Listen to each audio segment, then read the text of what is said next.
and Eddie get married. All right, 610-660-9333 is the number, and we have Debbie, who we are going to go to. Hi, Debbie. Good morning. Good morning, guys. How are you? Awesome, Deb. All right, do you know what year Brenda and Eddie got married? The summer of 75. You got it. Yes. They were the popular steadies. Yeah, and the king and the queen of the prom. Hang on a second, Debbie. We are going to give you a pair of tickets as MMR rocks Matt McCusker's The American Tennis Tour. It's going to be Saturday, August 16th at the Ovation Hall and Ocean Casino Resort, Atlantic City. Tickets are on sale now at the Ocean AC. Do you think a part of the show will deal with your rude encounter at the volleyball game? He'll probably kick right off with it and do, the first 10, 15 minutes or so. I would think it affected him so strongly. All right, so Lilo and Stitch won the North American box office this weekend. The live-action Disney movie pulled in $63 million in its second week out and has passed $610 million globally. Tom Cruise's Mission Impossible: The Final Reckoning managed to hang on in second place. It's getting $27.3 million in North America, passing the $353 million globally that it's taken. Karate Kid Legends debuted in third place with a take of $21 million in the box office. That's considered by some to be a disappointment, as the streaming numbers of the Cobra Kai Netflix series seemingly didn't translate to a higher opening. They say that that movie there's a B plot line that is not indicated in the trailers. Okay. That you think it is sort of a return to the Karate Kid mythos, and that there is some sort of almost like what Crocodile Dundee and Crocodile Dundee 2 did with there's a criminal that they're having to fight. Oh, okay. And that's this weird thing that's added, and it kind of mucks up the storyline. Rounding out the top five, we have horror film Final Destination Bloodlines in fourth with $10.8 million, and horror film Bring Her Back debuting in fifth place at $7.1 million. Over the weekend, HBO ran all the Final Destinations in a row. Yeah. And I took this away from all that, Preston. When death wants you, it's going to get you. Yeah. That's what you get from it? You learn from the Final Destination movie. All right, well, we won't talk about death now. That'll come a little bit later. We're going to talk about marriage. Haley Steinfeld is now a married woman after saying "I do" to Josh Allen over the weekend. Man, was she a stunning-looking bride. Did you see the pictures from the wedding? She's beautiful. The actress and the athlete tied the knot in a ceremony at a California resort on Saturday. Not many details about the private wedding have been revealed yet, but it seems that there was at least one celebrity, Larry David, who was at the celebration.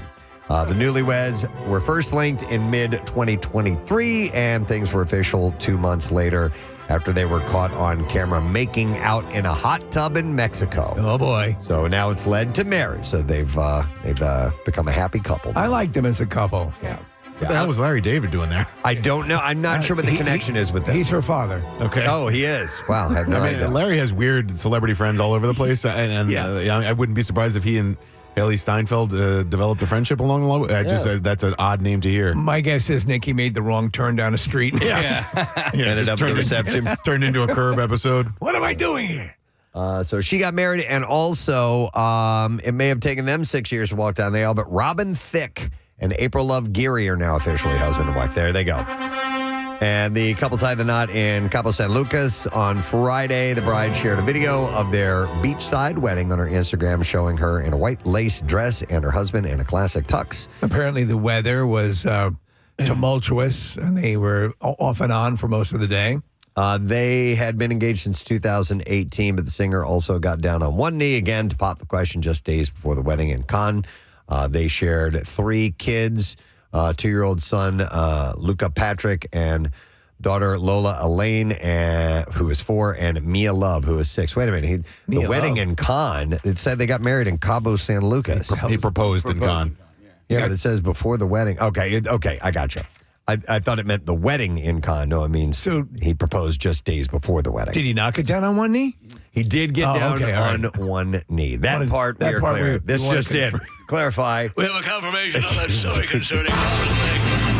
Though it was not Cabo San Lucas where he proposed, it was, in fact, Cannes. He did get down on one knee. We go down to Jim Lukaszewski for the confirmation as to exactly which knee it was. Jim, what's it looking like? I think it's his left knee. Thank you, Jim. We get to the bottom of the stories around here is what we do. Right. Yeah. All right, so Taylor Swift has bought back the master recordings of her first 6 albums. The singer announced the news on social media along with a letter on her website calling the achievement, quote, a flashback sequence of all time that I daydreamed about, wished for, and pined away for a chance to get to tell this news.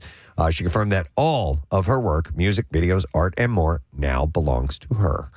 She thanked fans, crediting their support of her re-recording albums and the success of the Eras Tour for making the deal possible. And her purchase follows producer Scooter Braun acquiring her catalog 6 years earlier. Apparently, without her approval, the music catalog was later sold to Shamrock Capital, who now sold it to Swift for around $360 million. So we were presented with a similar thing when we were at Y100. We had all these CDs, Casey, as you well remember. Yeah. And when, obviously everything blew up with that and we were, coming to MMR, we wanted to make sure we had that. And at one point we talked about re-recording all of our Y100 shows, Preston. All of them, yeah. Yeah. Yeah, 8 It's years. going to take a long time. Just to make sure that we had full ownership. Booking the guests we had would have been an issue, but we tried. The artist also revealed that she hasn't recorded a Taylor's version of Reputation yet, calling it the one album that she felt couldn't be improved upon. That's a little pompous. But confirmed, no, she just thinks she did the best she did. Oh, okay. She could do.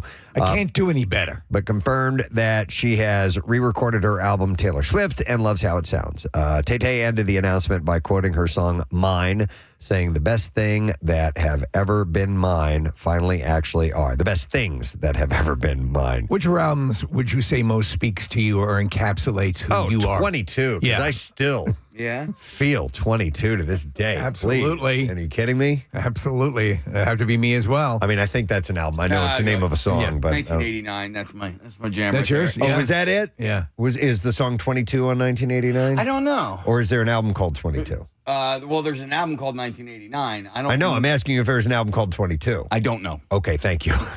I don't This know just either. in, we're trying to confirm what number is used on a Taylor Swift album. We go to Jim Gashevsky. What's going on now, Jim? Right now, it seems to be between 18 and 22. I don't know. I don't know. Yeah. All right. Well, anyway. Here, Nick's It's just a song. It's just a song. Ah, Oh, man. son of a Damn it. It is on the album Red, which came out in 2012. Then that's my favorite album. There you Steve. go. That's the one. All right. So this was sad news, and it occurred on Friday after we got off the show. We didn't get a chance to touch on it, but Loretta Swit, who played Margaret Houlihan on the show MASH series, the TV show MASH, passed away. She was 87 years old. She died Friday at her home in New York City, likely from natural causes. Swit and Alan Alda were the longest-serving cast members on MASH, which was, of course, based on Robert Altman's 1970 film, which was itself based on a novel by Richard Hooker. The CBS show aired for 11 years, from 1972 to 1983, revolving around life at the 4077th Mobile Army Surgical Hospital. Her character during that series, I'm sorry, Preston. Yeah, it's all right. Because they were paying tribute to her on MeTV, which they run MASH all the time, had a big shift Yeah. from the Frank days early on, and she became a much more serious Yes. player. And then there was that one episode, if you remember, where the other nurses aren't including her Yep. on things, and a dog gets hit by a car, hit by a Jeep. And that's when that character took a massive shift. It was an amazing episode. And if you're of a certain age, like, you could not escape how big MASH was. Yeah, it was huge. It was just the biggest show on television. It was appointment TV, and especially when it was winding down, it was really, really a big deal. In Altman's 1970 film, Houlihan was pretty much a one-dimensional character, a prickly, rules-bound head nurse who was regularly tormented by male colleagues. She was played by Sally Kellerman in the movie, and then Swit took over for TV, eventually deepening and creating her into a more fuller character. Like Steve was saying, her sexuality was played down, and she wasn't even called Hot Lips in later years. Around the second or third year, she said, I decided to try to play her as a real person in an intelligent fashion, even if it meant hurting the jokes. I thought that one of the most impressive episodes is when the Army Corps of Teeth Whitening came into the 4077th. And everyone got a massive glow up after re-signing their contracts. Alda praised Swit as a supremely talented actor and said she worked hard and showing the writing staff how they could turn the character from a one-joke sexist stereotype into a real person with real feelings and ambitions. We celebrated the day the script came out listing her character not as Hot Lips, but as Margaret. Loretta made the most of her time here. MASH was not an instant hit. It actually finished its first season in 46th place out of 75 network TV series, but it nabbed 9 Emmy nominations. It was rewarded with a better time slot for its sophomore season, paired on Saturday nights with All in the Family, which was the highest-rated show on TV. And at the 1974 Emmys, it was crowned the best comedy, and Alan Alda won for Best Comedic Actor. Swit had appeared in all but 11 episodes of the series, nearly 4 times longer than the Korean War itself. Yeah. Exploring issues like PTSD, sexism, and racism. Swit pushed for a better representation for women as well. The series ended on a happy note for the character Houlihan, who spent much of the finale debating whether she wanted to head to Tokyo or Belgium for her next overseas post. And ultimately, she opted to return to America and work at a hospital, citing her father, a career Army man. And after the series wrapped up, Swit became a vocal animal welfare activist, selling Swit Heart perfume and her memoir through her official website, with proceeds benefiting various animal-related nonprofit groups. But that was such a great show. Yeah. And I've gone back and watched a couple of episodes in recent years. I still like it. It holds up. What I love is that the funny thing is that song "Suicide is Painless," which is the theme song, which is from the movie, because it's a sitcom. The way they end it, suicide is dun, dun, dun, dun, dun. They had to up it at the end because it's a sitcom. Yeah. Well, yeah, they dropped the lyrics for the TV show. That was just in the movie. Wouldn't have been really appropriate for a sitcom every week. Yeah.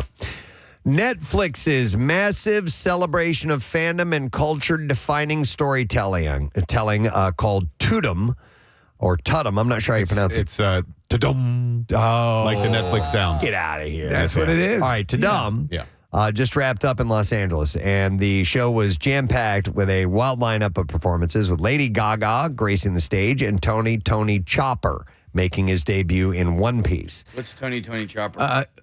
So One Piece is it's an anime, right? No, it's a live action show based on an anime. Yeah. Okay. Yeah. So good news for Stranger Things. Die Hard's the final season is dropping in a 3-part release. The first 4-episode volume will launch on November 26th, and then 3 episodes on Christmas Day, and their grand finale will premiere on New Year's Eve. That gives us something to watch, man. Yep. And I watch the trailer looks fantastic. There's not a lot of new stuff revealed. A lot of it is flashback stuff, but it's pretty amazing. Here we have a short clip from that trailer. This is it. I think about that night all the time. The night it came for you. The night all of this started. Yes. All right, the iconic pink guards flooded the Tudum stage to reveal the cast of Squid Game in attendance to give fans the official trailer for Season 3. The One Piece cast delighted everyone by introducing the first look at the Straw Hat Crew's cutest new addition, which is Tony Chopper. For those who love a good scare, an official teaser for Guillermo del Toro's Frankenstein was unveiled, and the film stars Oscar Isaac and Jacob Elordi. Netflix shared the first 6 minutes of Season 2 for Wednesday. Yes. And it was packed with a bunch of horror hijinks. Haley Joel Osment was also introduced as a seriously creepy... Bacon. Crispy bacon. Overcooked, but like... That's a good one. She takes it to another level. She likes it burned like She likes black. it burnt, yeah. So like if it comes in and there's any little rubbery parts or whatever, she sends it back. And then another one that I'm all right with. I won't order it this way, but like burnt hot dog over a campfire. If they're yes. Charred, yeah. Charred hot dog. Yep. I prefer not that way, but if it comes out that way, I'll be all right with it. So that's got a burned exterior. So hot dog is already cooked. It's Right. already it's daughter played by his real daughter, Sunny Sandler, as as she chases her ballet dreams. And Ben Affleck and Matt Damon plugged their new Miami drama, The Rip, by storming a dressing room in full cop garb, only to find a Cookie Monster chilling with piles of cookies. The Rip got a premiere date of January 16th, 2027, while Sesame Street is set to stream later this year. So they put the two of them together in that bit. We might have a clip of that of them going in and busting Cookie Monster. We do. All right, here we go. Put your hands in the air. Nom, nom, nom, nom, nom. Whoa, whoa, whoa. Me only got cookies here. Oh, sorry, Cookie Monster. Cookie Monster, love your work. We're big fans. Oh, well, thank you. Me a big fan of you two. Yeah, you know, Ben Affleck, Matt Damon, you like the cookies and milk of actors. And then finally, Wake Up Dead Man, a Knives Out mystery, which snagged a December 12th premiere date, and a teaser that promises the impossible crime was also revealed for that, too. So a lot of big stuff for Netflix. So, two takeaways. Stranger Things, over its years, has managed to be, besides just the great storytelling, what it does visually, how it matches the time period that it will focus in on, and all the little things you don't realize, when you're in the moment and you look back at it, you say, wow, man, they were nailing the look, the tone, the music, and then phenomenal. But the Happy Gilmore trailer, the extended version, resonated. It popped for me a lot more. It did? Okay, Yeah. There are a lot more things that make sense, and the jokes were hitting a little bit more, so I'm excited for it. Cool. Excellent. You'll probably be excited for this, Steve, too. David Fincher has been working on a sequel to Quentin Tarantino's Once Upon a Time in Hollywood. There's some casting updates. And it appears they're gearing up to start production in the summer. And Scott Conn and Elizabeth Debicki are set to join Brad Pitt for a follow-up to the 2019 film. I'll be curious to see what they, you have someone who's a singular talent like Quentin Tarantino. This is his vision. So I assume that he's doing script or something. He obviously has a hand in it, but it was so perfect. I hope they do a good job. Not a ton of details about the movie are known at this time, but what is known is that the movie is centered around Cliff Booth, again played by Pitt, and set after the events of the movie. Tarantino apparently previously wrote a script for himself to direct, but he put it aside, and then Pitt convinced Fincher to try his hand at directing it instead. But it's so signature Quentin Tarantino. It is going to be hard to, unless they do just a completely different vibe on it, but who knows? They recreated entire blocks, real blocks with storefronts and things from the time. I mean, it was an amazing undertaking. It's not known who Conn or Debicki will be playing at this time. And then let me see. We'll do one more story and then we'll wrap it up. Ariana Grande will be meeting the parents. She is joining the cast of Meet the Parents sequel. Sources told Deadline that she is part of the next installment of the franchise, which is set to come out in November of 2026. Don't know too many details just yet, but Robert De Niro, Ben Stiller, Terry Polo, and Blythe Danner are set to return. John Hamburg, who co-wrote the 3 previous movies, will be directing and also writing the script. The first one was great. The second one was okay. Third one stunk. So we'll see what they do with this one. All right. You blew it! We're ready for clips. Each episode of Relative Secrets investigates the mysteries of an everyday American family. And in this clip, Jane Seymour talks about uncovering these dark secrets. Here we go. This is 4 stories of people in families who have secrets they don't really know, and they want us to solve it. And for example, one of them, a woman whose father was a serial killer, and she just wants to know that somebody in her family wasn't a bad person. I want to see you naked. Relative Secrets debuts today. That seems wild. On AMC Plus, yeah. We've had the pleasure of meeting her on a few occasions. Mm-hmm. She's great. She is lovely. Remember the time we were doing, was it a Zoom call with her? Or was she was with her chickens? Her chickens, yeah. Yeah, in Malibu? We had her in the studio. We had her at Camp Out for Hunger. She's just wonderful. All right, next clip. Here we go. Wes Anderson's on-set tactics for building a bond with the cast are unlike other directors. And in this clip, Riz Ahmed explains his experience on The Phoenician Scheme. It was my first experience working with Wes, but everyone told me as soon as we got here. I think there's a great point of pride, actually, for the whole ensemble and for everyone on the team, that there isn't that hierarchy and that everyone's kind of in it together. I don't give a The Phoenician Scheme is now playing in theaters.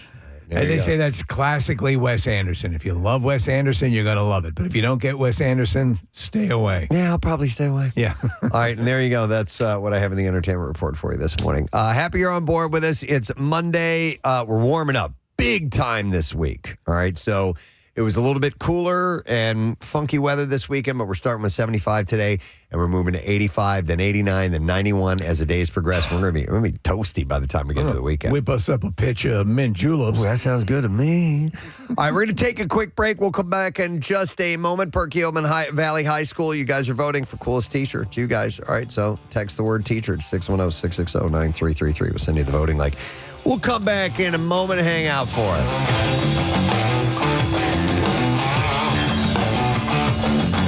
Preston and Steve. You don't need to cook it through, so you can get a char on the outside, and the middle will be, not rare, but it's not. You haven't baked all the flavor out of it. So I'm with you on that. All right. As you guys are talking, I can't really think of anything that I would prefer burnt or a little burnt. But isn't there something? Doesn't it release something that's not good for you? Yeah, when you burn yes. something. There has been studies that say Carcinogens. that it creates things that are not necessarily good for your body.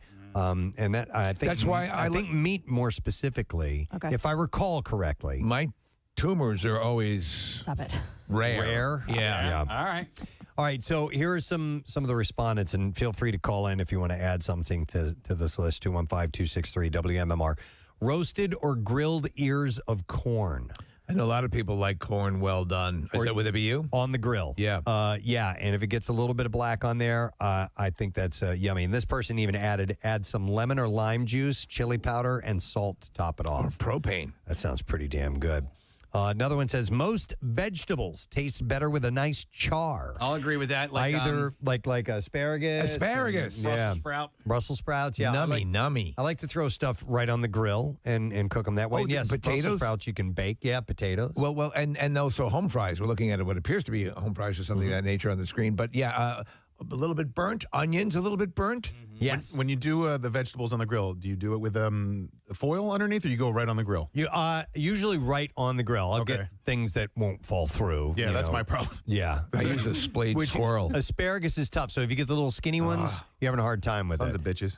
So if and asparagus is like, it's luck of the draw when you go to the store. I know. You don't know what you're going to get. I love You're going to get those asparagus. little pencil ones that suck. Yeah. Or you get the nice, big, thick, veiny ones. Yeah. The John Holmes Put 'em in your version. Yeah, give it nice and veiny. Those are the best. 11 inches. All right. Now, this one I find a little bit odd on this list of food that tastes better burnt. They say any tacos. The best are served in tortillas that float off the burner in flames. So I assume they're meaning a flour tortilla. Yeah. Which you can, you can make quesadillas on the grill and stuff like that. So that I could see something like I've had a slightly burnt pita. Sure. Yeah. And that's good as well. So, but I don't know about corn tortillas. It's like a chuppah. Which you might call a chuppah. This also, another one says breakfast sausage. Where are the sausages? Yeah, in the bacon and sausage realm, you can burn those suckers up, and I'm fine. Oh, pork roll too. Oh, and also scrapple. Am I the only scrapple lover on the show here? I'll take it. I prefer Spam. Love it. My new revelation with scrapple, because I'd always preferred it burned, is smushed then burned. Smushed. Almost then burned. like a smash burger. Mm-hmm. Okay. Yeah. I know what you're talking about. Smush that And down. yes, if I'm going to eat scrapple, I would prefer it to have a harder consistency around it. It can be a little bit soft on the inside, but crunchy on the outside. Well, when I was a kid, I've mentioned this a number of times, my mother would have to burn the hell out of pork chops for me to eat them. I couldn't stand them, even remotely spongy, and I loved them. How about now? Don't eat them at all. Okay. I'm going to go to Kim. Food that tastes better burned. Hi, Kim. Good morning. Good morning. Hi, Kim. All right. So what do you think? I would say marshmallows over a fire when you're making a s'more.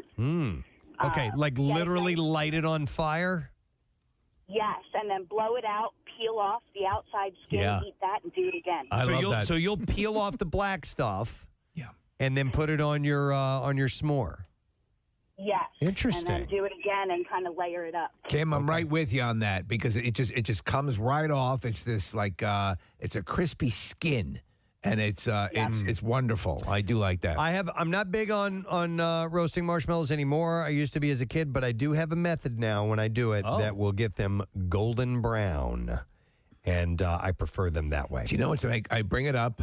They're a local company, but they're called Tuck-ins, and they have. Yes. They're so good because it's all in one. The s'more, everything is contained within it's like a lollipop thing with its own stick. Right. And it's just delicious. But Press, are you not going to share your method here, or? Oh, it's just it's finding the right distance from the open flame. Okay. And rotisserie. Kind of just twirling it the whole time. A golden brown is the best. Is the best? Yeah. All right, good. I'll make one for you sometime. Let's see here. Somebody says on this list, corned beef hash. Oh, man. Crispy and crunchy corned beef hash with a runny egg on top is one of my favorite meals. I haven't had corned beef hash, but I think I want to try it. So good. Is it? So good. You know where you can get it? Secret breakfast place. Okay. I had it when we were there. Is this now? Have you guys revealed the name of the secret breakfast place? No. The only way you can learn about secret breakfast place is if we take you. I can't tell you where it is. So this is Casey's rule.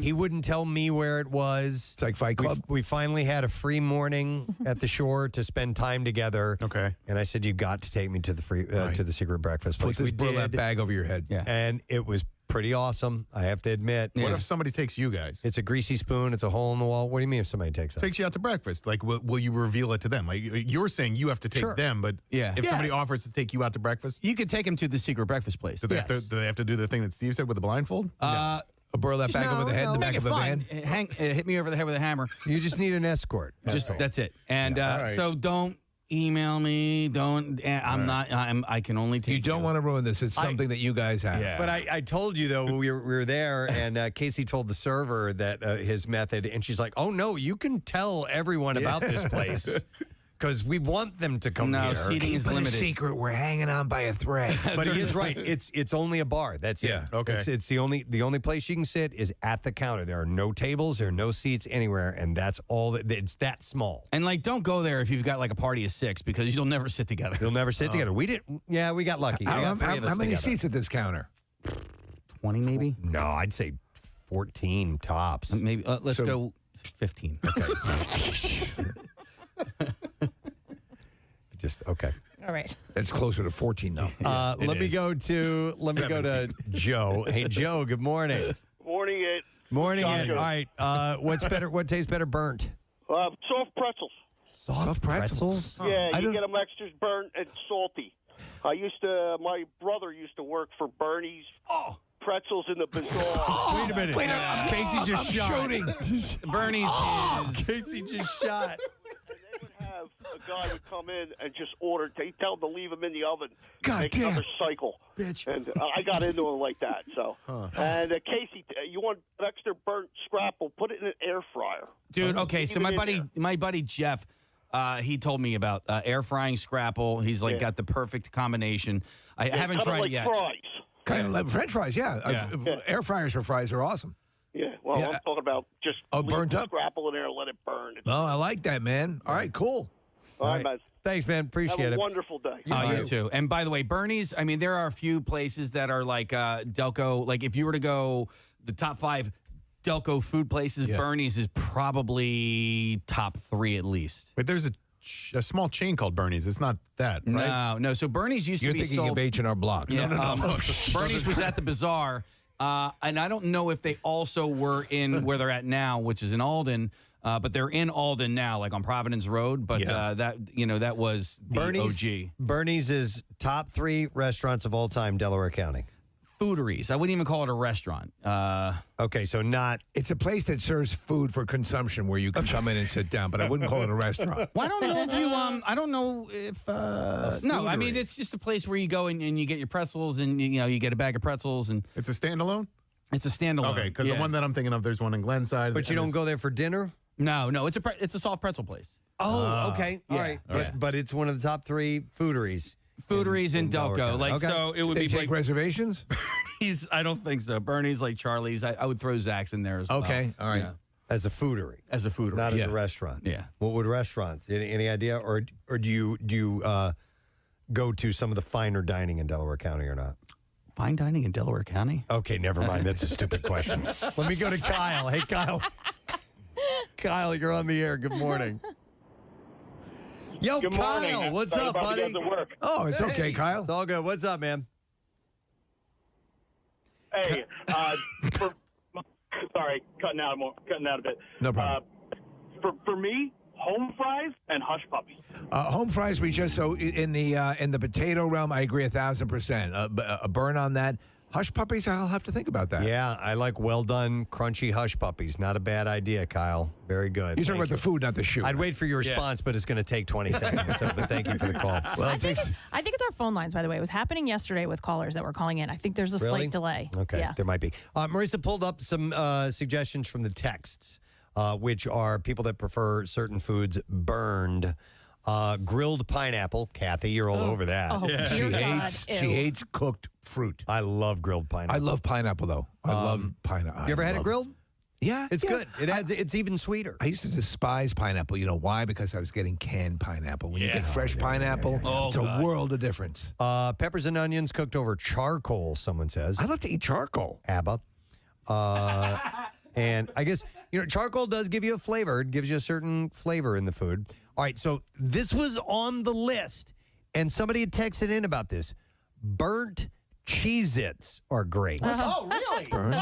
Well, they have the extra dark Cheez-Its. And I think that's what they're referring to. So there are ones that are like well done or extra toasty. That's what they're called. I have not had those. I do those, and I also do the extra dark pretzels. And I believe Butts is the only one that does those. But that would fall under the same umbrella that the caller said. With the soft pretzels. Yeah. Okay. So then you have burned onions and home fries. There you go, Yeah, Steve. man. Toast. Yeah. No. I can take a little bit of a burn on a toast. Yeah. Not I think it for me personally, it crosses over a line of bitter, and I don't want I don't. Toast I don't is want one of that in those my words that bread. could be singular or plural, right? I'm going to make some toasts. Yeah, right. You don't say Just toast. Yeah. How many pieces? Pieces of toast. Yeah. Did you enjoy your toasts? Be the same thing with bread, I guess. Can I have some breads?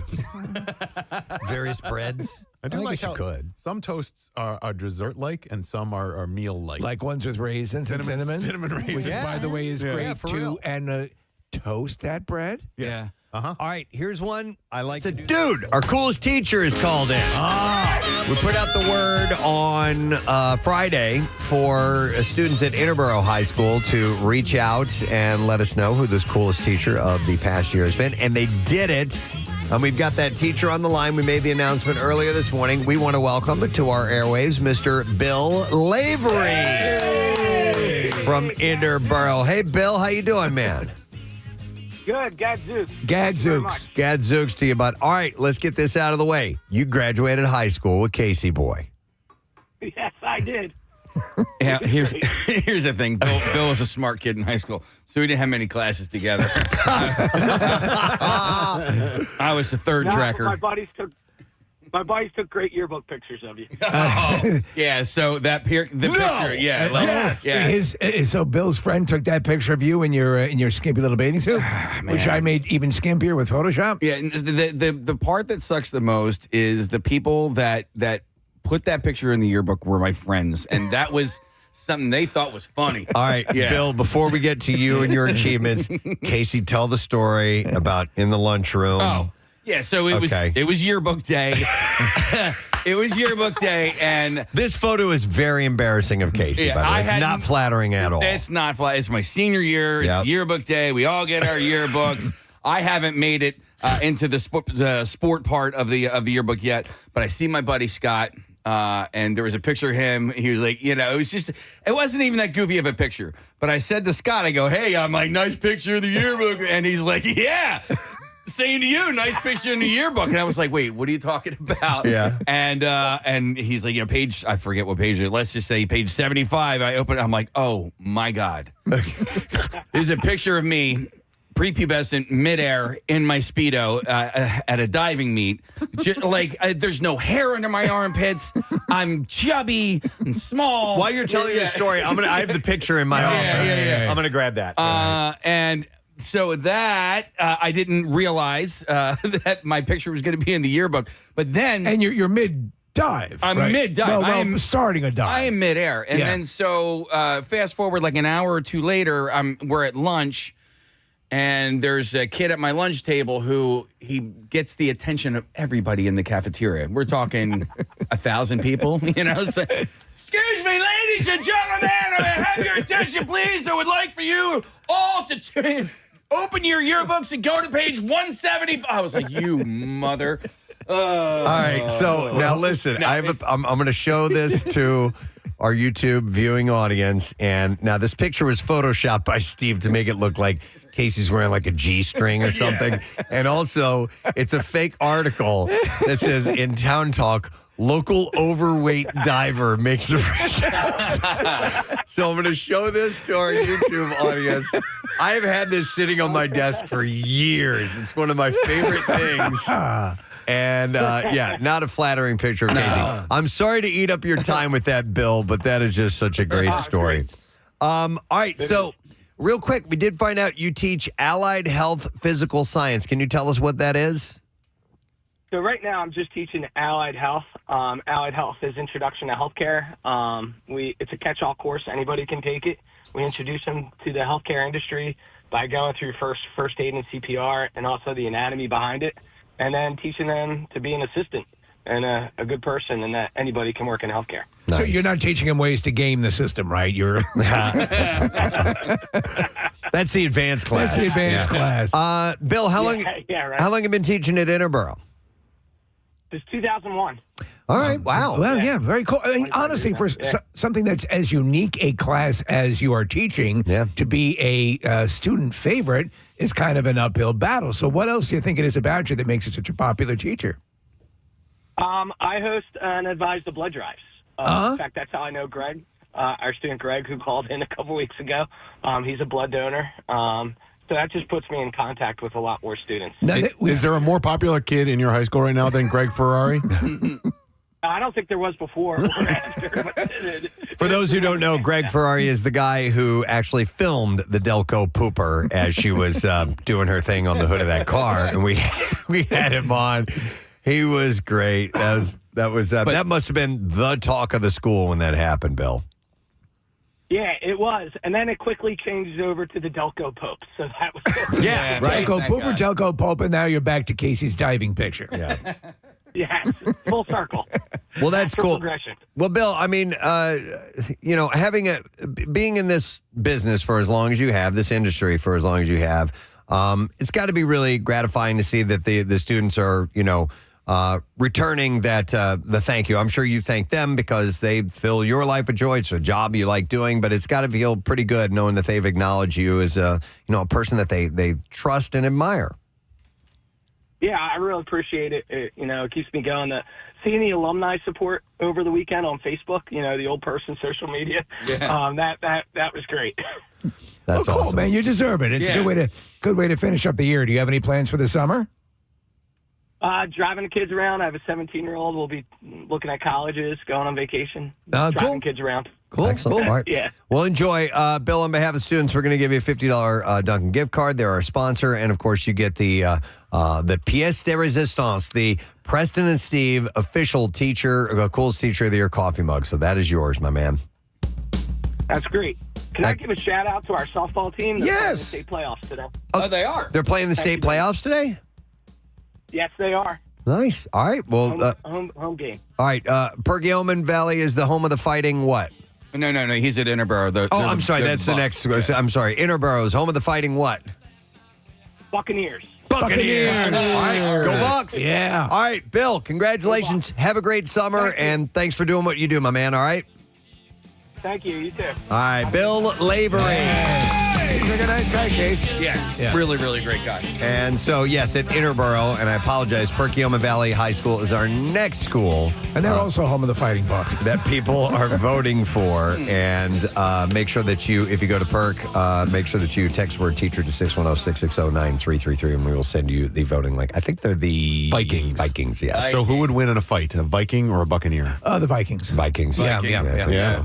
Ruthless warriors. Yeah, but I mean, Buccaneers probably have access to more modern weapons. Yeah, maybe cannons and things like that. Yeah, so, but their psychotic will to dominate would work in the Vikings' favor. But how's it? And they each are Strowman. Are they fighting from their boats or are they fighting on land? From their aircraft. Okay. Yeah. What if one of them had a gorilla? Yeah. Oh. And the Vikings were known for sending gorillas into battle. Yep. We can't. We can't ignore that historical prove fact. it didn't happen. Yeah. Prove we're lying. They both had pretty awesome boats, like a pirate ship versus a Viking ship. But the Vikings didn't know how to sail against the wind, so that would have been a downfall for them. I see your point. Yeah, They didn't have that's to what the song, the Bob Seger song "Against the Wind" is about. Yeah, about the Vikings. I didn't know that. Wow, man, you learned stuff. All right, you know what we're going to do? We're going to go shopping. It's time to open up the store. It's been a while. Time to go to the general store. Yes. While it might seem small on the outside, it actually sits on the edge of a wormhole, making it the largest thing in the universe. That's how we explain all the departments. Exactly, and we have everything in the store. We actually, Steve, we will start with something that is right up next to a wormhole.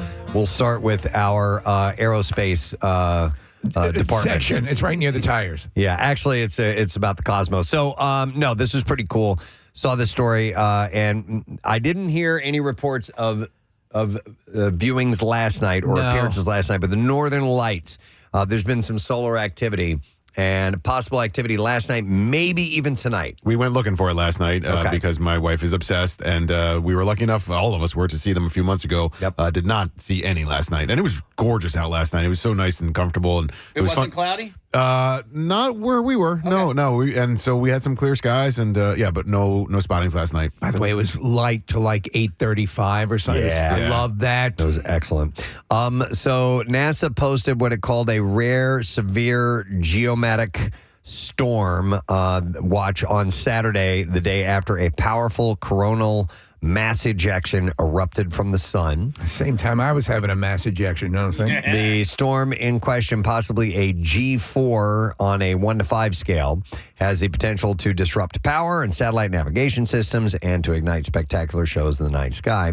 NASA's space weather prediction said that as a result of the disturbance, the aurora may be visible over much of the northern half of the country and maybe as far south as Alabama or North Carolina, Which California. is wild. So if the sky is a little hazy now, but this evening, it may be well worth your while to take a step out and see if you see something. Yep.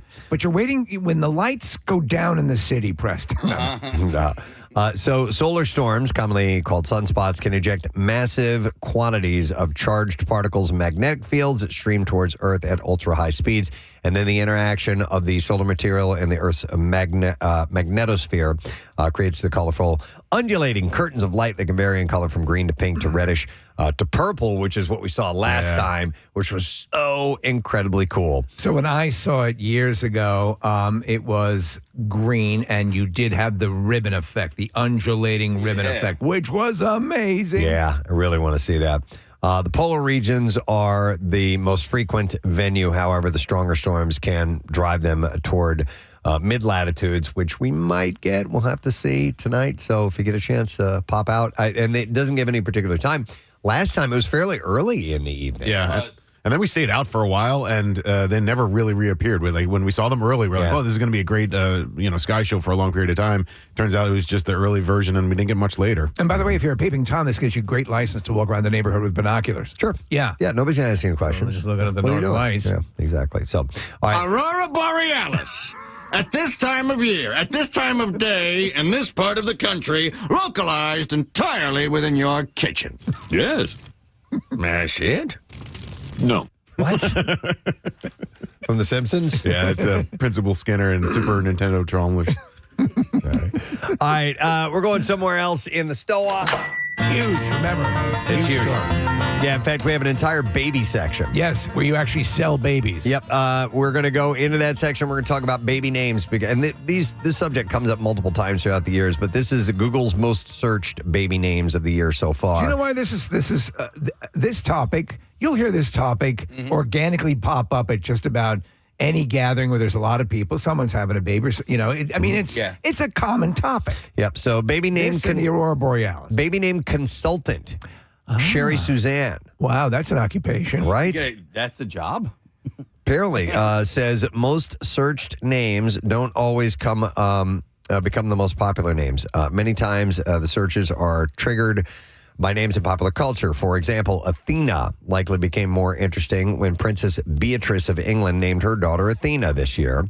In an instant, a name in the news or entertainment can pique some interest. So according to this expert, the list is loaded with vintage names that have become popular again this year. We've touched on this a little bit, but this list, a lot of retro. This list showed some different ones I thought was kind of cool.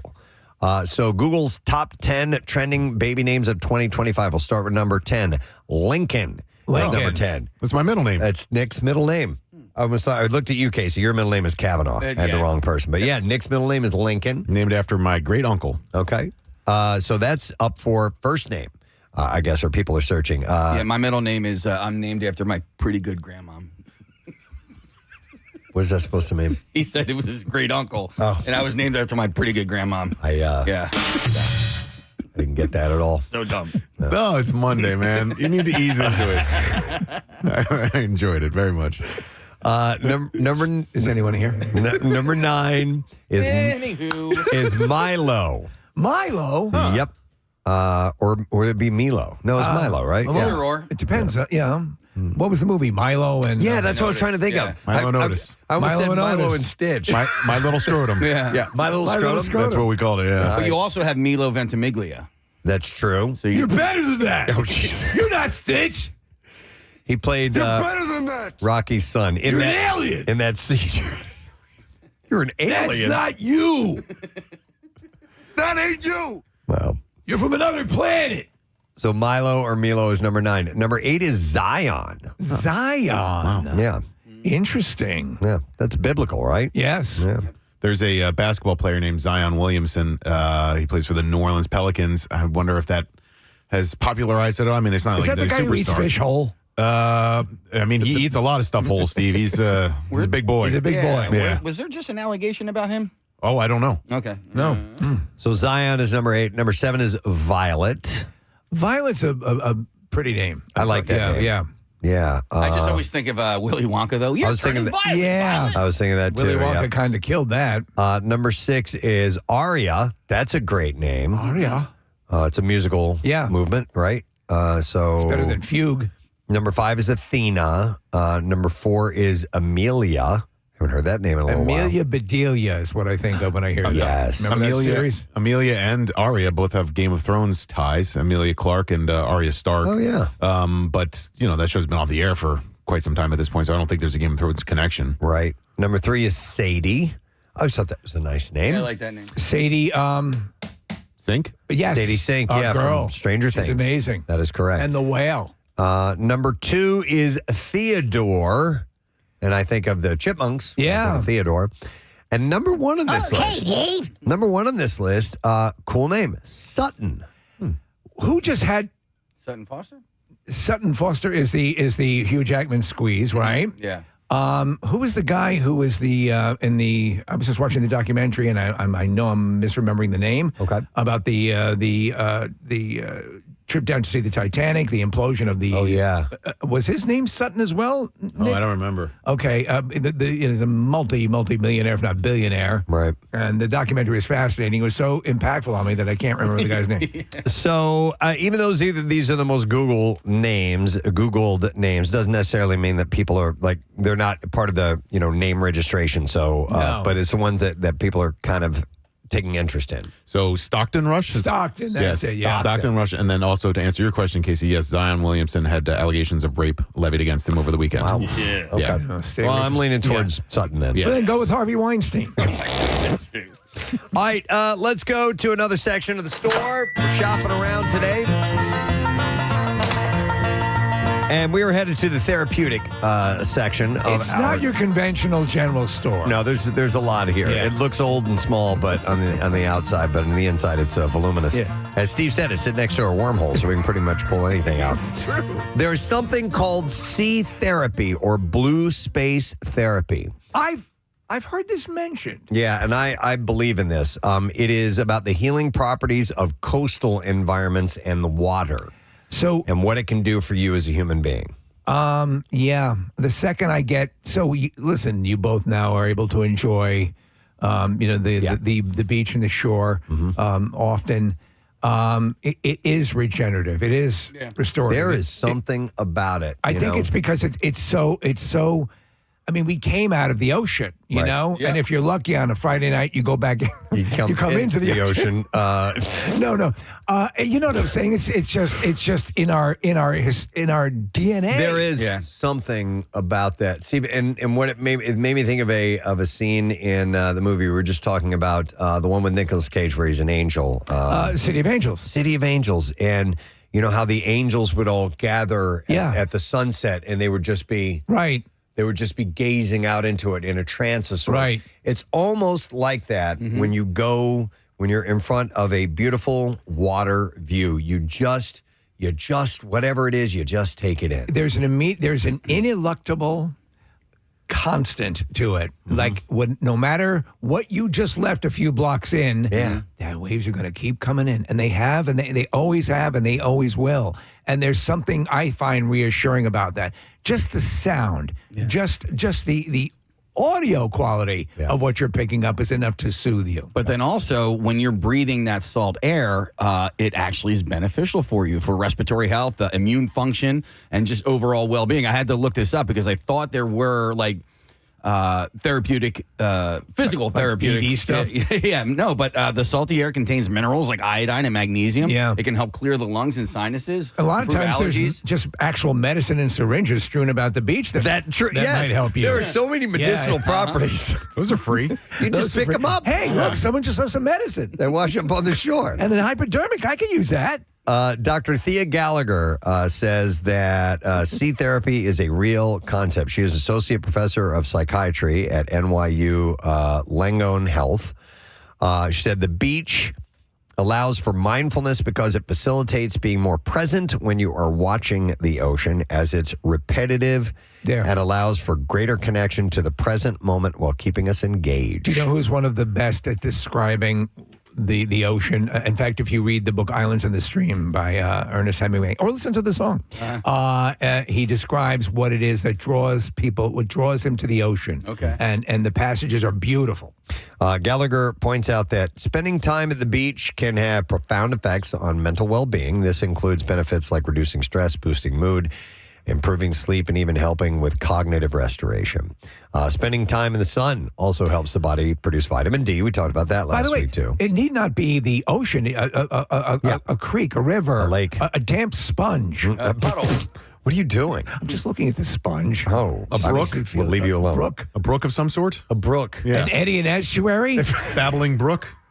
I read at some point that like 90% of humanity lived within 10 miles of some major body of water. You know, and I don't know what defines major body of water, but it's human nature. Like we grew up around it, and our civilization wouldn't exist if not for living near water. Absolutely. That's why major cities are usually there's some sort of water access to it. A few years ago, I took that Tauk River cruise, and there's no reason. You take those river cruises, people say, is that really something that's worthwhile? Yeah, all the great civilizations, in Europe, they're all formed along the river for obvious reasons. Mm-hmm. A stream. A stream estuary, a babbling brook. Yes. A crick. A crick. A crick, if you will. Now I'm trying to think of all the different tidal pond. Names of bodies of water. You know what I did? So, okay. Bay? Bay, a sound. Yeah. Not that long ago, I tried to... Queen Bay? I looked up how the definitions of things, like you hear sound and cape and all these nautical terms. And I'm like, I don't know exactly what all of those things are. So I started looking them up. So some of them are roughly, they could be one way or another. They could be, they could be interpreted as one way or another. So my life was spent, I had either the Atlantic Ocean on one side of Long Island or the Long Island Sound. Mm-hmm. Never quite really learned what a sound is, but I'm assuming because you would end up bumping up into Manhattan. The further you would head towards the city with a large opening at the end. So I'm assuming it is a large body of water not contained on all sides.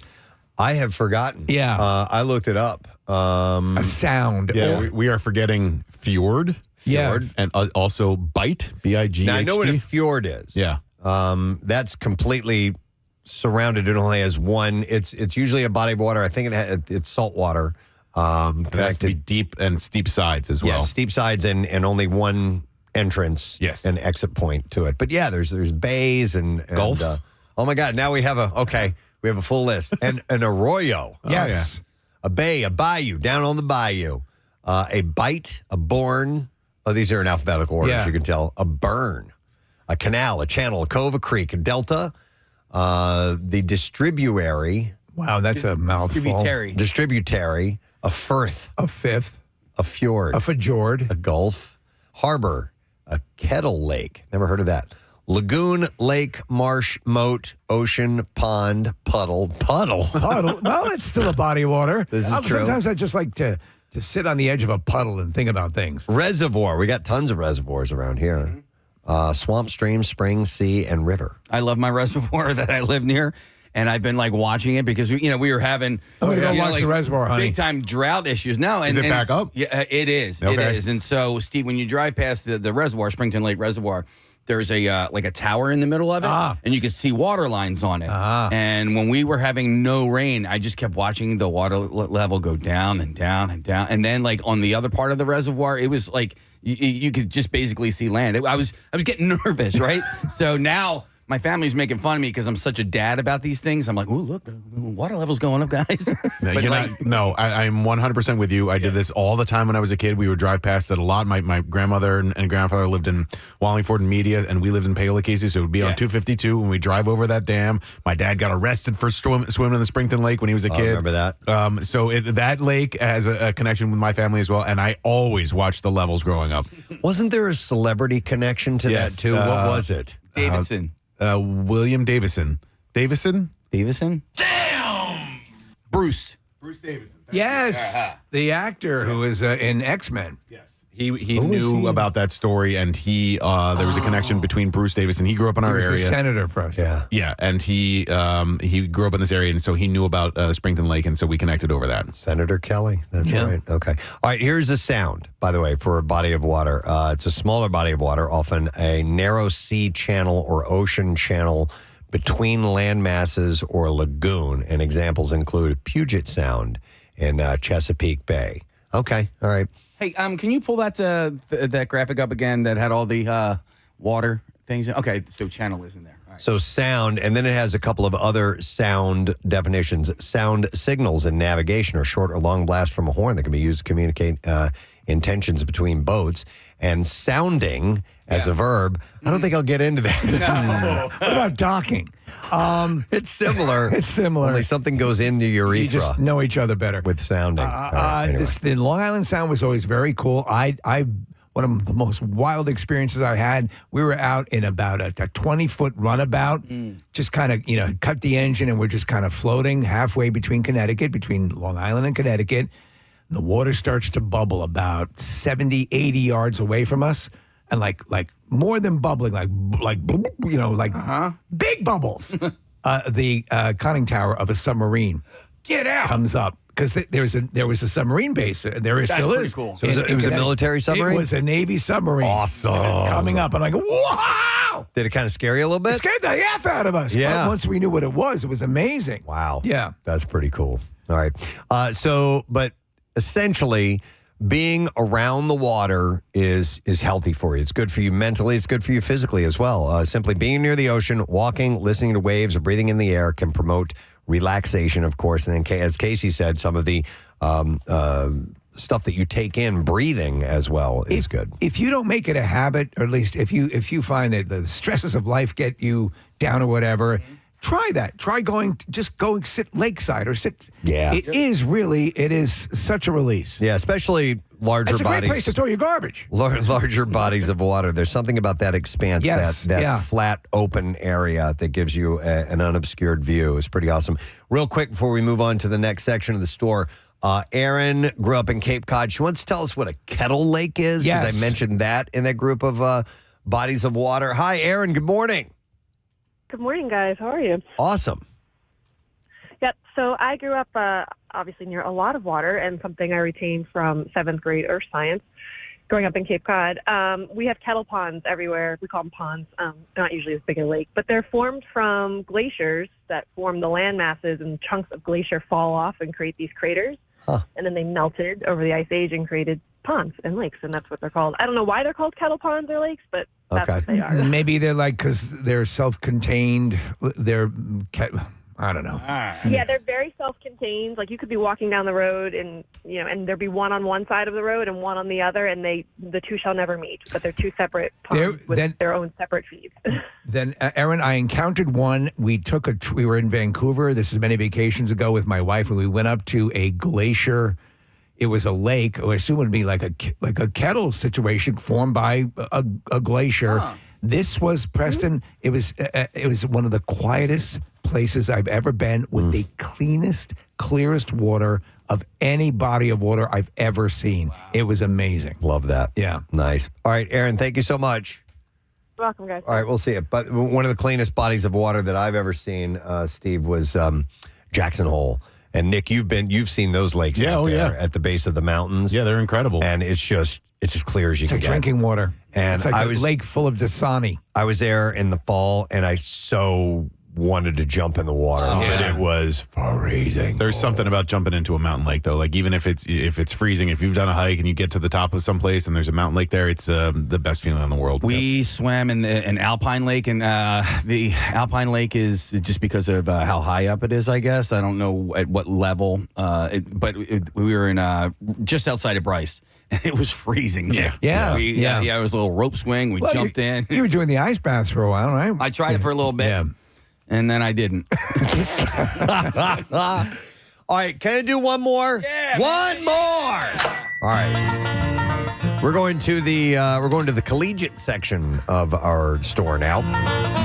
So colleges are starting to teach adulting classes to help young people learn life skills. We've talked about this before. We did just recently, as a matter of fact, and I probably would have fought tooth and nail to have a class like this when I was in school, but now I was like, man, I could have really benefited from. Yeah, so in high school, I definitely wouldn't have cared, but since they're now offering these in collegiate classes, that might be a little bit more real, you know. So you're on the precipice. According to a psychology professor at San Diego State University, said kids are growing up less independent. Her name is Jean Twenge. And they're less likely to learn how to adult things as high school students. They get into the university and they still don't know how. So the thing is, Gen Z wants to know this stuff, so they're happily signing up for courses to learn it. So colleges like Michigan State University are stepping up to teach it. They offer an Adulting 101 class. I know, Casey, your daughter goes to school there. I'm wearing the shirt. I know. Adulting, well, she can look into the Adulting 101 class that they have to help learn to navigate the complexities of everyday life as an independent adult. Do they also teach wizarding? It focuses on practical life skills as well as financial literacy, credit, banking, and budgeting as well. I wanted to see if any, like community colleges might have elective classes like this, because my sister needs this big time. I need to send her to this school. Right. And I would for the love, basics, right? For the basics, I would love to have that available. University of California, Riverside's adulting program focuses on 3 areas: basic needs, career development, and financial wellness. Similar programs are being offered at other colleges to fill in those gaps as well. So it's a very practical look at it. Here's what you're going to have to do. These are you can expect these types of bills. Here's how you handle those. These are some roadblocks that might come along the way. Here's how you handle that, Listen, and just everyday stuff. There are things that occur in the regular calendar year or over the course of a couple of years, like renewing your license. All these things that you taxes that you do infrequently.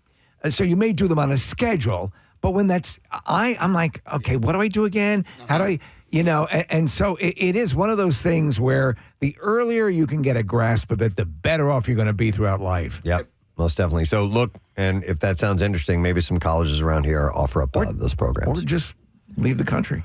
You can do that too. Yeah. Although, do you have to do that stuff in other countries as well? Yeah, you probably do. It depends on where you go. Yeah. Okay. All right, we got to close up shop, gang. It's all the time we have. Bye-bye. Say goodbye to Preston Elliott. Here's the proprietor.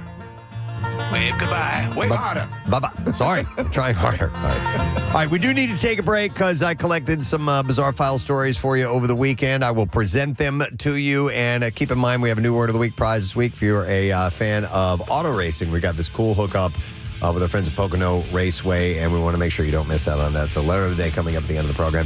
Taking a quick break. Come back in a moment. Stay with us.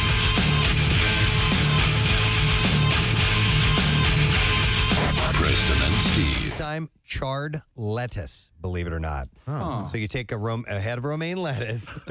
Let's just think about that for a minute. You get some olive oil on it. You throw it on the grill. All right. And then you add your dressing to it afterwards, which a lot of times you can make your own, maybe just a little lemon and oil and salt and pepper for a really light dressing, or you can do like a Caesar or something like that. It's fantastic. Really? It's excellent. Yeah. What noise are you making? I'm not. No, there was a squeak of a microphone stand or something like that. Yeah. I thought you were. I saw your hand going like this. I'm sorry. I thought you were jerking it. Casey, don't jerk it on air. All right. Burnt tips of kielbasa. Kielbasa is another one of those that you can char the outside of because it's already cooked through. Usually, I think I would need anything in that kielbasa, any of that stuff. I would need it incinerated because I don't like it. No? I just don't like those meats. My wife... Kielbasi and bologna. And I know people love it. Yeah, I love them. We made... Polish sausage. As a matter of fact, we had Irvine in, and we did the... Crockpot challenge, and he dug my kielbasa. He did. Even I did. Even I did. It was quite good. Yeah, it's made like brown sugar and apples and what's that other stuff called? Sauerkraut. Yes. Okay, here's one I fully do not agree with at all. Burnt scrambled eggs. No. To me, you'd have to go way off the charts to burn scrambled eggs. Eggs should be tender. No. They should never be firm. That's my personal opinion. Little runny. A little bit runny if possible. No. Scrambled eggs? No, you know what? I'm out on that. I change it. I want them overcooked. I want my scrambled eggs. No. I don't like runny egg yolks. Yeah. I want a little run. I want them burnt. I want them disgustingly incinerated. I want to sop it up with my toast afterwards. Rochelle burns her eggs. She's wrong. She says she's right. That's why we slept together. Problem with that. Baked mac and cheese on top. We already talked about that. Grilled barbecue chicken needs a char. Yep, I'll go along with that too. French onion soup cheese needs to be burned. Yeah. You know, it's funny. A soup that I love so much was responsible for one of my closest brushes with death. Yeah. You can choke on that you stuff. You get that glob of cheese in your throat and you're, forget it. Chocolate chip cookies, when burnt, are pretty good. No, do you not. like burn? Listen, this is my thing. Yeah, it's my jam. It's my John. The chocolate chip cookies in all versions.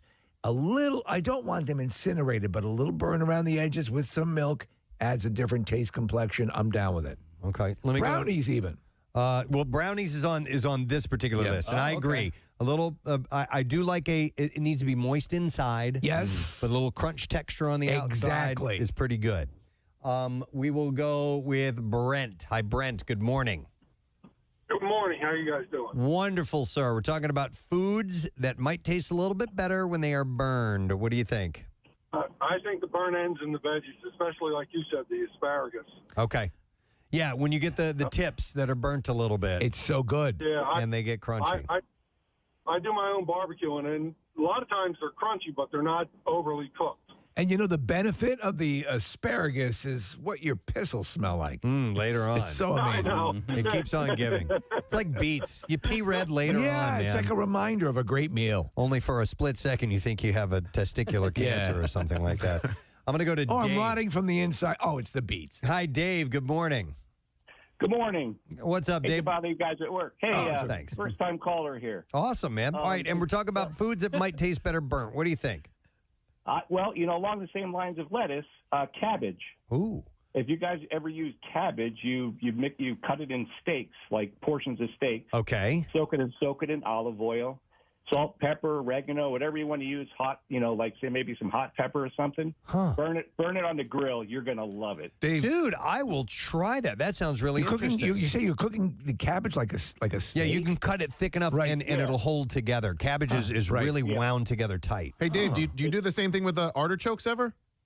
I have not, but we get the cabbage, and it doesn't taste like anything when it's regular, right? When it comes out of the store, it doesn't really taste like much, but when you burn it, holy crap. Okay. Yeah, I've heard that same approach grilling artichokes on Thanks, Dave. Yeah. Wait, so Artichoke, do you split it down the middle? Yeah. Lengthwise? Yeah, or you can peel them in advance and then put you need a meaty one. You need a thick one, a veiny one. Right. But you can grill them individually, but it's a delicate thing.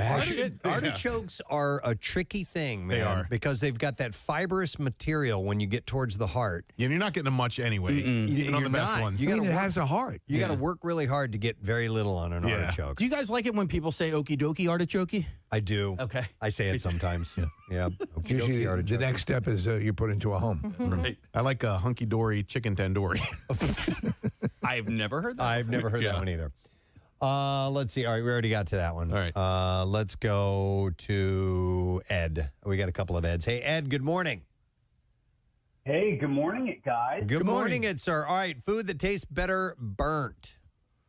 Well, seriously, I got to tell you, I'm literally taking notes. This is fantastic. Good. We're good for something. Especially about the vegetables. We recently got an air fryer. Okay. The first time we used them, my wife burned green beans, and I was eating them like French fries. Okay. It's hilarious. All right. But Yep. The food I wanted to call about was baked ziti. Yeah. Or lasagna. Like that top, it's almost kind of like a crust with the cheese. Yeah, we mentioned that earlier. That was number one, at least way up on the list. When you have that, like burnt mac and cheese, burnt baked ziti, burnt lasagna, it definitely, I think that enhances the taste dramatically. I mean, I don't know if it's just the cheese or just like the macaroni sometimes gets like a little harder. Just that change of consistency. I don't know. I go straight for it. Yeah, All burnt right. cheese. Good to know. Thanks for the word, Ed. We appreciate it, buddy. All right, guys. All right, let me go. Here's another one. Ed, talking about pretzels. But hey, Ed, good morning. Hey, everybody. It's good to have you on the ba-ba-two, the ba-two, ba-ba. Oh, You were doing so well. Melding it along with you, Ed. Try it again. Try it again. Try it again. All right. Hey, everybody. It's good to have you on the ba-ba-two, the ba-two, ba-ba-ba-doo, ba-ba-da. That's pretty close, right? Closer. All right. Better. I like it. Now do it backwards. All right, Ed, what's up, man? A Philly soft pretzel, without question, is absolutely the best when it is burnt. All right, so we had a caller who said he orders them that way. How do you get your? Are you taking a soft pretzel you might buy somewhere and then going home and burning it yourself, or how do you Do you get keep a this? lighter in the car? If I go there and I see that there's a burnt, rack of pretzels, I'll ask for those. You'll buy them all up. Yes. Okay. Now, I have to try this. At work, when they had pretzel day, and what I would do, I would, buy the pretzels, take them into the toaster oven, okay, put them in there and jack that thing up to like 450 for like 5 minutes, and come out. It's almost like eating a Snyder's hard sourdough. Oh, yeah, I love those. I do love those. So I got to try the burnt soft pretzel. That sounds intriguing. All right, Ed, okay. we'll give it a shot, man. Thanks, bud. Appreciate it. Peace out. I assume you do the Peace mustard out. or cheese with that, right? Yeah. So what I would used to do is the Dutch, the Snyder's, the big Dutch pretzels, the hard ones. Yeah. And then you'd get the cheese, the what is it? The Cheese whiz? Cheese whiz in a bottle. You heat it up. It's meant to be heated for dipping. Right. It's unbelievable. Yeah, I go with mustard. There's not one thing healthy about that experience. By the way, somebody texted in, you know what I mean, Jelly Bean?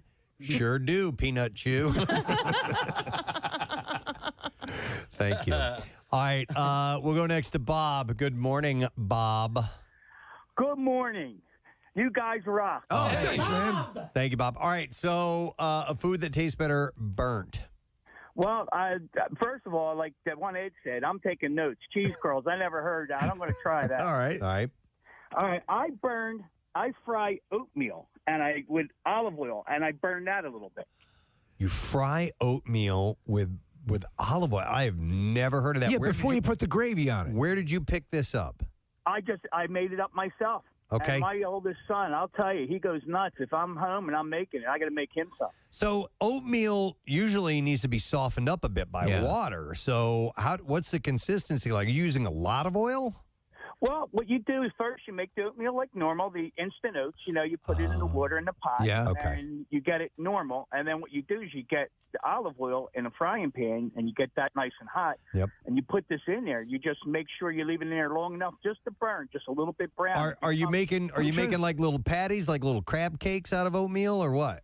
Oh no, I make like a big pancake. Okay. All right. My mind is reeling at this. Did you discover this recipe during a house fire? No, it's just the way my mind works, I guess. All right. And then do you throw anything on that? You throw some fruit on it or sugar? Oh, you could throw whatever you want in there. You could throw cayenne pepper. You can put onion salt, whatever you want. Onion salt? What the hell? So you're having savory oatmeal? Oh, yes. You got. See, I always think of it as a sweet treat. I love oatmeal. Wow. It's crunchy and soft at the same time. You got the best of both worlds. All right, you're changing things up here. You're making my mind freak out. I like the unique thought. All right, thanks, Bob. He's like you, Casey, because Casey, did you see what Casey did with the cinnamon toast crunch? Oh. Yeah, he made. What'd you make out of it? Just French toast, yeah. Cinnamon toast crunch French toast. So, would you crunch it up? I crunched it up. You batter and then dip it in that? Yep. Okay, that sounds pretty good. The only thing I would have original idea? Well, no. I mean, I initially, I follow Blackstone Griddle on Not Instagram. the magician. No. And they had Fruity Pebbles, and I don't have Fruity Pebbles. Okay. I have cinnamon toast. So I did it with that. The only thing I would have done differently is I would have crunched up the cereal a little bit finer, made it more of all powder. I got right? you. Yeah, throw it in a processor, something like that, and doing it that way. Martin's Potato Rolls commented on your recipe. I know. Well, I tagged them on it because the other thing is I didn't have any bread in the house. The only thing I had left over were potato rolls from the cheeseburgers that I made on Saturday And night. that worked well for you? It did, as a matter of fact. Those potato rolls were real. I'm going to go to Walter. Hi, Walter. How you doing, man? Walter. Walper, are you there? Chris? No. Chris? Is your name Chris? Yeah, my name's Chris. Where the hell did Walter come from? This is my version of good morning it to Connor. All right. I told him mine. All right. What's up, buddy? So I got married in 2009 to my wife, and she gave me 2 terms of divorce. One would be if I ever gave her a Dutch oven. All right. Okay, And and the other one is if I ever steal the little French fries that are burnt from like the batch before that accidentally make it into yours. Sure. She loves them. All right. I agree. The itty bitty crunchy ones, they're almost potato chips. They're really good. Yeah, I like them too. Yeah. Yep. They're amazing. Would she like save those for last, or just savor in them and point out how much she loved them? No. She will dig through the bin of French fries to find them. You know what you should do? And honestly, put the whole relationship to the test. Do a Dutch oven, but when you put the blanket up over her head, between your legs is a bowl of those burnt French fries. There you go. I thought about that on April Fool's one time. All right, thanks, Chris. Appreciate it, man. Or Walter, or whatever you want to go by. All right, so this was also on this list that got it started, and I'm going to let Marissa handle it. Hi, Marissa. Good morning. Good morning, guys. Hey, so we're talking about foods that actually taste better if they're a little bit burned. So I love burned food in general. Just like Casey, I love my chicken burned. Yeah. But I like pierogies, like you know how you normally boil them. I like to pan fry them, and I like them really, really crispy. Mm-hmm. I And could see carrots. that. I like pierogies. It's kind of like, dumplings or pot stickers. I prefer them fried. I think having a little crunch on the outside is yummy. My mother used to make dumplings, and then when they got a little bit burnt, they were fantastic. Yeah. So are you a big pierogi aficionado, Marissa? No, not really. I'm weird, and I like them that way. No, there's a great pierogi place on Henry Avenue. Oh, okay. Yeah, in Roxborough. I think it's Roxborough. Yeah. Hey, Marissa, do you what do you fry them in? Is it an oil or butter or what? I just put butter in the pan with some garlic, and I just fry them up, get them really crispy, and they stuff. taste the best that way. Yeah, can I come over? Oh, anytime. Anytime. All right, thank you, Marissa. He'll bring. Do you do goat yoga? Hey, there was. Let's see. You know what? I thought of one that I used to like. Nick, we made the bologna sandwich here for you one time. Oh, yeah. Me and Nick Elmy did. He doesn't stand for bologna. I like it a little bit charred. Yeah, okay. Yes. I do like Yes. it a little bit charred. I Now- think it tastes better. So where is the char happening? Like, is it on both sides? Does it matter? No, just on the outside. Yeah, okay. It doesn't have to be on both sides. All right. I will tell you this. I do not like regular bologna sandwiches, but grilled bologna sandwiches, I can swing that. Nice. You know, Chuck D'Amico loves to air fry pepperoni. Oh, really? Doesn't stand for pepperoni. He doesn't stand for bologna. Yeah, I bet that's like well done bacon. Like it's really crispy and falls apart really easily. Who brought? There was somebody brought by. It was with syrup. Do you remember, Nick? They brought by this obscenely huge tray of like burnt bacon with like a syrup, and I was like, I'm like, this is the greatest and most horrible thing in the world at the same time. I want it back, though. I want it back. Get some Bizarre File stories. Toot sweet. WMMR presents Preston and Steve's Bizarre File. Brought to you this morning by Pro Team Collision. If you find yourself in an accident, you got to trust the pros at Pro Team Collision, your trusted auto body repair shop located in King of Prussia. You can go to proteamcollision.com. All right, this is scary. And Nick, you've been in an accident out hiking. Listen to this. All right. An Alaska man who was pinned face down in an icy creek by a 700-pound boulder for 3 hours, survived the ordeal with only minor injuries, thanks in part to his wife's quick thinking and lots of luck. Kel Morris's wife held his head above water to prevent him from drowning while waiting for rescuers to arrive after Morris was pinned by the boulder, which crashed onto him during a hike near a remote glacier south of Anchorage. His second stroke of luck came when a sled dog tourism company that operates on the glacier overheard the 911 dispatch and offered up its helicopter to ferry rescuers to the scene, which was inaccessible to all-terrain vehicles. Once rescuers arrived, it took 7 men and inflatable airbags to lift his boulder off as he drifted in and out of consciousness. Man. Morris, who is 61 years old, said he realizes he's probably the luckiest man alive and luckier that I have such a great wife, he said. His wife, Jo Roop, is a retired Alaska state trooper. Last Saturday, they decided to hike near Godwin Glacier on an isolated and underdeveloped trail. The trail was actually a rocky creek bed lined with large boulders deposited by the glacier. Now, Morris said that he noticed dangerous boulders, some weighing up to 1,000 pounds, along the banks of the creek and avoided them the best he could until he ran into an area where he couldn't pass. And he said, I was coming back and everything, the whole side, slid out from underneath me. And he said things became a blur as he tumbled down the embankment about 20 feet, landing face down in the water. Then he immediately felt the boulder hit his back in what was described as basically an avalanche of boulders. The way Morris landed, there were rocks under him, in between his legs, and around him that caught the weight of the boulder, preventing him from being crushed. That's a miracle. But the massive rock still had him pinned, and Morris felt intense pain in his left leg and waited for his femur to snap. Ugh. His wife tried to free him for about 30 minutes, putting rocks under the boulder and trying to roll it off of him before she left to find cell signal. And amazingly, she only had to walk about 300 yards to connect with 911 and relied on her law enforcement experience to send exact GPS coordinates to dispatch. A volunteer at the neighboring fire department heard the call while working at a sled dog tourism operation and diverted the helicopter used to ferry tourists to the scene. And by this time, Morris was hypothermic from the cold water running off of the glacier, and his wife was holding his head out of the water. Firefighters had to use 2 airbags that are normally reserved to extract people from wrecked vehicles to slightly lift the boulder, and then eventually 7 guys were able to lift it just enough to pull him out. That's amazing. Morris, who is now reflecting on his ordeal at home, acknowledged that it might have been a little wake-up call to stop doing things like this at his age.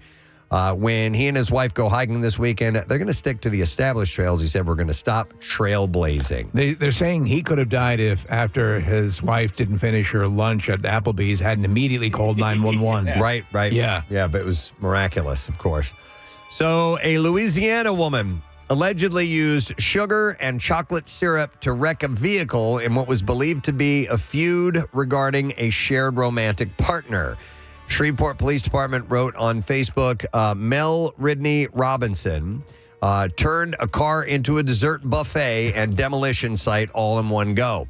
Robinson faces felony property damages for allegedly slashing all 4 tires of the vehicle, breaking both side mirrors, shattering the windshield, pouring chocolate syrup everywhere, and dumping sugar in the gas tank. You could have stopped at the tire slashing. Whole thing was caught on camera, by the way. On May 15th, Robinson had pulled up in her own car, parked next to the vehicle, destroyed it, and then drove away, and she was later arrested.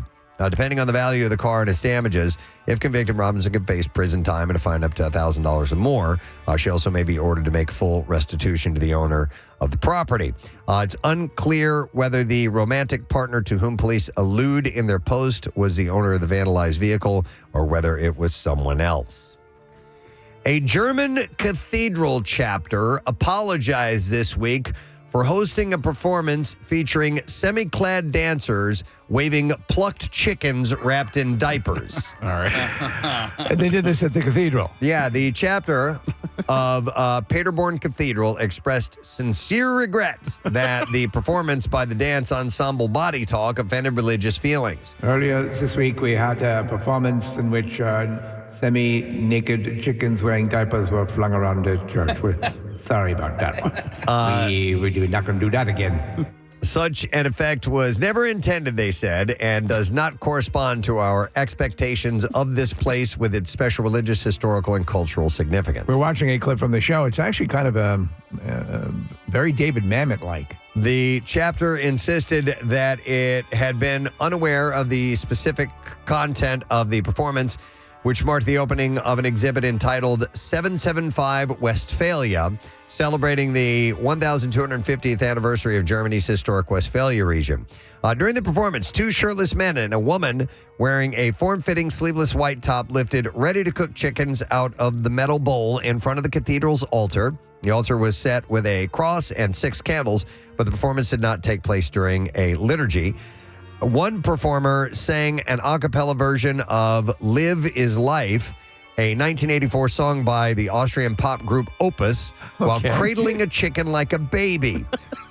Well, and then they're making the chickens in their diapers, a la a marionette, walk around the stage. So the singer adapted the lyrics, replacing the words Live is Life with Fleisch ist Fleisch, which is meat is meat. And meanwhile, the other performers dangled the chickens on their heads, knees, and chests.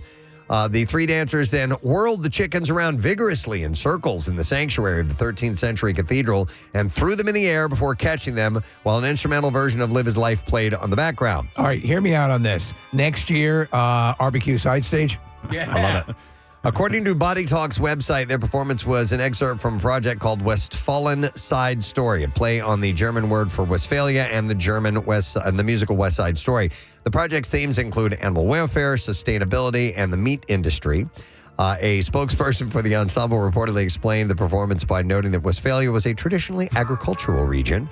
There are many chickens in Westphalia, the spokesman commented. I got to admit, it's a pretty good show. I'm enjoying watching it. You can't take your eyes away. Yeah, I would pay money. I don't know if it's a church show, but I'd watch it. I liked it. It was better than Cats. Steve, I would watch this on the side stage at him on barbecue. Absolutely. A petition against the desecration of Paderborn Cathedral addressed to Bents was launched on the Citizen Go platform, and the petition, which had more than 21,500 signatures, said whatever the performers wanted to say, it was in any case a desecration of the sacred space and a blasphemy against Christian truths. Do something with pork chops. Yeah, maybe. All right, and there you go. That's all we have time. Sorry, it was a long story, but By the way, it was worth it. They just panned out from the stage. The place was packed. Yeah.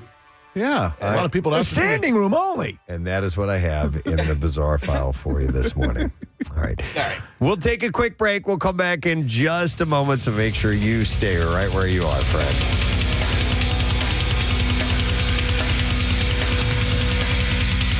Preston and Steve. Bacon, we want you back.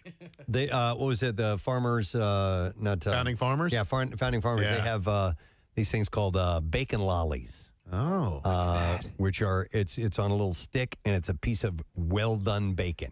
Oh wow! That's got like a they're wrapping something, a candied type of candy, sweetness on it. I like that. It's pretty tasty. Is it around a particular item or is it just the bacon? A wedding ring. What do you mean? Is it around? Like is there scallop hidden within?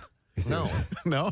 Just why? bacon. Why? What makes you think the lolly part? Yeah. Like no. It's just like it's a on a Tootsie stick. Pop.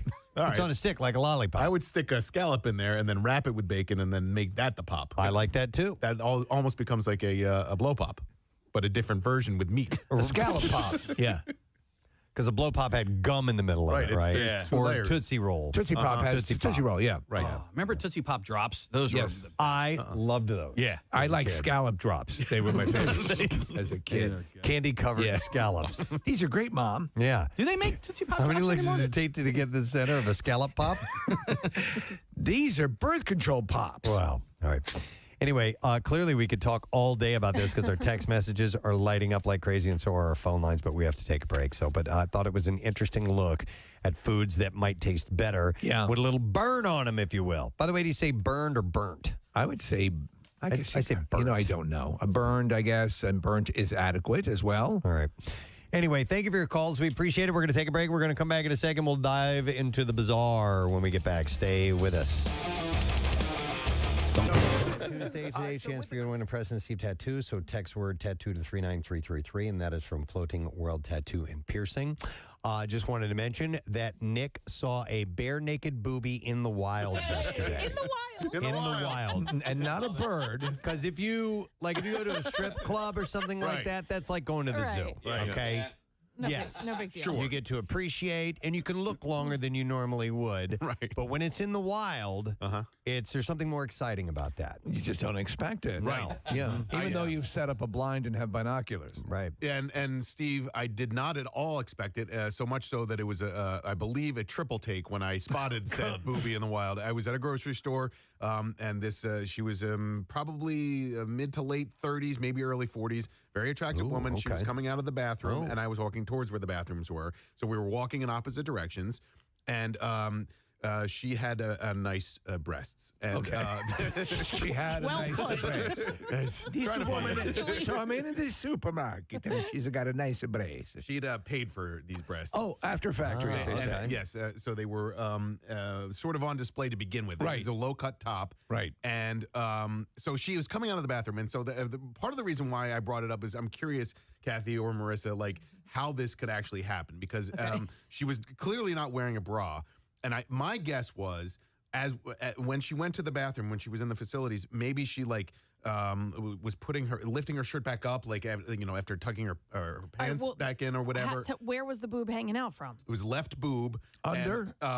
No, to the side. Cleavage? So the shift, the cleavage shift had gone from in the middle of the boobs to the right boob entirely. I gotcha. And so the left one was fully exposed. So it was Wait.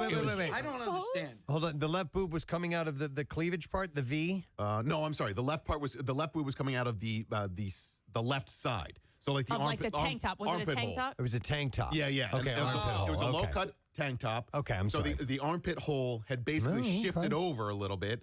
And so you're getting drastic side boob, basically. Yeah, and so all of this is Wait, did you see nipple? Yes. Okay. Oh, my more God. than side boob. Whole boob. No bra. And all of this is happening in real time. And it's one of those things where, like, when you look at a woman and you see cleavage or whatever, you sort of do the side eye. You glance more than once. But this one, I was like, wait, no, that's not what I saw. Oh, that is what I saw. Wait, is that what I saw? All of that is spinning around in your brain as quickly as humanly possible. Before you answer this question on how something like that could happen, Kathy, do we as responsible men Well, that's what I was going to ask. go over and say something? I think you have to. Hey, your knockers are hanging out. I mean, Nick, did you say anything? No, and I thought about it, and I was wondering what the approach should be. Because, look, when that type of thing happens, unless you're doing it blatantly for attention, which I don't think that she was. I think it was by accident. I didn't want her to be embarrassed in the store. Could you do it cryptically and say, hey, melons are on sale? Wait, you didn't want to embarrass her, but the poor thing probably walked into so many people. Somebody texted in and said Nick should have said, guess what I get to do. All right. I just should have yelled it right there. I think a great question. That's what I get to do. Kathy. How could that happen? Well, no. Yeah, to some extent. But also, would you prefer, I think I might do what Nick did and just say, I know. There's no way as a guy you can. And I thought about it. And I think you wait for a woman to tell her. So what would you do? I mean, would you prefer that a guy told you if you were exposed that way? Oh, I mean, it would be so embarrassing. Yeah. But if I was walking out of the bathroom, I think I'd rather catch it instead of walking through the rest of the store and like more people seeing it. Or do you go find a random woman to go tell this woman? Honestly, I think There's that a would be woman better. on aisle 5 with her knocker hanging out her armpit. I mean, this lady's going to walk through the entire supermarket. I think you failed. I think you and anybody would have. You want the very first person that sees it to tell you that they just saw it. Like, I can understand Nick's position on that, though. I don't Well, understand. it was a moment in time, Casey, and so I didn't want to turn around and then chase after this woman and say, hey, your boob's hanging out. Hey, lady! So I debated whether or not I should do it, and I suppose your instincts would have been different than mine, but at the moment, I didn't want to say anything that would have embarrassed her any further, and so, like, to me, the person doing the confrontation and saying something to her, that's embarrassing to me as well. I don't want to be that guy that'd be like, hey, your boob's hanging out. Well, and finding the right words in that moment as well might be kind of hard. Like, your shirt. You're hanging out, would be like, oh my God, why did I say that? It'd be like, cover up, maybe. I don't know. I would have just said your shirt. Your shirt. Check your shirt. Your knocker plopped out. So in hindsight, I kind of wish that I had said something, but at the moment in time, I did not. Oh, but let me explain, because I can see how this happens. Now, I don't have fake boobs, but either way, like if she was in the bathroom, because this has happened to me, not where my boob is fully out, but if we don't sit on the toilet and we're hovering, like you're kind of hovering forward, the boobs are hanging. I think that's what happened. Yeah, I think that's exactly what happened. So that left her in this precarious predicament. There's a whole bunch of I think, moral questions here as to how you approach that and what you would do in that situation. I could see you. It's like when you see a fight in real life, it's like you're so used to seeing it in the movies or whatever that you don't. What did I just see? What did I? Yeah. And by the time you process it, the moment is gone. Right, I mean, listen, I had a similar situation. I was at Wonderland Pier in Ocean City, and there was a guy in a wheelchair, and his testicles were hanging out of his shorts. That's right. And I went up and I told his caretaker, I'm like, and I'm like, yo, his nutsack is, I didn't say that, Did you tuck it back in for him? I did, with my mouth. No, but I said to the caretaker, I'm like, excuse me, this gentleman's testicles are exposed, and it's as simple as that. Like, yes, it sucks. It's embarrassing. I was at a wedding one time, and it was a daytime reception, so the room was well lit up. It wasn't a dark room, and everybody's dancing. We're doing kind of slow dancing, the traditional man and woman dance, whatever you call that, not a foxtrot, but anyhow. And there was a gal who was there, and we had met her earlier in the day. They were I think the dance instructor that helped the bride and groom learn this really cool fancy dance that they were going to do for their first dance. Right. So anyhow, they're dancing together, and her top is slowly slipping down and down and down. Yeah. She wasn't overly well endowed. Right. Okay, but nonetheless, it came all the way down. Nipple, the whole thing, everything hanging out. I didn't say a damn thing. Right. And I feel a little bit bad about that to this day, that I could have easily, because I met her earlier and I could have been like, hey, pointed. Could you have stepped on the back of her dress to make everything pull up in the front? Would that have worked? Yeah, I guess that could have worked, right? Yeah. I know but I hear what you're saying. You don't, because it seems like such an affront because of you being a guy. But then I also see the merit in how long do you let that go on? If you may want to adjust yourself. I do think I think I would prefer if a woman came over to me, like if you're with your wife, like, Rochelle, go tell Kathy your knockers are hanging out. Right. I'd rather that than you be like, hello, Rochelle, it's Preston. Can you drive down to the supermarket? I need you to tell a woman that her knockers are hanging out. It could have been, Nick, could have been like an invitation. She could have been like, In the whole quick thought process, one of my thoughts was, should I meet her in the bathroom? No. Whoever? Is she doing this on purpose? Is she doing it for Oh, my God, that's Nick McElwain out there. How do I get him? Now's my only shot, girl. Better flop out a knocker. I don't think that's actually what the case was, Kath. But for a moment, I'm like, he's by the guacamole. I do love guacamole. Nick, the flood of stuff. I don't care. The flood of everything is like, and it's comical too, Steve, because it really was triple take. Like I looked, and then I looked again, and then I looked again, and I was like, wait. And now I feel like an idiot because I'm the one staring at this poor lady's boob, solo boob. But they're in the male mentality. There's a split second. Yes. Lightning fast. Jumps across the synapse very quickly. Flash of, did you do that on purpose? Yes. Is that for me? Boom! It's gotta be. Gotta be. It's at the supermarket. How could it not be? Boom. Yep. I've seen videos where they do this at grocery stores. Yeah. Right? And that seems. Sorry, I didn't realize I was exposed. Hang on. Did she have a shopping cart? No, she was. She did not. She was walking out of the bathroom without a cart. She was. I think by herself. Did she have her boobs in the child seat? Well, I wasn't sure if maybe there was an upside down pineapple in the shopping cart. That is a sign that you're looking to swing, right? But Case, like, it was not. It wasn't like an elderly woman where you're like, Yeah, I'm sorry about that. Right. It was a younger, attractive woman who had fake boobs. So like, it was not like.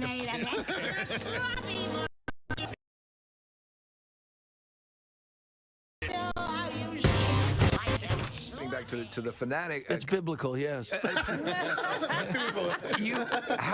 It seems I never hear stories of you. There never seems to be a situation like a moose ending. I have Warren on the phone. Hey, Warren, good morning. Hey, what's up, guys? Rock and roll, brother. Rock and roll, my man. What's up, buddy? Hey, listen, I had the same thing happen to me at a resort in Punta Cana. We were going to one of those pool bars where everybody sits around the bar. Sure. In the pool. Right. Yep. And this beautiful girl, she was just an amazing body on her. You look over, and her breasts had fell out on one side of her top, and she had a small bathing suit on. So I just kind of like... Very much, Marissa. It was, for me personally, this past weekend was one of the busier weekends on record in quite some time. There was just something every day, or a couple things on some days that I was involved in, and it was all good stuff. Yeah. But just, I'm wiped out today, man. Between charity and graduation and all that stuff. Yeah, it was... and then a little golf outing. Little excursion. I'll tell you about that, too. But there were a couple of graduation events. My youngest, Caleb, we had a graduation party on Friday night. And so leading up to that, because we were doing it at our house. Right. Leading up to that is getting all the preparations ready. So the couple... Buying new coolers. Well, they had to do that. And just getting all the food ready and the drinks and having a battle plan and finding out who's going to be there and who's not and all that. So leading up to it, that was a big part of it. And then Casey's son, Seamus, had graduation and graduation party yesterday.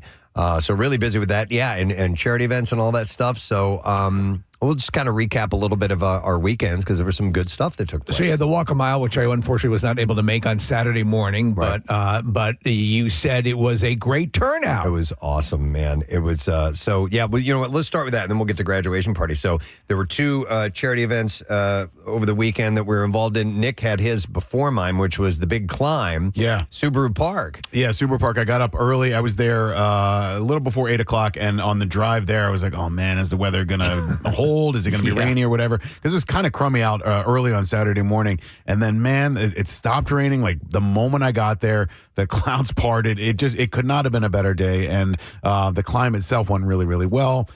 Big group of people joined for Team Luke, which is fantastic. I want to shout out Bob Havens, who's a longtime supporter of the show and of the station. Bob is just one of the best people I know. He's just a kind, decent, giving person. He's always been a part of Team Luke. But for the first time, he actually got to meet Luke. Luke came up, and it was his first climb since he was diagnosed with leukemia back in 2017. And so the first time he did it, he was really young and not nearly able to do very much. He went up one flight of stairs, and this time around, Luke crushed it. He did it beginning to end. He was sweaty and tired at the end of it, but he did all of it. My brother Adam also did all of it, and so it was cool to see them. Lauren Henwood and everybody from Leukemia and Lymphoma Society that was there to support it as well. My friend Barry came. He brought his family.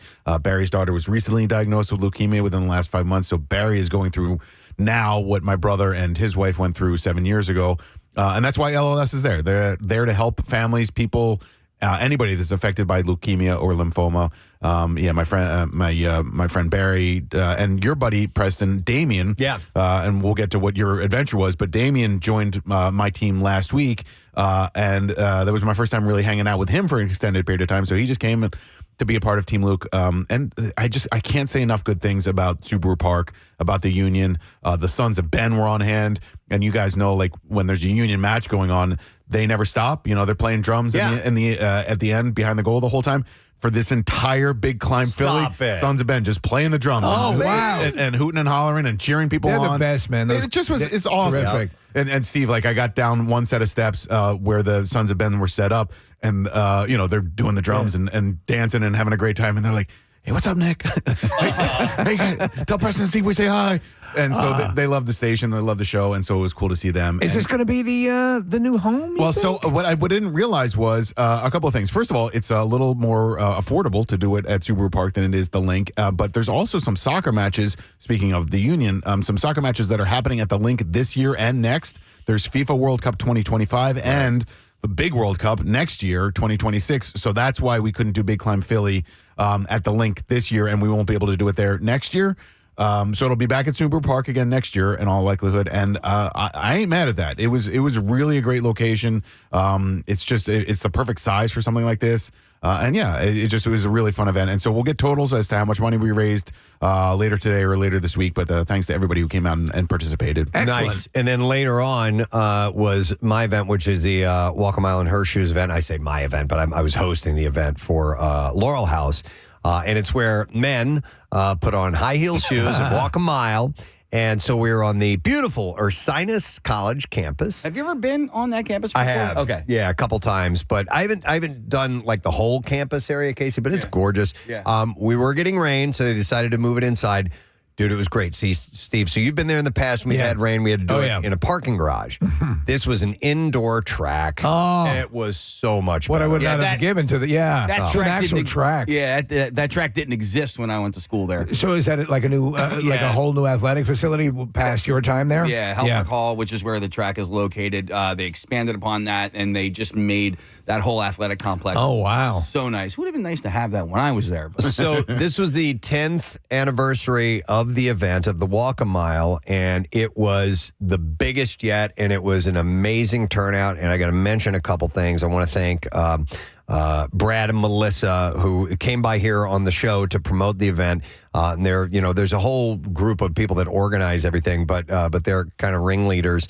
And the turnout was incredible. It was over 450 people. Whoa. That's a lot, man. Registered to walk. It was huge. Raised, I think, somewhere close to $80,000, which was huge. But the big standout story was the family of Alyssa Rose Weist. So Alyssa Rose, just on May 18th, was murdered in West Conshohocken by her boyfriend.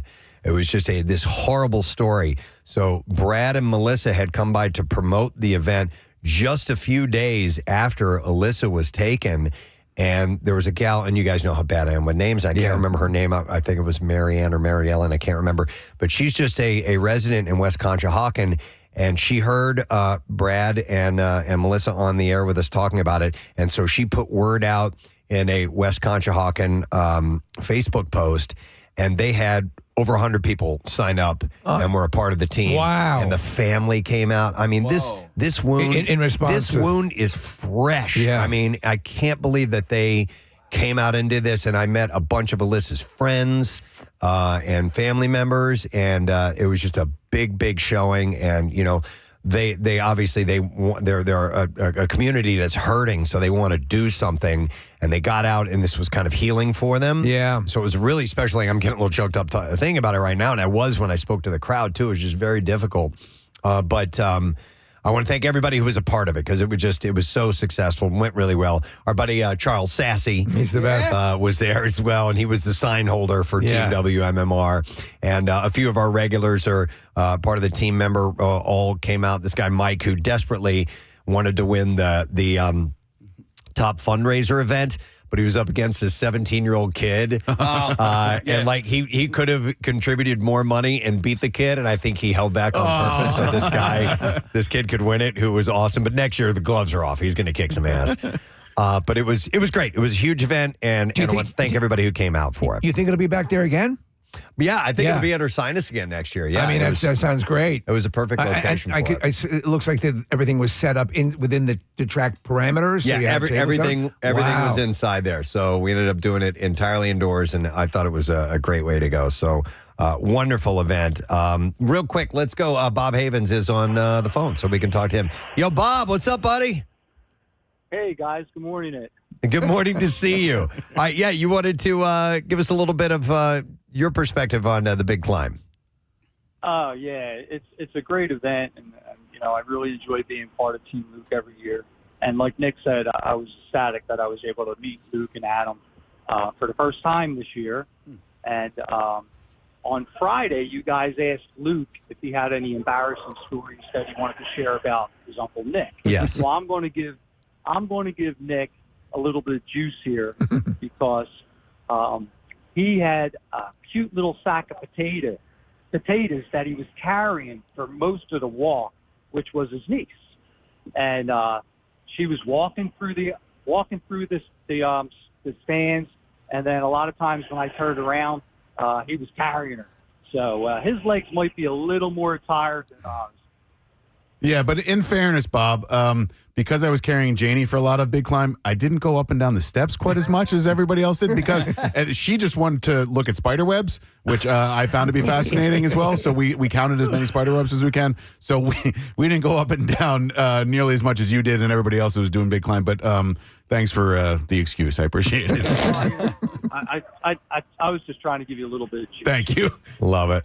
All right, Bob. I can tell you that. She did have a great big smile on her face the whole time. Yeah, she's adorable. Very cool of you to support this and be out there. You're the best, Bob. All right, guys. Have a good day. All right, take care, Bob. We'll see you later. Yeah, Bob supports everything that we do. It's awesome. Terrific. And by the way, follow up on Luke, and when we asked him about embarrassing things about Nick, he's like, "Oh yeah, definitely. When we go to Phillies games, if the Phils are losing, he like curses really loud." And then you went to that game on Saturday. Yeah, tell us about that, Nick. So Preston, I didn't even have time to be angry. So that was perhaps the worst Phillies experience of my life. They were down 17-1 at one point. Wow. Rhys Hoskins had 2 3-run home runs against his former team. I believe every Brewer in the lineup got a hit. Jesus Luzardo, who's been really great for us this year, just crapped the bed, and it was a miserable Phillies experience. So we did Big Climb Philly in the morning. Everybody rested up for a little bit, and then met at the ballpark. It was a great time. It was cool being there with friends and family, and I saw our buddy Andrew, the beer guy. Yeah. He said to say hi to everyone. But man, 17-1. The Philly, and then it was funny because the Phillies scored 5 runs in the bottom of the 9th, which was mildly exciting, but it only made it 17-7 at that point. But I turned to Luke and I was like, buddy, there's going to be some cursing that happens from you. And he was like, I understand. You're allowed to. Well, I give you credit. If you were there till the 9th inning, they gave you no reason to stay that whole time. They sure didn't. But Janie, my niece, she stayed the whole time, which is a really impressive feat for a 4-year-old. Despite the score, it was a fun time being there with the family. All right, well, on to the graduation parties over the weekend. So Friday night, we had one, like I said, for my youngest, Caleb, who's graduating. Graduation is a week from today, by the way. Jeez. So we had a great time. A lot of great people. The weather held out for us. It didn't rain till late that night. Yeah. It was a beautiful night. It was very comfortable. And when it rained later, it rained a lot. It so did. You guys really dodged a bullet. Yeah, so, and I want to ask about that, Preston. Were there still a lot of people there when the rains came down? No, it was kind of fizzling out at that point. But because I was at your party. I had to leave that party to go to another party, and then we left that party. So I got home at like 10:30, and I sat in my back room, and the skies just opened up. And I loved it. I didn't turn the TV on. I just sat there and I listened to it. Yeah, it was awesome. So we had about, 50 people all together over at the house, and all the kids ended up jumping in the pool, which was cold, by the way, but with their clothes on and stuff. Well, you got to do that. And our buddy Brian Miller was there to take pictures of that happening, Oh, nice. which was fantastic. So thank you, Brian, for all that. And I got to meet a few of Caleb's teachers and stuff. There were some really cool people that were invited to the graduation party. Wow. And one of the teachers, his name is Tracy, and I've forgotten his last name. I wish I would have had it now, but he got this really cool journal for Caleb with this super nice note written in it. And Steve, it was like, it looked ancient. Like calligraphy? No, not the written, but just the book itself. The book itself was, like papyrus and all frayed and leather bound, beat up thing. It was this really cool thing. Which subject was this teacher from? He's a sub. Oh, wow. And so he subs pretty much everything, and was one of Caleb's favorite teachers. So that was a really nice gift. It was cool to meet those people. But I ended up, as is always, even if it's for my kids. What'd you do? I just ended up getting bombed, man. And then you had to walk a mile the next day? Yeah. So here's the deal, and here's why I got bombed. As I got plenty of alcohol because I knew there were going to be adults there. Yeah. And then I laid out like a bar, and it was going to be kind of do-it-yourself bar. And one of the first guests that wanted a mixed drink, Rochelle was like, hey, can you make them a margarita? I'm like, yeah, sure, I'll do that. I make a margarita. I'm shaking it up and everything. And so now I'm the bartender for the whole night. Yeah, you got locked. Which actually is fun for me. Yeah. But I didn't get to talk to you much because I was mixing drinks the whole but time. you're also the master of the ceremonies there. But here's what kept happening. So I was mixing up these drinks, and I would pour them out into the glasses. And at the end of the shaker, there was a little bit left over. You were knocking them back. So I started drinking. So how many different types of drinks did you have? Oh, well, I was only making like 3 or 4 different types of mixed drinks. But I mean, I was drinking tequila and vodka and bourbon, and I'm like, I'm not going to let this go to waste. Glug, glug, glug, glug, glug, and I mix up another drink. And in the meantime, I'm cracking beers in between those, and I was pretty lit up. How out were you? Well, not falling down drunk and not throwing up drunk, but pretty banged up. And next morning, I had a nasty headache. But I managed to get it together for the Walk a Mile event. But again, I turned, this special moment for my children into Daddy's going to get bombed tonight. Well, listen, I think you had a little bit of a license there. If you are the bartender, I mean, I was earning my keep. You were doing that, so. Definitely. But it was a lot of fun. We had a great time, so I was happy everybody enjoyed it. And did you embarrass yourself at all, or just got no? Drunk? Okay, Didn't manage to embarrass myself. You dodged a bullet. At least I didn't do that. But no, it was fun mixing up drinks, and Marissa and Casey made it out, so it was nice. And we, lit a fire and had music on, and it was just a really good time. Your sound system in your house is amazing. Oh, thank you. Because and it goes all it's a Sonos. It is a Sonos system. Yeah, so you can link or unlink and put different music in different rooms at the same time and do all kinds of. Go to Bob and Ron's Worldwide Stereo. Yeah, that's where we're not kidding when we say that is our place. Worldwide Stereo. They did that hookup. It is completely customizable. So so that not to on that night. While you talk about the rain, that was night one of there was the Roots, the flood, right. The Rains of Ranchipur. Yeah. And so I started to hear reports about that. I knew your event was going on. I mean, I'm talking about. I actually should say Saturday night, right? But man, it came down hard, and I was like, "Holy crap! That must have been a nightmare if you were out for that thing." Yeah, and when it was coming down, it was like hard, these heavy, real like intense, a roar inside the house. Short but intense storms is the way that was. So I walked back. I took the subway from the ballpark to Suburban Station. Got off, and it was a nice night at that point, Steve. So I walked from Suburban Station over to 30th Street Station. Took the train home. This was after the Phils game on Saturday evening. It was really pleasant in that stretch. The sun was coming out, but as I crossed the Schuylkill River from Center City to where 30th Street Station is, I looked down at the river, and it was just poop brown. Yeah. It was high, and it was rushing pretty fast, and it was just because of all of the rain that we've had really over the last month, but certainly over the last prior to Saturday afternoon and evening for the last 48 hours. It was noticeable how high it was. Yeah. I want to double back for a second because on the phone lines, Melissa from Laurel House is calling in, and she wants to give us a little bit of an update. Hey, Melissa, good morning. Hi, good morning, guys. Hey, what's happening?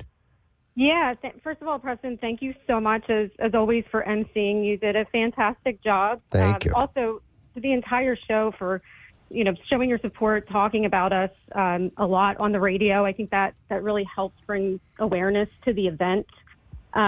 So many returning supporters of Walk a Mile, as well as a lot of new supporters as well. So as you had mentioned, Preston, biggest event we've had so far. I think I heard, and don't quote me on these numbers, they're not final, but I thought I heard over 450 registrants for the event. I mean, typically I think we get 200 as a good event outcome. And then, our goal initially started out, I think, around 50,000 and increased from there. And I want to say that the last time I checked, we were close to $80,000 raised for that event. And that number may be going up. So I just want to, again, thank you all, thank our supporters. I want to thank Brad Smith. He really was the one that led the effort on getting this organized, and so many others at Laurel House, the staff there and board members as well, and as well as volunteers. So it just was incredible.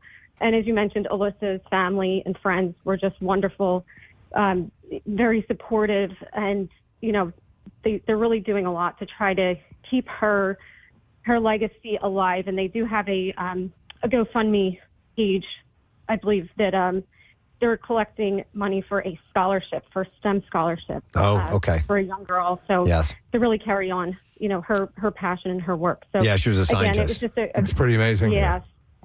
Yeah. All right. So thank you again. Of course, and thank you guys for what you do. It's Laura House is such a great organization, but we'll get ready again down the road for next year, Melissa. So thank you so much. We appreciate it.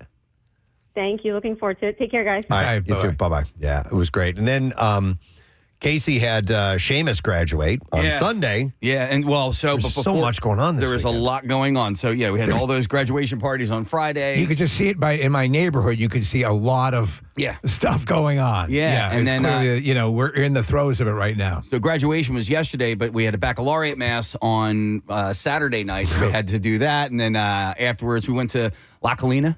It's a little restaurant right around the corner there. I love that. Had a really, really nice dinner. Did you have the Renzino? I didn't, but somebody else did. I always get the Dover sole. Yes, yeah. No, I ended up just getting biscottis. But Is that how you ordered them? Yeah, I was on biscottis, please, with the clams. So we did that. We it was us and a few other families and stuff like that. People that we've gotten close with over the the past 4 years. But the graduation ceremony was at the Leah Corus Center on Sunday morning. What? I'm thinking about the story you told me. Oh. At baccalaureate. What the hell did I do at baccalaureate? Okay, well, you're just going to have to, you're going to have to. Do you want me to tell it real quick? Yeah. Okay. And maybe this will lead to a discussion down the road. I was off air talking, Steve, to you and Casey about something that happened with me and Rochelle. Rochelle and I were getting ready to go somewhere. We had just taken a shower. Oh, right, yeah. We're naked.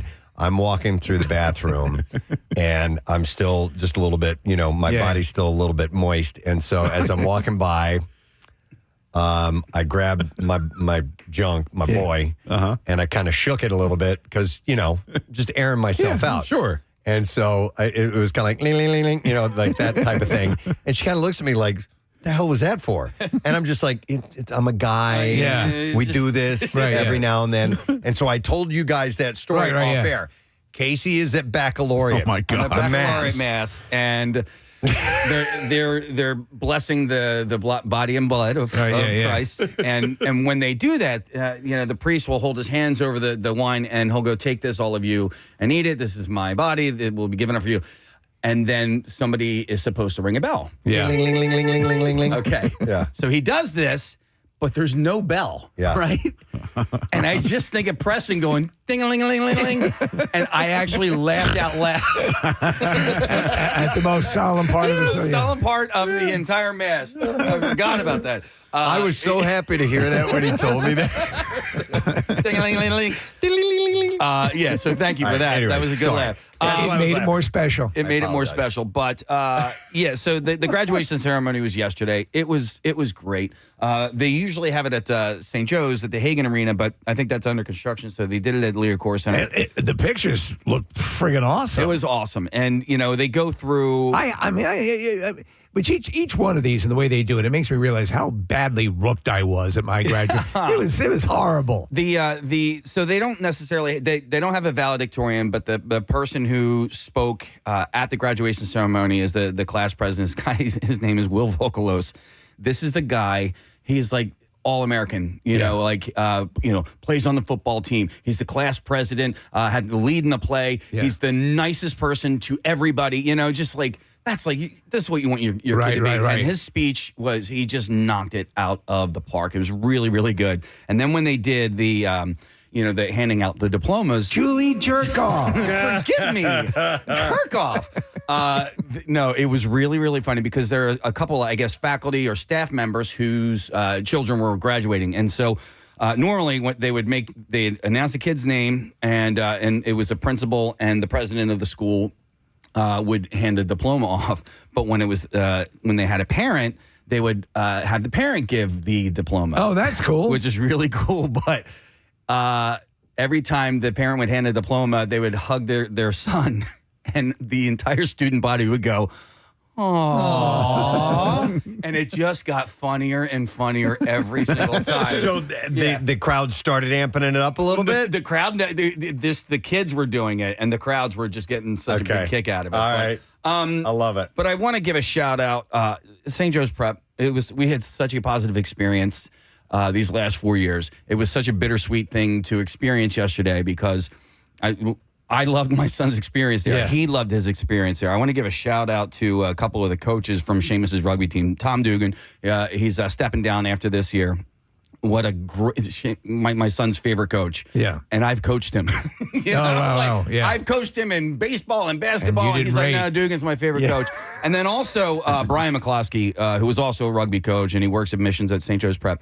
You talk about somebody who is dialed in with the student body. Yeah. That guy is absolutely locked in with the student body, and I had such a positive experience. But so it was great. It's awesome. I was surprised that I didn't really cry all that much. I got a little bit of watery eyes. But I was able to keep it together for a little Very good. for the most part. And then the graduation party last night. We had a graduation party. Well, I mean, it was like a dinner. it was dinner. Lou Turks, right? This place Next called year. De Fabio's in media. But press, there was an Italian American festival at Rose Tree Park yesterday. Yeah. The traffic on 252 was horrendous, and I was like, "Oh no!" Like I have people coming, you know what I mean? But thankfully, it was over at that point. But we and so thank you for coming to the No problem. to the dinner last night. I got there a little bit late. Yeah. Because I was off doing something else. Can I tell that story Yes. now? Oh, Or baby. Moving on to something else. I had the esteemed honor of playing the greatest golf course in the country. Maybe one of the greatest, and definitely one of the greatest golf courses in the world. I got to play Pine Valley again. Wow. So I got to thank Bill Jeremiah, the member and friend of mine who invited me, and the other two guys I played with, John Hudson and John Pellet. And we had it was a beautiful day, man. And you didn't do any video recording? Yesterday was, no, I did a little bit. Oh. I just can't, I can't post it. Okay, all right. I'm not allowed to post anything like that. I got a little talking to over that. It was pretty funny though, because like when you got the invite, I just came in and I just hear you. I need to ask you for some I was on permission. the phone with Rochelle, yeah. I'm like, honey, I have to ask you for permission for something because we were going to the graduation party afterwards. And it would have timed out where I would have been a little bit late, and I had to make sure it was okay with it. I got the phone call. Casey was like, dude, you don't have to come. If you're going to go play Pine Valley, go play Pine Valley. Yeah. Just make sure your wife comes with a check. That's all. Did we? I don't know. I have no idea. And I got to thank my caddy, Damien, who's this great guy who is he's my regular caddy. At He's Pine your regular Valley. guy at Pine Valley. Was he your caddy yesterday? He was, yeah. Oh, that's great. And Yeah, he was well, I reached out to him. I'm like, hey, I'm playing. Can he come? It's just so funny because he was at Big Climb Philly on Saturday morning, and then he's Preston's caddy yesterday. And then I was thinking about our listeners, Preston, because Steve Wilson posted a really great thing on Instagram, and it was Steve Wilson was at Marcus's bike ride, which was on Saturday. Yes, no, it was yesterday. Yesterday, okay. So Steve Wilson was there. Damon was with me at Big Climb Philly. Then Damon was with you at Pine Valley. Bob Havens was at the thing with me. And then Sassy was with me at Walk a Mile. And Peanut. Charles Lance. And Peanut was there, too. Yeah, and it was just pretty like, amazing. These are our listeners, but they're our friends who support these incredible charity organizations. And they help you play golf at Pine Valley. Like, it's just, what an amazing relationship. All we needed was Chris and Shelley and Tom from Delaware. They had everybody there. And Smiling Chris. And all the other all-star Wait, fans. Who's the guy that yells, Casey? Is that no, not Gary Lauer. I forget his name. We're rocking, man. That guy. But listen, it's such a privilege to play this, and it's right it's right here. A lot of people don't know, if you don't know the world of golf, you're not familiar with Pine Valley, but it really is super incredibly special. And I actually played well. I was really happy with that, almost more than anything. I was happy that I played halfway decent, because the guys I was playing with, especially my buddy Bill and this guy John Pellet, were just like, watching people do that really well is so impressive and cool, and pisses you off as well at the same time, because you can't do it. But it was a beautiful day, and it was just amazing. So That's awesome. Oh my God. What did you end up? What I shoot? Yeah. I shot, and Bill gave me a mulligan on one of the holes, so I did take one mulligan, and I apologize to all the golf purists out there, but I shot an 86, and so it's one of the hardest golf courses in the world. So to shoot that, I normally shoot low 80s, high 70s. So in 86, I was thrilled with That's that awesome. yesterday. Let's talk about this mulligan. What happened? Oh, man. An alligator bit his hand. I can't. It was on a tee shot. I came over the top and I yanked it to the left. Okay. And it went into no man's land. And Bill was like, There's a lot of no man's land at that course. It's all no man's land. It's unreal. Do they have PGA events there? They do not. Why is that? Because it is exclusive, and they have this one event, one big tournament a year. It's called the Crump Cup, and it's for amateurs. Okay. And that's the only thing they do there. And plus, the terrain of it would not lend itself to TV coverage. Okay. Or big, when they do those big events, there needs to be TV coverage and sponsorships and everything that helps pay for all that. And there is just not enough room for all the people that would come out there. And yeah, we're watching a video of it right now on our monitors here. But it's tight quarters. And it wouldn't lend itself to a gallery or anything like that. Gigantic sand trap. Oh my God, it's massive. So it was really cool, man. It was a hell of a weekend. I was super, super busy, and I'm really dead ass tired. And Marissa was out and about. Marissa, you went to Roots Picnic last night. I did. So Lenny Kravitz was playing, and I was talking to our friend Sarah Parker, and she has never seen him live. Oh. And I was like, we have to go. It's right at the Man. He's playing the Roots Picnic. He was playing earlier. I had an internal debate who would be the headliner, whether it would be Lenny Kravitz or Meek Mill. I was very wrong. It was Meek Mill. Yeah. He's much bigger than Lenny Kravitz at this point.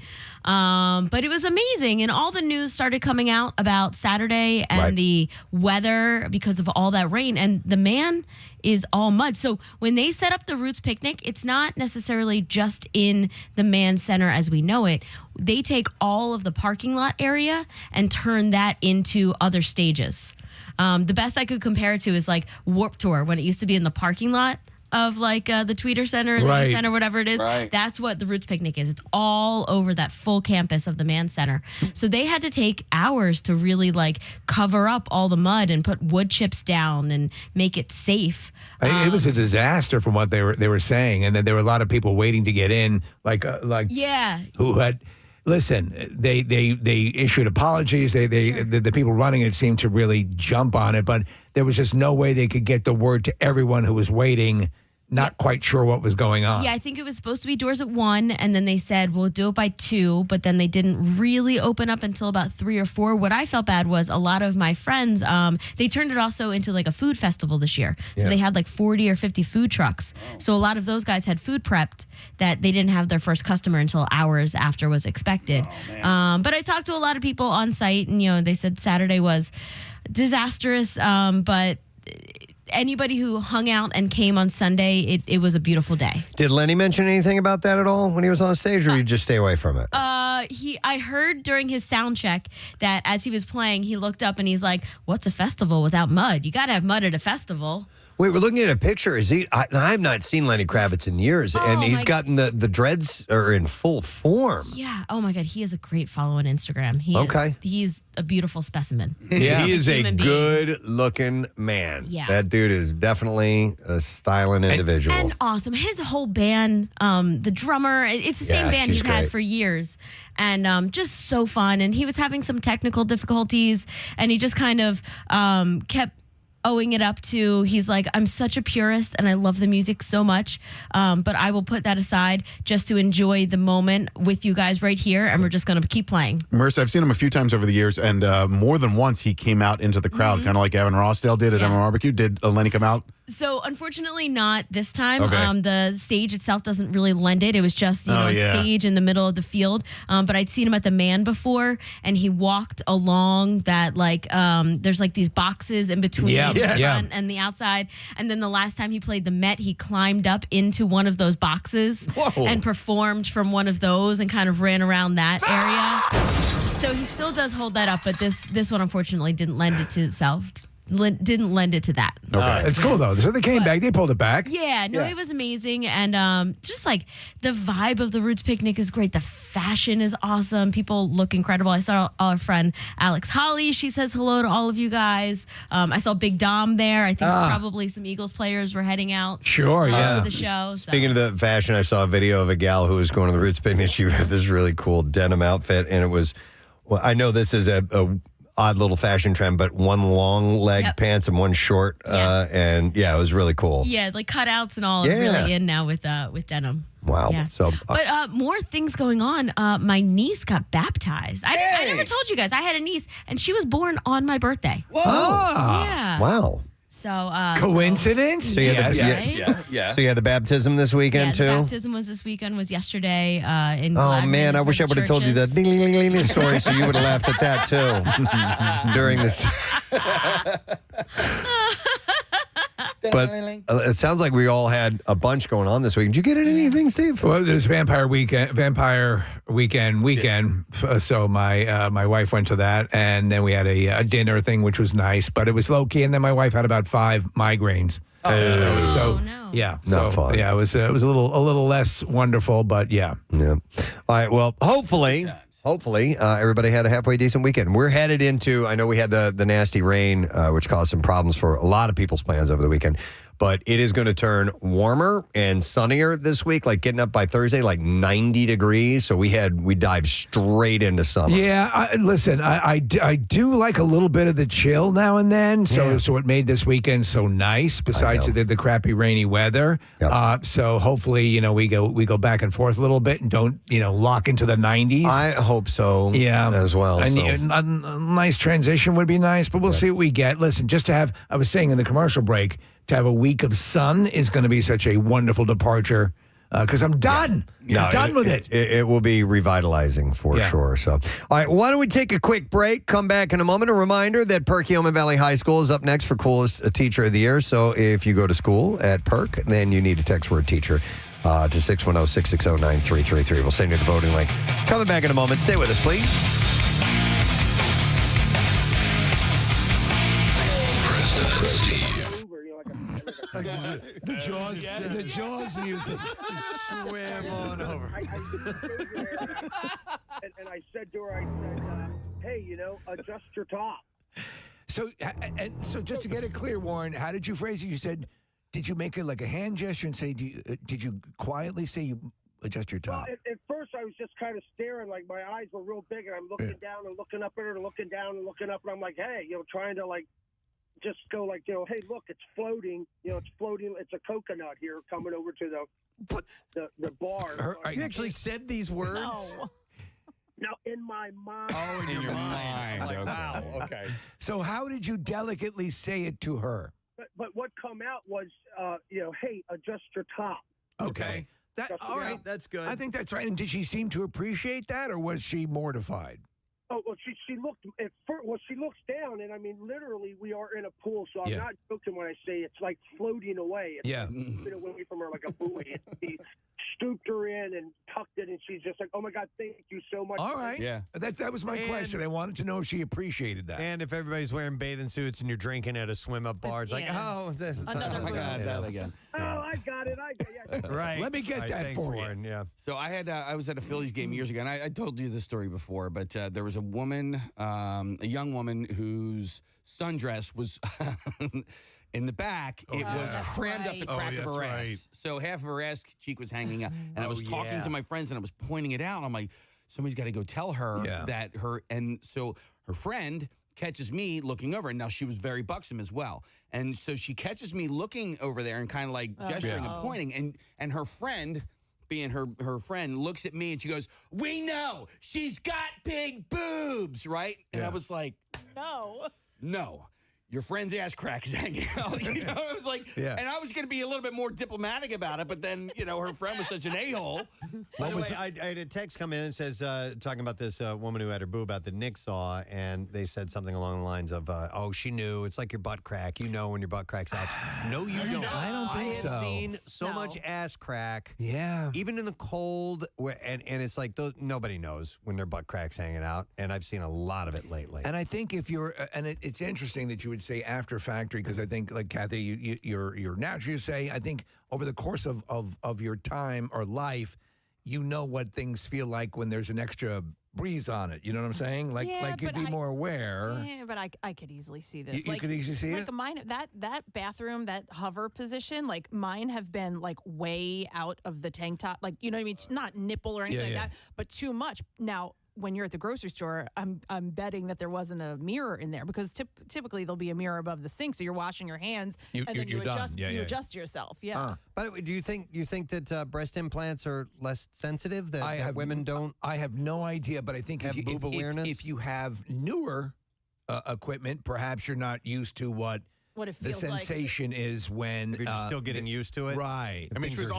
she was already not wearing a bra, right? So like that feeling of that fabric over her boob had already been removed. Right. And so like I think that the exposure, it just didn't register. That's what happened after my penile implant. Right. Yeah. If I were a woman with big boobs, I wonder if I would like going braless or not.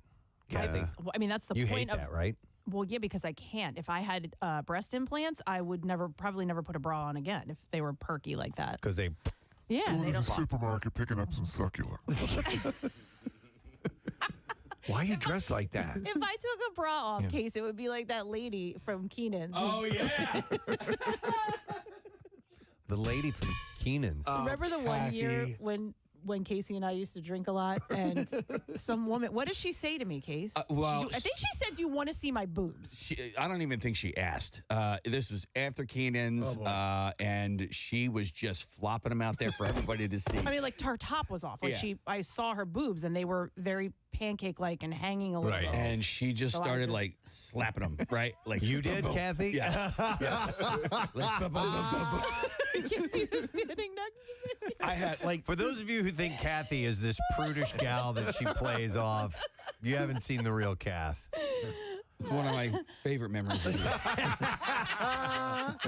It's so great. I made him extra sloppy for you. Yep. All right, let me. I made them extra sloppy for you. Let me go. Let me go to Joe. Hi, Joe. Good morning. Hey, Gadzooks. Hey, Gadzooks, buddy. What's up? So when I was about 16, we were at the beach, and my pops is sitting there, and he's looking at this girl. He's like, dude, her top's going to come off in the next wave. Sure enough, boom, popped right out. So my dad is sitting there, so he starts cracking up. Me, I'm just standing right there staring. But he yells real loud. He goes, hey, chick, your boobs are out. Hey, chick. Hey, chicky baby. She went down and dropped in the water, tried to fix herself. Aww. Your gazongas are airborne. Oh, my That's God. another one, though. The beach Thanks, waves. Joe. It's like you're going to see a boob at some point. Oh, for sure. And I feel terrible because I've seen that happen. I've seen dudes lose their bathing suits, like they're body surfing or whatever. Oh, dude, you know where that happens a lot? At the amusement parks that have the big wave, the forced flow that you can go out and try to like a boogie surf, board on, and their shorts will just fly right off because there's so much water pressure. And people don't realize it when they get it's in. Hilarious. Yeah, it is hilarious. Let me go to Mickey. Hey, Mickey. Good morning. Hey, good morning, guys. How are you? Good. What's up, Mick? Listen, I'm a crossing guard, and I had an incident where a woman pulled over to ask directions, and I leaned over to give her the directions, and her top had opened up. And I was like, oh, my. Oh, my. Don't mind if I do. So, don't mind if I do. Mickey, did you say anything to her? Yes, I said, ma'am, you seem to have a wardrobe malfunction. Okay. Nice. That's a good. Nice. Well done. That's put very nice. Oh, my God, I'm so sorry. I said, hey, I'm not complaining. Yeah. I said, I just wanted you to know that. You're perfect. In case you were on your way to work, you might want to button up. All right, that's a polite way to do it, Mickey. I want to get the consensus also from women. Would they appreciate a guy doing as he did? Just you had wardrobe malfunction. In case, as you said, interceding earlier when Nick had this woman come out. I think would you appreciate that, or is it? Listen, man, when you have like a boogie hanging out of your nose, it's super embarrassing, and whoever says it to you, it's going to sting. And it's going to be embarrassing. And I hate to, draw the parallel between boogies and boobs. Yeah. But it was a great book, by the way, by Herman Melville. I would prefer. It was his follow-up to Moby Dick. I would prefer the very first person that sees a booger hanging out of my nose to tell me. Yeah. So that I don't walk around the office with my boobs hanging out. I got you. Yeah. All right, well, let's go. Let's see what happens when the other gender is faced with this issue. I have Jackie who's on. Jackie, good morning. Hi, you guys rock. Thank you, Jackie. What do you want to tell us? All right, so I was a lifeguard and pool manager for a very long time, so you see a lot. Yeah.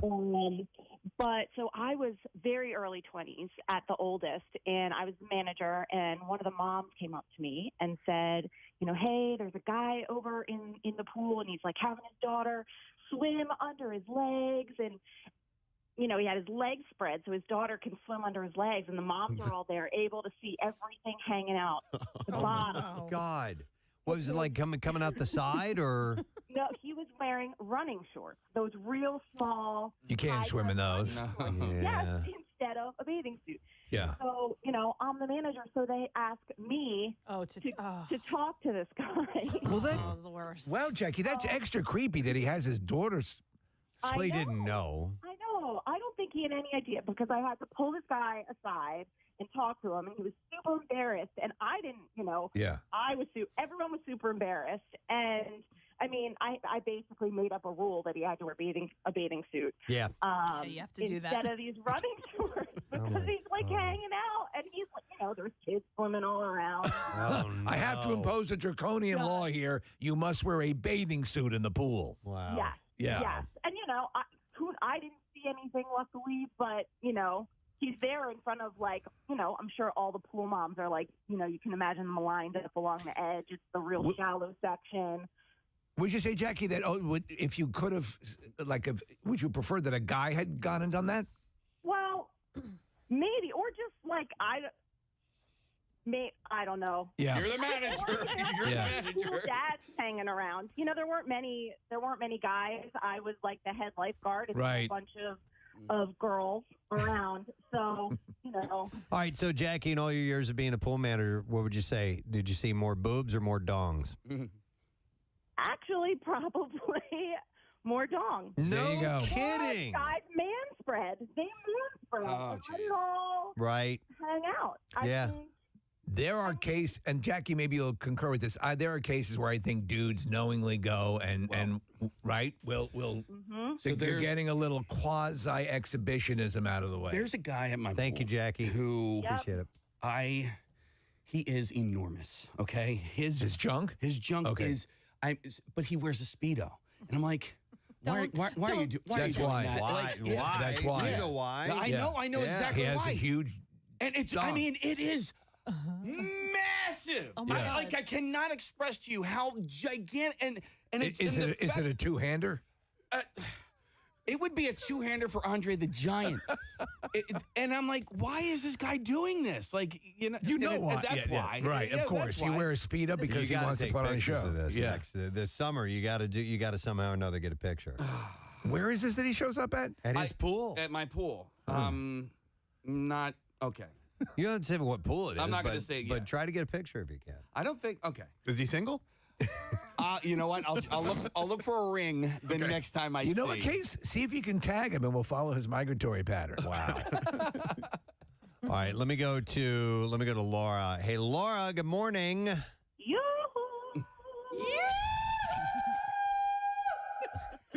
All right, Laura. What's up? Good morning. One of my college boyfriends, we were dating not that long, hadn't met his parents yet. Go to the hospital to visit his dad after a fall and get a huge show of his balls. Oh, my God. Wow. His dad. Wow. Wait.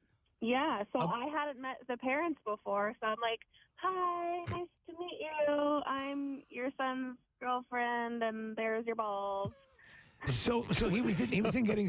Well, why was he wearing a hospital? He was in the hospital, or was he just walking around? Yeah. Okay. Yeah, he took a fall, and he was in the hospital, and my boyfriend asked me if I wanted to go, visit him, and yeah. That's so just an about the unfortunate hotel. incident. The hospital gown is the most unforgiving garment that has ever been created by humankind. I've said. I know, it was Yeah. just funny the first time meeting him. Oh, absolutely. All right, thanks, Laura. I've said that 1,000 times, Preston. They need to redo the hospital gown. You just feel so uncomfortable and exposed, and It's like wearing victimized. a bad smock. Yeah, it's like you're doing arts and crafts, This is but your ass terrible. is hanging out. Let's see. How about we will go to Erica. Hi there, Erica. Hello. Hello. What's up, Erica? So I'm bringing it back to the boobs. Okay. back in my early 20s, we were probably 20, 21. Me and my girlfriends would go down to Wildwood every year and hang on the beach. We would always set up our spot a little bit away from the ocean because we'd be drinking and listen to our music. And, we would always dig a sandcastle.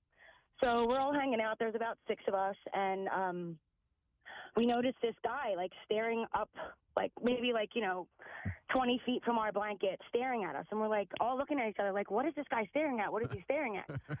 So we look over, and here's one of our girlfriends, Megan. She has, a nice rack on her. She's, on her hands and knees with a shovel, digging a hole.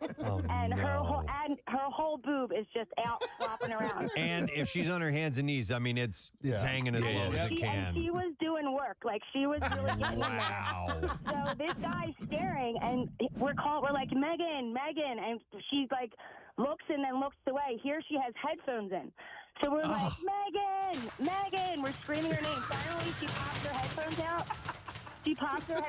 And my best friend Andy yells, Meg, on the top of her lungs on the beach. Meg, your entire titty is out. The whole beach looks. My girlfriend looks down, grabs her chest, and falls to the sand. It was the most hysterical thing. To this day, when she... Thank you very much, Marissa. I saw this interesting story. It's a woman who posted a video on TikTok, and I would like for people to contribute to this conversation if you have something that maybe might fall into this realm. So a woman named Molly Brandt is a mother of a 2-year-old, recently asked parents to admit their most unhinged white lie that you have told your 2.5-year-old. And we'll just take any toddler that you have to, fudge some facts about something over. She said, but she's running out of ideas. And so she wants some better white lies that she can tell. And there's some examples here. And of course, we can, share some of our own that either we have told our kids or our parents ended up telling us. And our number is 610-660-9333 if you have some of your favorites. It's funny you should mention this because I was just watching I Think You Should Leave Now with Tim Robinson and Preston. There's a whole segment with Bob Odenkirk where he's in a restaurant and he's with his Tim is with his daughter. And come on, finish up. We got to go home now. She goes, can we stop for ice cream? And he goes, there's Odenkirk is sitting in a table adjacent to him, and he kind of winks at Odenkirk and goes, no, when it gets really cold, the ice cream machines freeze up. Yeah. And so the guy goes, he winks back and goes, yeah. And then he starts going into this elaborate thing. Your dad and I are really good friends. And he keeps winking back, and Robinson is looking at him like, they've gone down this slippery slope, and I think this can lend itself to that. So the first one on here is about ice cream, and this parent would tell their child, when the ice cream truck plays music, it means they're out of ice cream. Yes. Yeah. Oh, my God. I heard that one? I think we've used that. Yeah. Okay. I don't know if it was us or, but I've heard that or used it or both. So the conceit is when you hear the music, they've run out of ice cream. Oh, too bad. Yeah, sorry. Oh, yep. man. Here's another one that says, I told my daughter that spinach tortellini is green cheese, and now she loves it. Spinach tortellini is green cheese. Any lie to get your kid to eat anything, especially when they're a fussy eater, say in between 2 and 5 or whatever, you'll come up with anything. Yep. Here's another one that says, I let my daughter try black coffee, and of course she hated it. And now, if I don't want to share my food, I tell her it's coffee flavored. My dad, I've told this story before, that the big thing was I was never a Sloppy Joe guy. Yeah. But my dad loved Sloppy Joes. And so I was a hamburger man or kid. Yeah. And he goes, it's just hamburgers with the ketchup mushed in. Like, no, it isn't. So they used to lie to you to try to get you to eat it. Oh, yeah. No, I told you guys, this is not telling a kid this, but my buddy Ben and I, we got really high. One time we were like teenagers, and I was sitting there, I was eating these, it was like club crackers or something like that, and I was just, had the munchies, just digging on it. And Ben's like, hey, give me one of those.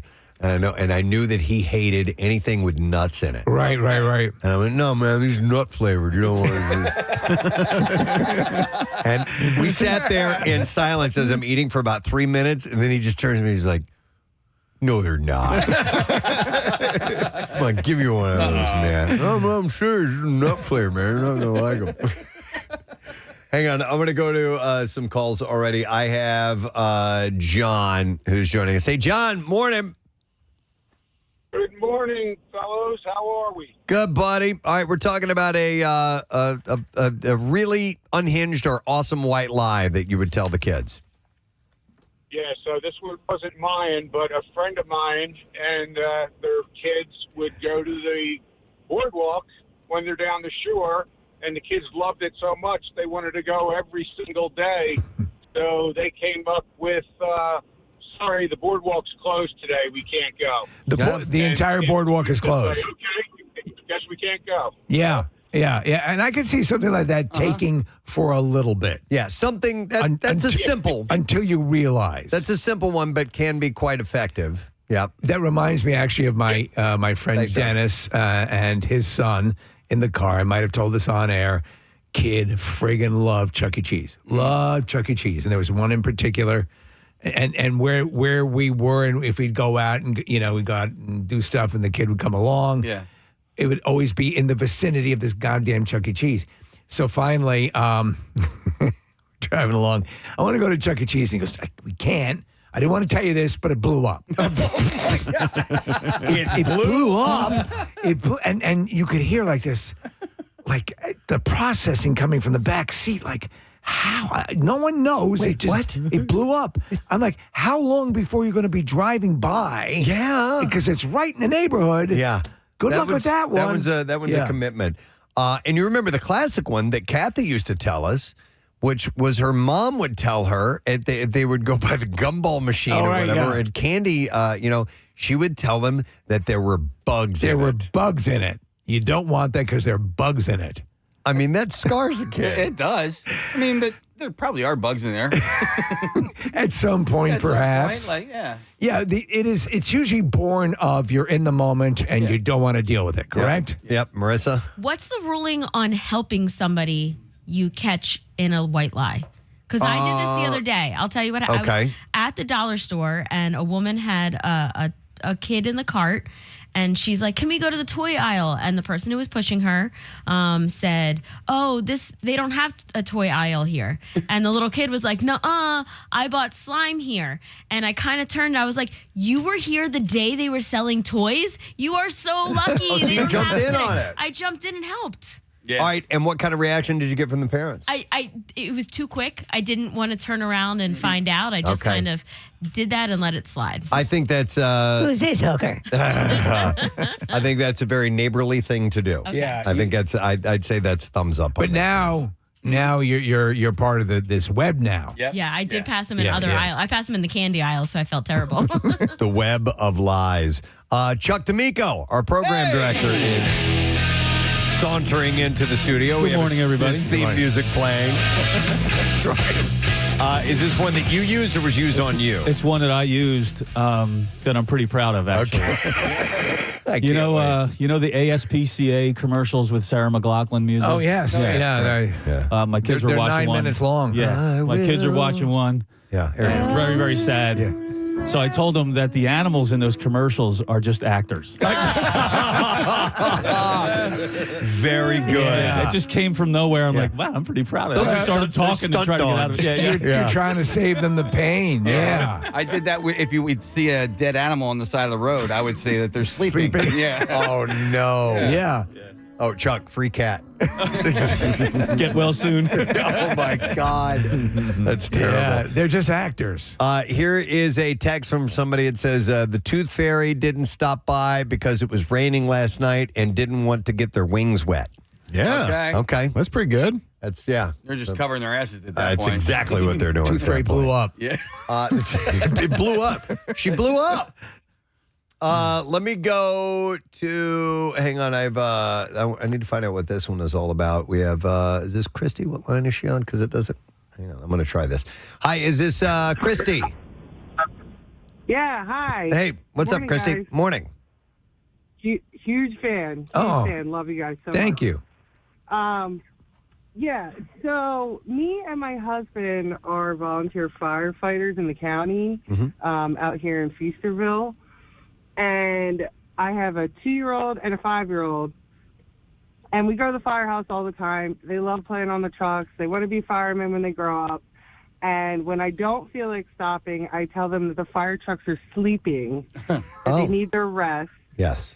In order to go out and save people the next day. I mean, you don't want people to die, right? So you got to let them sleep. Right. Yeah.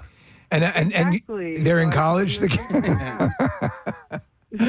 No, see, that's a sweet thing. That's like telling that the ASPCA animals are actors. Yeah. It's a gentle way, and you'll outgrow that. I like that. Yeah, they're just sleeping. Thank you, Christy. Appreciate it. When we wanted a fire truck, that's what we were told. We can't because they're sleeping. I mean, there's also the cover up.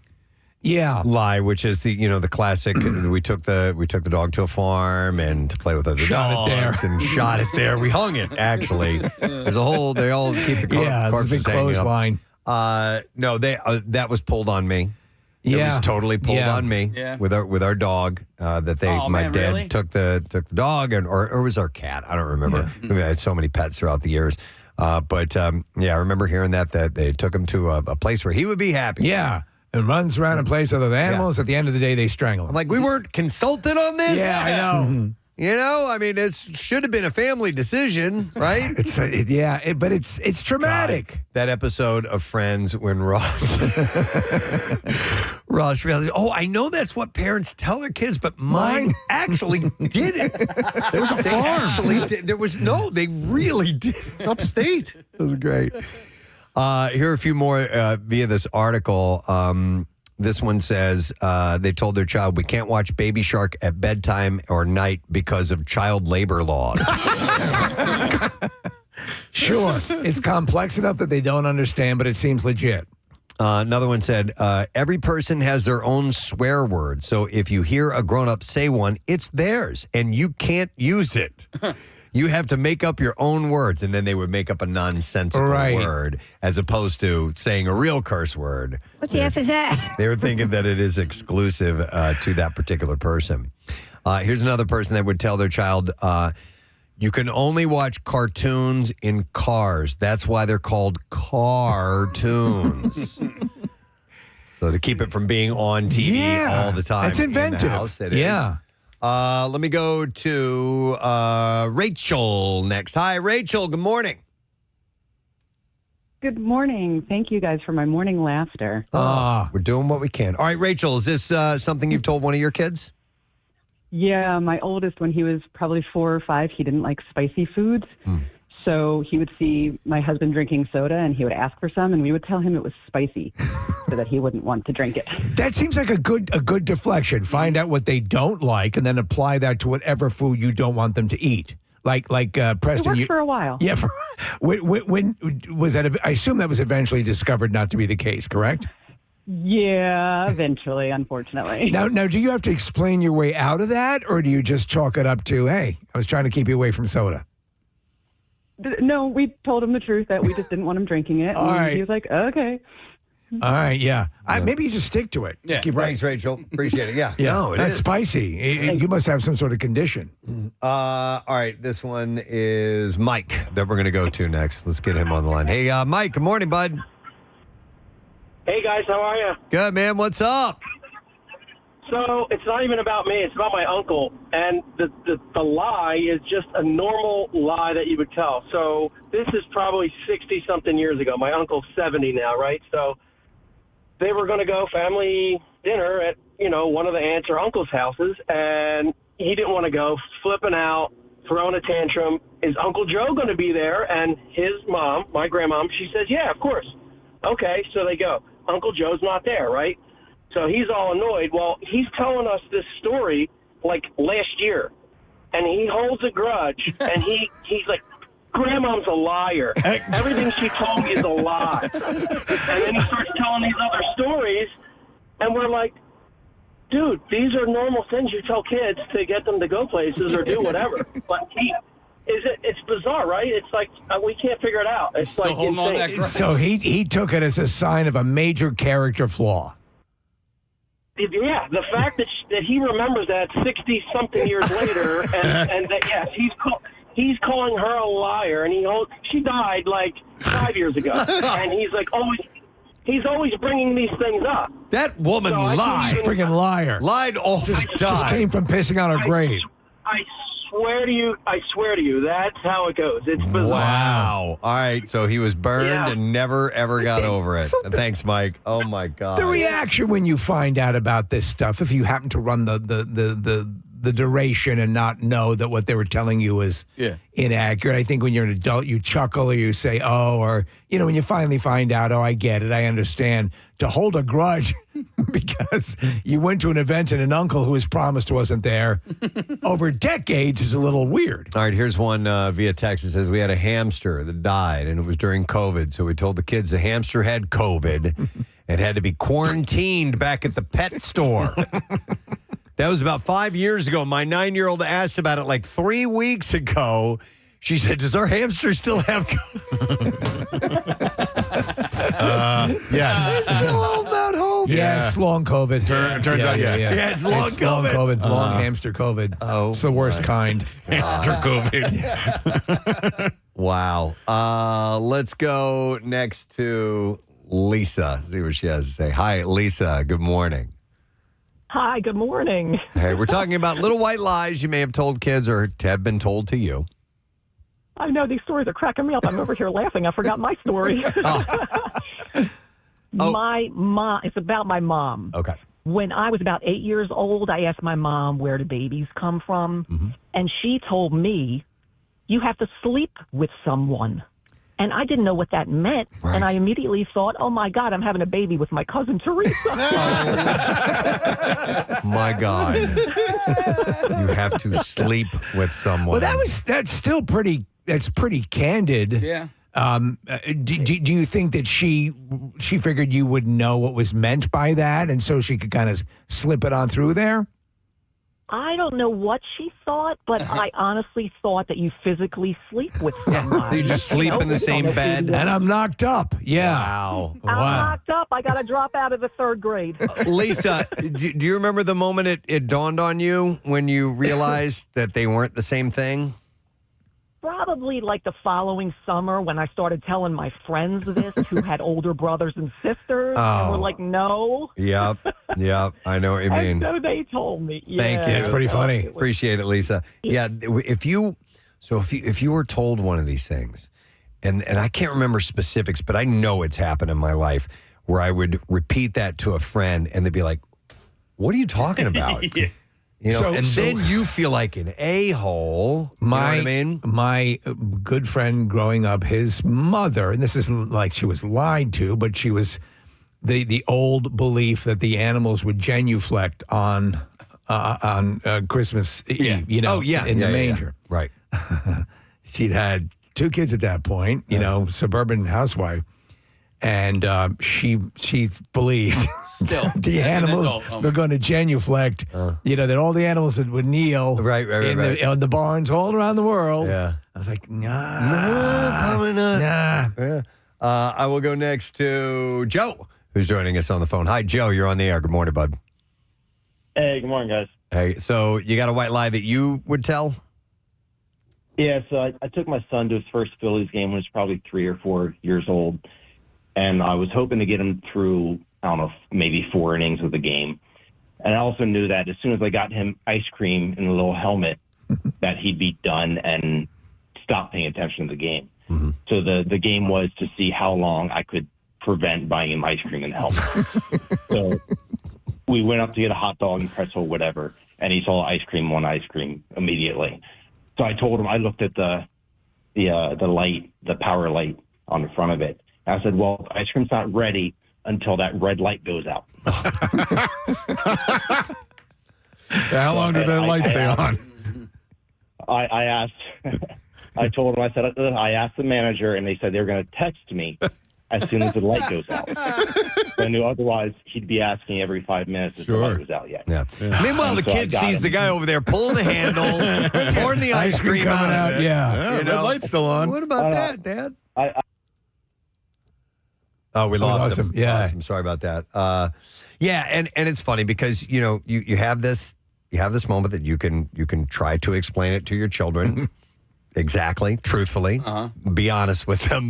But it's kind of hard to do that sometimes. Listen, they won't understand. I've dealt with this peripherally, but seems the plight of every parent, the constant interrogation when they're at a certain age, the question and the repeating of the question. And I think even the best parent at a certain point has to say, it blew up. Yeah. Yeah, it just exploded. They all died. Yeah. It blew up. They're not anymore. Your hamster has COVID. Shut up. That's my favorite one.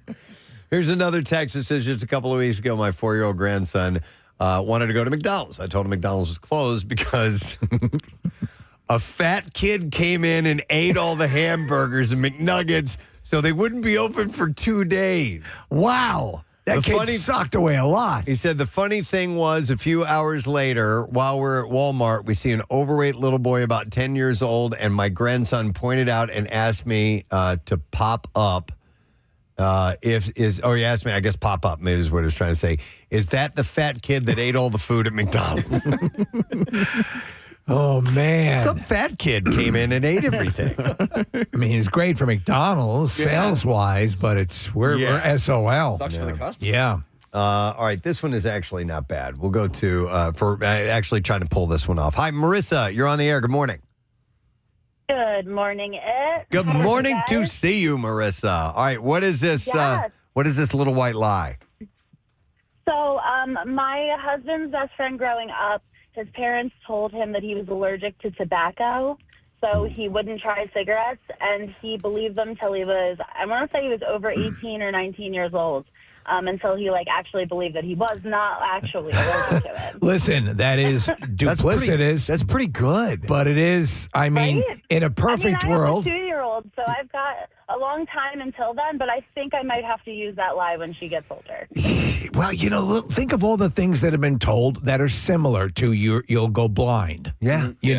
Those are preventative. Yeah. Those are things that are, I was told my brain would cave in if I picked my nose. Thanks, right. Marissa. Yeah. Yeah, and like the whole swallowing gum thing, it stays in your body for 7 years. I was always told that or it's stuck to your heart. You'll get stuck if you're docking, And excuse me? Yeah. We need to stop this right now. Yeah, son. Now, all right. Now you have to dock with everyone on your gym class. No, I like the allergy one. That's not bad. That is so. Yeah. Where do you stand on? You're doing it's a benign. It's a well-intentioned thing to keep them from it. But you are telling a lie. You are telling a lie, and I'm wondering what the deeper, ramifications of that might be down the road. I'm sure a therapist or a psychiatrist or a psychologist would tell you, don't do that, be honest. But I don't know, man. Sometimes, Steve, it blew up. Yeah. I mean, That's what happened. It blew up. Stop asking me. Hamster's dead. Really? No, he's not. Your hamster blew up. He has COVID. The pet store blew up. No one saw it coming. Hang on, I'm going to go to... well, not the whole pet store, the hamster COVID wing. Let me go to Michelle. Good morning, Michelle. Good morning. This is my sister, and when her boys were little, they were down the shore on the boardwalk, and the boys were all like, oh, look, free hermit crabs, let's get one. And my sister did not want to deal with it. So, deal with the hermit crabs. So she said, oh, the hermit crabs are free, but the cage costs $100. and the boys were like, $100? And she said, it's too much. We just can't get one. Yeah. So they give away free hermit crabs? Was that the deal? I don't know. Were they giving them away, Michelle? Yeah. Okay. Because you can find them right out on the sand. I think they might still... Yeah, I think they might still do it if you buy that cage. Okay, interesting. Thank you for the $100 cage. A hermit crab cage. I've never seen... it's like a fish cage. I've never seen hermit crabs in the wild out there. Not thundering across the prairies? No. Well, listen, Nick, when we stayed when we stayed in St. John, and you stayed at the same place, Gallows Resort, like at night, Yeah. if you were not careful where you were walking, Yeah. you would step on them, So man. Really? There's a With trail. the shells and everything. Yeah, there's a trail north of there in the national park, Preston, that goes down to the beach. And Steve, there are so many hermit crabs that work their way downhill towards where the beach is. This was during the day. That you can hear them clicking. Like it's an audible, loud thing. And that was the first time I'd ever experienced anything like that. But yeah, north of town, Cruz Bay in St. John, the most hermit crabs I've ever seen in my entire life. Where is it? Not to go off on a tangent here, but it's the place where they have those very large crabs with the coconut crabs. Coconut crabs. Oh, Christmas Island? And they migrate. Yeah. And they're everywhere. Yeah, I think it's Christmas Island in somewhere in the Indian Ocean. Those things are huge. I saw one up close and personal at Adventure Aquarium one time. We were taking a behind the scenes tour. They're terrifying. Well, and they're coconut crabs because they can open a coconut with their claws. Actually crack open a coconut. And that's hard to do, man. All right, back to these stories. Let me see. All right, let me go. There are no coconuts. The crabs got them. I'm going to go to Jennifer next. Hi, Jennifer. Good morning. Good morning. Hey, so this is actually my father. Him and my mom would always take the grandkids down to North Wildwood on the weekends to the beach. They would probably be about 5 or 6 of them, ranging from the ages of 5 to 6. And my father would tell them they can't go to the beach yet because he hasn't had time to fill it up with the hose. So it was time to go to the boardwalk. He says, I have the keys. Don't worry. I'll open up the boardwalk when it's time. So he was opening the boardwalk and he was filling the ocean with water. Yes. Wow. I haven't had time to turn the hose yet, so we can't go. Right. That's pretty good. Everybody just sat there patiently and believed him. My one nephew also was told by my father that Stone Harbor was France. What's the intent? Harbor was France. Yeah, why that lie? It was just because he was always amazed by, hey, Papa, what's over there? Because back then it was a pretty good distance with the, from First Street all the way over to Stone Harbor. You could see the lights. And it was really cute because when my father passed away, that was part of the eulogy was how the kids just believed that he filled the ocean with a hose and he had the keys to the boardwalk. I could see, though, again, when you're being constantly peppered with questions by a kid, that you would start to just reel off information just to give them something. Yep. And if Stone Harbor has to be France for a day, then it will be. I like that one. Yeah. All right. That's hilarious. It was pretty cool. Thanks, Jennifer. I appreciate it. That's just lying. Yeah. That's just lying for fun. Yeah. I love your grandmother. A couple more of these, and I love your I just said it. I don't, but I said it. I got a couple more reading, and we're going to have to take a break. Here from this list that I'd come across, this lie was Elmo is napping, the park is napping, the pool is napping, everybody is napping. She said it works for now if you use that. Another person said, I use Google Translate English to English and type something like, the park is closed today due to a fire. And then I will play it. So Siri says it out loud, using high tech, and tell my daughter I'm calling the park to see if it's open, and then she will play that right back. Wow, man, that is next level subterfuge. And then this last one on the list is I told my daughter our family dog went on vacation to the beach and sent back sand as a gift. He actually died, and those are his ashes. Oh, man. Wow. That's harsh. All right, so this was, Mom on TikTok needed some fresh little white lies to tell the kids in a pinch, in moments where it's easier than telling them the truth about why we can't do this or why you can't have that or whatever it may be. Yeah, some of them are genuinely sweet, like with Chuck's, trying to protect his kids from the notion that the animals featured in the ASPCA ad are abused or neglected. Yeah, they're actors. Because it's a lot. Listen, me as an adult, and we do, my wife does so much animal charity work, and we're involved with all that. I figure I've earned the right to click away for a few minutes on the goddamn never-ending commercial. Yep. All right, well, anyhow, thank you for the calls. Thank you for the texts. We appreciate it. We do have to take a break, so that's what we're going to do right now. When we return, some more Bizarre File stories. I think you'll like these. Coming back in a moment. Preston and Steve. Chill. No, your entire ticket. All right, Erica, I have a question for you. When you talked to her about it afterwards, did she describe like the sensation that she felt in her body? Because what happened with this woman yesterday. Is there any way that you would be able to tell physically that it was out? Well, that's what we were like, Megan, couldn't you feel it slapping onto your body every time you like dug in the sand? She was like, I didn't know I had my bikini on. So, I mean, I guess it's similar to a tank top where you can't really tell. Yeah, I could see that being a possibility and a liability, but you should be aware. Try to increase your spatial awareness. Yes, like be aware of your boobs. Right. Yes. All right. Thank you. Appreciate it, Erica. Have a great day. You too. We'll see you. Bye-bye. All right. Well, and by the way, it is cleavage season. Yes. I mean, spring first has already hit, so the first of spring. So it's we're into that season where things might fall out by accident. So you may want to be aware. And I assume that if it does happen, ladies would prefer that you politely let them know next time. Next time, I'll say something. Instead of walking through the rest of the grocery store with a boob hanging out. But Nick saw a boob in the wild. It is a sure sign of spring, ladies and gentlemen. That's a wonderful thing. All right, we're going to take a break. We'll come back in a second. We have bizarre file stories on the way when we return. Make sure you stay with us.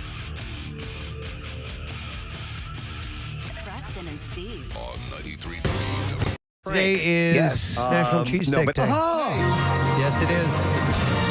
Got an email that says, hey, Preston and Steve Show, happy National Cheesesteak Day from Whizzle Truck. We were at the Camp Out for Hunger last November. They're great. And we are just about to hit our 1-year anniversary of being in business. Over 100 events in the area in such a short time. And today we're feeding some well-deserved hungry people at Pico. Couldn't think of a better way to celebrate the day. Sincerely, that is from Chris and the rest of the Whizzle team. Whizzle faux shizzle. Faux shizzle, baby.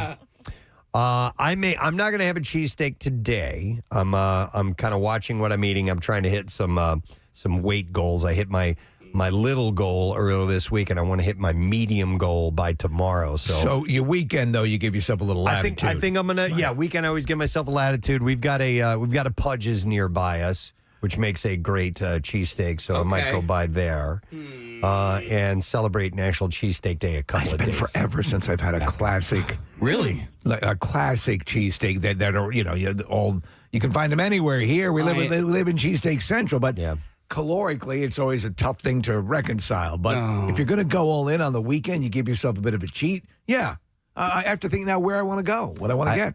I have a friend who's a member at a golf club, country club called Applebrook, and they make when you go to like an upper level where they use really quality meat and stuff like that, it's to die for. So I'm going to have to dive into one soon. I don't think about calories ever. Like I really, I don't. I got you. But I'll probably do a cheesesteak every probably 5 or 6 weeks or something like that. Yeah, and I have Thunderbird is the place that I go to. That's just it's a wonderful place, and everyone has a great time. We cut the meat thinly. It's slightly thinned or thin sliced. Thinly sliced. No. Thin slicely. Thinned slicely. And our chefs, Ert and Bernie, will take care of it. No, it's Bernie and Ert. Bernie and Ert, please. But there is, right down the street from them is Delco Steaks, and they are making waves in Delaware County as far as cheesesteaks are concerned. And just because they're so tasty? Yeah. They have a wave machine. They do have a wave machine. No, no. Their approach to the cheesesteak is... They're redefining it? No. It's more akin to like your... Pat's, Geno's, Jim's, it's just real good quality stuff. Sometimes if you just make it in the classic sense, with, as Preston was saying, the best ingredients, you become a thing.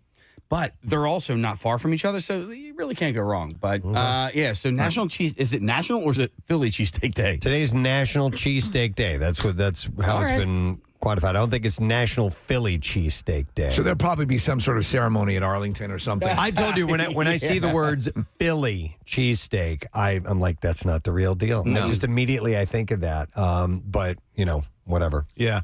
There's a place that Casey's recommended to me that I still haven't been. It's called Nick Filet. I think they have 2 or 3 locations at this point. There's one in Paoli, but I've heard that their cheesesteaks are banging, and they use Preston like really good cuts of meat, and it's like a standalone kind of steakhouse. It's not at all like a fancy place. You know, I think the one in Paola used to be like Roy Rogers or something. But anyway, I want to check that out. Nick, and you just started talking about variation and Wilson's.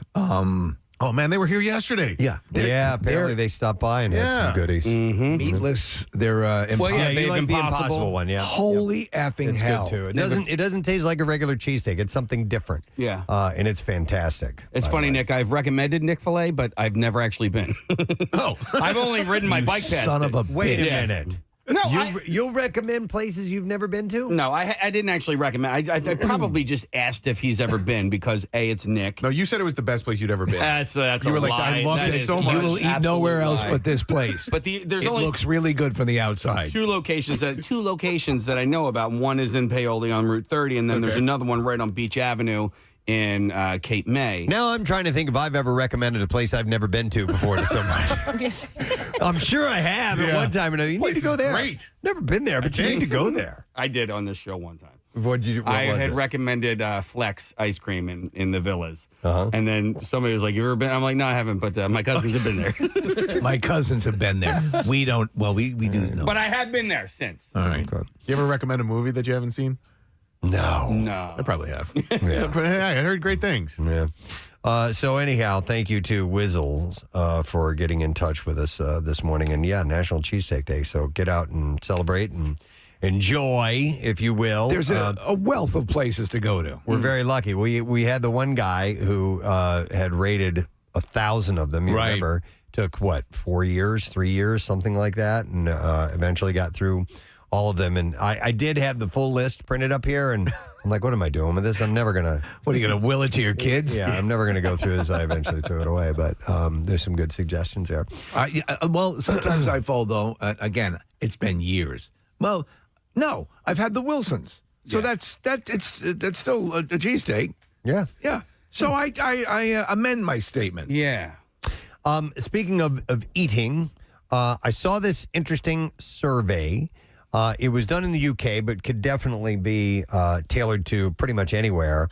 It's a new survey of 2,000 adults, and they asked them about their secret snacking spots. Secret snacking spot. Okay. And so, if you're Kathy, you eat nowhere but the kitchen or the dining room. Oh, like actual locations in your house? Yeah. Right. Sneaking. You will not bring food upstairs. You will not hide stuff under the pillow. No. No. Definitely not. Do you have to? You have to eat in the kitchen? Wait, but hold on. Why are they secret? Okay. Oh, well, go ahead. Explain. I had a secret snacking spot. Why? And I do too. I'll explain in a little bit. But you go ahead.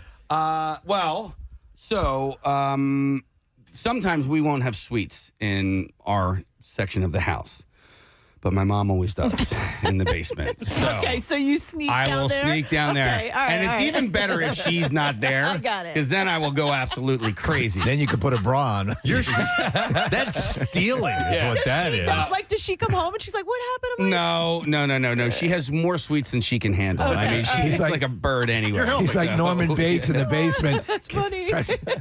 Casey's there with the wig on, sitting in the rocking chair, eating Charleston chews. I mean, Kathy, last night, for instance, I finished my dinner. I worked out hard yesterday, okay? I ran. I did a whole bunch of stuff. I earned it. Okay. So I opened my freezer. He likes to neutralize it. Okay. I opened my freezer, and the ice cream that I was expecting to be there was not there. And we had no other sweets in the house. And so I snuck on down to my mom's, and I grabbed some. And it was like leftover Christmas candy, a cookie or two. Or two. Yeah. Some of her medication. Just a little bit. All right, so she's not going to use all this amoxicillin. The secret snacking spots, and feel free to share yours if you will, 215-263-WMMR. So there's 20 of them, and number 20 on this list was my secret snacking spot inside a freezer room at work. So when I work... Oh, my God. You too? Yes. Yeah. Okay. At McDonald's. Yeah, when I worked at York Steakhouse, that was the name of the place. I was the food bar attendant. I've told you guys this before. I would, because I wore an apron. Okay, and an apron had pockets on it. Big pockets. And I would grab stuff from the food bar and slip it in my pocket. So it's stuff you shouldn't have been eating. And then I would go into the freezer and eat it. No, that was my secret. So that's why you have to sneak. Yeah, you're hiding. There's still an application though. Not all of them. Some of these are other than hiding. But if you want to hide, if you're going to go, you have something that you want to eat out of your significant other's eyesight. Right. And that's really what it is. Like in the movie, This is 40. This is 40. Remember, he's out over the trash with can. the muffins. Eating muffins and things like that. When you have children, she doesn't know. When you have children, they are like seagulls, Steve. If a seagull sees another seagull eating a French fry, it flies immediately over there. Right. So if you don't want to share. If you're eating anything that is slightly delicious and your kids see it, they're like, well, what is that, and can I have some? By the way, going back to you, Casey, a texter says Casey's mom probably buys extra snacks for him. Isn't that sweet? Because she knows he's down there doing it. Going to put the rat poison in these. The walk-in freezer at McDonald's was a really good hiding spot for a number of ideas. One was sneaking food. The other, like if it was just a hot day in the summer, you could go in there. And the door was so damn heavy that if anybody was ever going to like come in and check in on you, you got a warning. So you had time. You had time. So if you're like shoving, a few extra nuggets down your gullet. Did it have a release on the inside? You could, in theory, get locked in there. Oh boy. And so I don't think anybody would ever die inside one of those bad boys, but like you could definitely get locked in because the lock, Steve, was from the outside. So if somebody slipped a little pin through the handle, you could get stuck inside. He had nuggets in his mouth. All right, so other secret sneaking snack spots are in the basement, in a closet. I don't eat in the basement. Who's going in their closet to eat? I probably. Yes, I guess. There are people who will go. There are people, like Casey said, in some cases, depending on the size of the closet, you don't want to invite the troops to join in. This is my thing. I'm going to eat it by myself, and I don't want to be discovered. Or if you are sneaking it, there's also another movie scene from Parenthood. Yeah. Where Rick Moranis' wife. Oh, yeah. He's very controlling over what they eat, and because, we need to stay in shape She and all can't this. stand and it. whenever she would get pissed off, she'd go and she had this shoebox filled with Twinkies and things like that, and she would slip off and go eat them. WMMR presents Preston and Steve's Bizarre File. All right, we're going to start with this one for you. A man was left battling for his life after a python bit him in his genitals while he was using the bathroom, causing severe blood loss. Oh, my balls! The man, his name is Athaporn Boonmachue. He was ambushed by the massive snake in the bathroom of his home east of Bangkok in Thailand.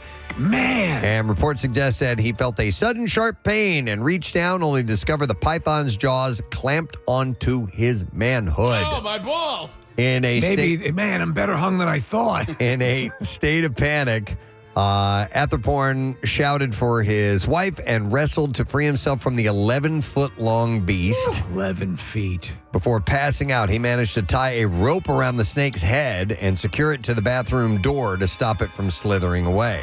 So, and all the while it's clamped onto his junk. Well, I think he got it off of there at this point. Right. So emergency services were quick on the scene and rushed him to the hospital where he received treatment for significant blood loss. Video footage from the scene shows rescue teams working to remove the python from the toilet's plumbing, even resorting to hammers to dismantle parts of the system. The snake was eventually captured, bagged securely, and then later released back into the wild. Casey, they let it go. Oh, good. Yeah. That is no way to live, though. You're going to take a leak and a snake bite your balls? Yep. Officials think the python made its way into the house by swimming up through the pipes. Yeah. Meanwhile, a woman in Thailand had her own hair-raising encounter with a 14-foot-long python that emerged from her toilet while she was using it. She wins. Nararit Sri Nampong managed to jump off the toilet just in time after spotting the enormous snakes narrowly avoiding injury. Yeah, no, it wasn't going for vagina. In Florida, surveillance video showed a man assaulting two Transportation Security Administration officers in a late December incident at Miami International Airport. And there's an interesting story behind this. According to authorities, and the video is wild. The dude's just going crazy at the checkpoint. According to the authorities, it happened a day after Cameron Dylan McDougall of Toronto had been kicked off of a flight. So the video shows a man who authorities identify as McDougall swinging at another officer before another intervenes and McDougall falls to the backwards onto the ground. Now, McDougall pleaded guilty in federal court on 2 accounts of assaulting, resisting, and impeding certain officers or employees. He faces up to a year in prison on each count. He was only in South Florida because of his actions on a flight between Panama and Canada. Authorities said he physically struck another passenger in the middle of a flight from Panama to Toronto, prompting the pilot to divert the flight to Miami. Now, he was removed from the flight. He was not arrested. He was told he could book a separate flight to Toronto on another airline. That led to him buying a ticket on an Air Canada flight from Miami to Toronto the next day. And as he was at the airport to take that flight, authorities say he cleared security and then, without warning, randomly hit another passenger.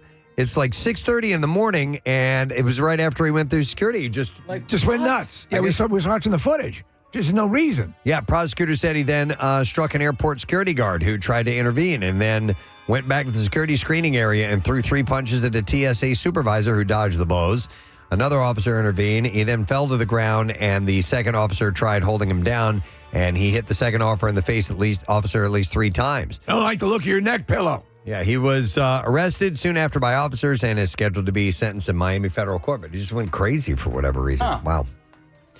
A woman claims, now listen to this, that she has been battling an infection for 7 years, which was brought on because her ex-boyfriend farted in her face. Oh. So Christine McConnell is a travel influencer and shares many of her adventurous snaps with her 78,000 followers on Instagram, going anywhere from hot sandy beaches to snowy mountains that she's climbed. And she's battling a number of health issues. And she thinks it all goes back to a passing action that took place in a hotel room 7 years ago. He farted in my face. Exactly. Is that what happened? She spoke about her ex-boyfriend and how he got the ultimate breakup revenge on her. She explained that she'd had a stuffy nose and facial pain since the incident, which happened after she had ankle surgery. Oh, so that happened after. He wasn't trying to help her get rid of it by farting in her face. So, immobile and laying in bed, her boyfriend at the time, she said, farted terribly to the point where she couldn't breathe as a result of the stink. Wow. While it was something gross to experience, she didn't see it as having a long-term effect on her life until a culture sample was taken from her nose. She said that she was also dealing with thick green snot and a fever, with her symptoms prompting her to have a number of tests and scans in an attempt to figure it out. Is that in any way medically possible? Numerous medical professionals couldn't work out the cause of her infection, but she finally announced the results of her culture test in a video. And she said it was E. coli. Now, E. coli is a group of bacteria that lives in the gut and doesn't cause harm, though certain strains can cause gut and urinary tract infections. Infections take place when you ingest bacteria from poop that can contaminate food, drink surfaces, and not washing your hands thoroughly enough after going to the bathroom. In a follow-up, she clarified that it happened while he was changing, with her lying on the bed, her ankle elevated. She said his butt was facing me, and that is when the fart happened. Though she also said that it was not intentional and that she was just in the path of the fart. Wow. Now, she suggested that her immune system may have been focused on healing her ankle and that if she was healthy, it might not have happened. And also, when she said, when I say it was the worst fart I've ever smelled in my life, I truly mean it. So the ankle damage led to her immune system not being able to battle the fart. This is what she thinks. And she's just off the cuff coming up with this. But she had tested, they found positive E. coli in her nasal. And they found little pieces of corn in her brain. Wow. So I don't know, but it's what she's come up with. So. Well, that seems like it's remotely legit. Maybe. I'm not really sure. So just definitely worth passing along, though. All right, and then finally, one last story. This one's messed up. New York City Police Department is searching for a woman who stabbed a photographer in the back after he accidentally took a picture of her. The NYPD has released surveillance photos and video of the female suspect. The 36-year-old photographer was shooting pictures in front of the restaurant and nightclub Sounds of Brazil, and the unnamed photographer accidentally took a picture of the woman as he was shooting the images of the restaurant for social media. And when the woman noticed this, she approached the photographer and got into a verbal altercation with him. The disagreement escalated, and the woman allegedly hit him with a closed fist, and then she pulled out a pair of scissors and stabbed him in the back. Oh, wow.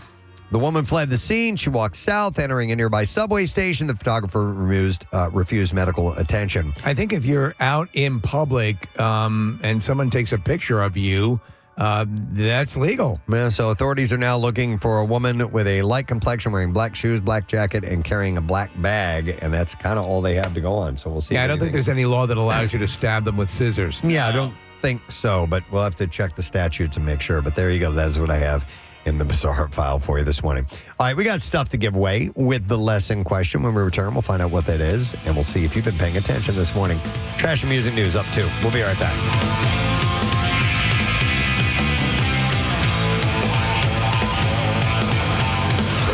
There's a mindset too. Like I can, again, I'm not doing it so clandestinely, but I will be in the kitchen and I will move out of the doorway, standing, because if you stand, you can turn around quickly. You can put it in the refrigerator. You can hear someone getting up. Yeah. So you got to stay mobile. You got to stay on your feet and ready to respond. Yeah. And so I'd say right in the kitchen, on the counter, facing the wall that goes into the den. So it's my clandestine spot. I don't know if it's a secret spot. So when you're the patriarch of a family and you come home and let's say you stopped at a McDonald's or a Dunkin' Donuts or whatever, sometimes there is the expectation that, if you stopped there, you probably should have gotten us something. Us. So us being our children or your spouse or whatever. So I will, a lot of times, finish my food before I even get into the house, and I will sit in the driveway in the driver's seat of my car, and I will eat my meal, and all of the trash ends up in the trash can. Yours are funny, Casey. Well, because then they make you feel guilty, Kat. Like, you didn't get me anything. It's like, no, I did not. Will you call an audible? I always do. I will pick my wife up something all the time, just because if you don't want it, great, but I kind of know what she wants. I do that too. And getting the what about me treatment is not worth the risk of not getting something. See, for me, I'm not doing any of this secret eating because I think if it has to be secretive for me, I shouldn't be eating it. No, so if I have to hide that I got something and I can't share it, then I shouldn't have. It's not that I'm hiding that I got something; it's that I'm hiding that I didn't get you something. We also talked about this. Also, is germane to the notion of creative eating, to hide your eat. So I will never in an ice cream pint. I will never scoop out.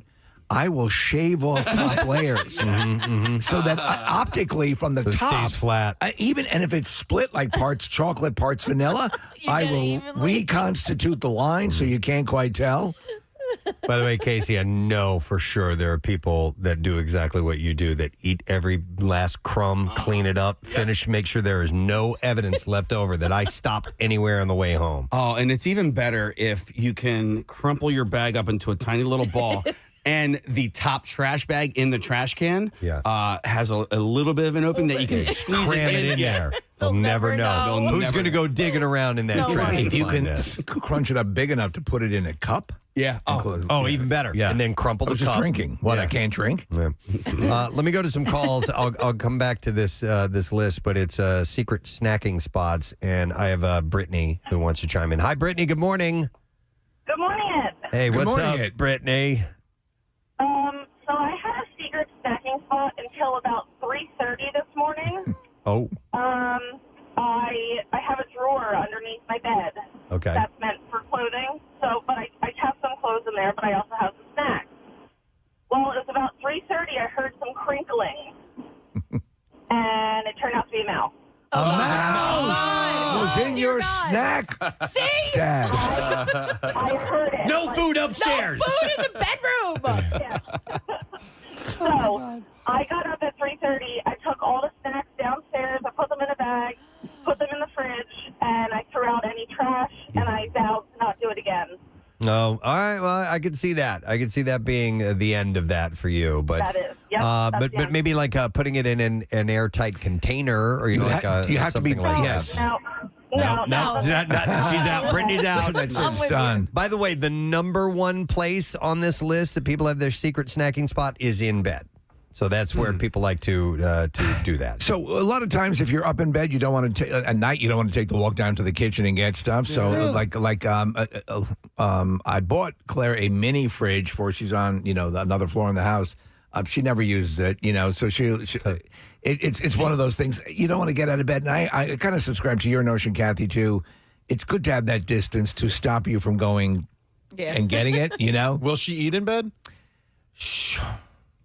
No, really. She will eat before she goes. 'Cause I love- Now, I'll find wrappers like if it's been a particularly candy night. I love bed and I love food, but I don't like the two of them at the same time. And Right. I need separation. I don't like getting crumbs in bed, and then you roll over them. There's later one on. thing I can eat in bed, which is the Hers pretzels. Yeah? Because the opening of the bag is big enough that you could eat over it. You can eat over it? Yeah, All right. but then also, like, the secret for eating in bed with things that have crumbs is make sure that they're all bite-sized. So you're not actually biting into something, So that you're that it creating- all Yes. goes into your mouth. Do you know it's a good height too, Preston? And I do it at home. I keep rotisserie chickens on my lathe. Your lathe. Right. Yeah. So Smart. yeah. Rochelle and I will eat in bed sometimes if we're like watching a movie or something like that. I'll bring up like cheese and grapes and crackers and things like that. Look at you. Yeah, I like to make it nice. A charcuterie board made out of a pillow. Maybe a little hummus. Brittany's like that. story is probably the exact reason that I don't want any The food. mouse? Yeah, Yeah. just like mouse. I have a friend who used to eat in bed, and I guess crumbs got on the floor, and he literally woke up in the middle of the night to ants crawling all over him. Oh, wow. Yes. All right. Let me go to Megan. Hey, Megan, good morning. Good morning. Hi, Megan. Do you have a little secret snacking spot? Yeah, so years ago when I used to work at Wawa, we would have like so much spoilage that we threw away. So I would like sneak some of the food and run back to the dish room and eat it. In the dish room.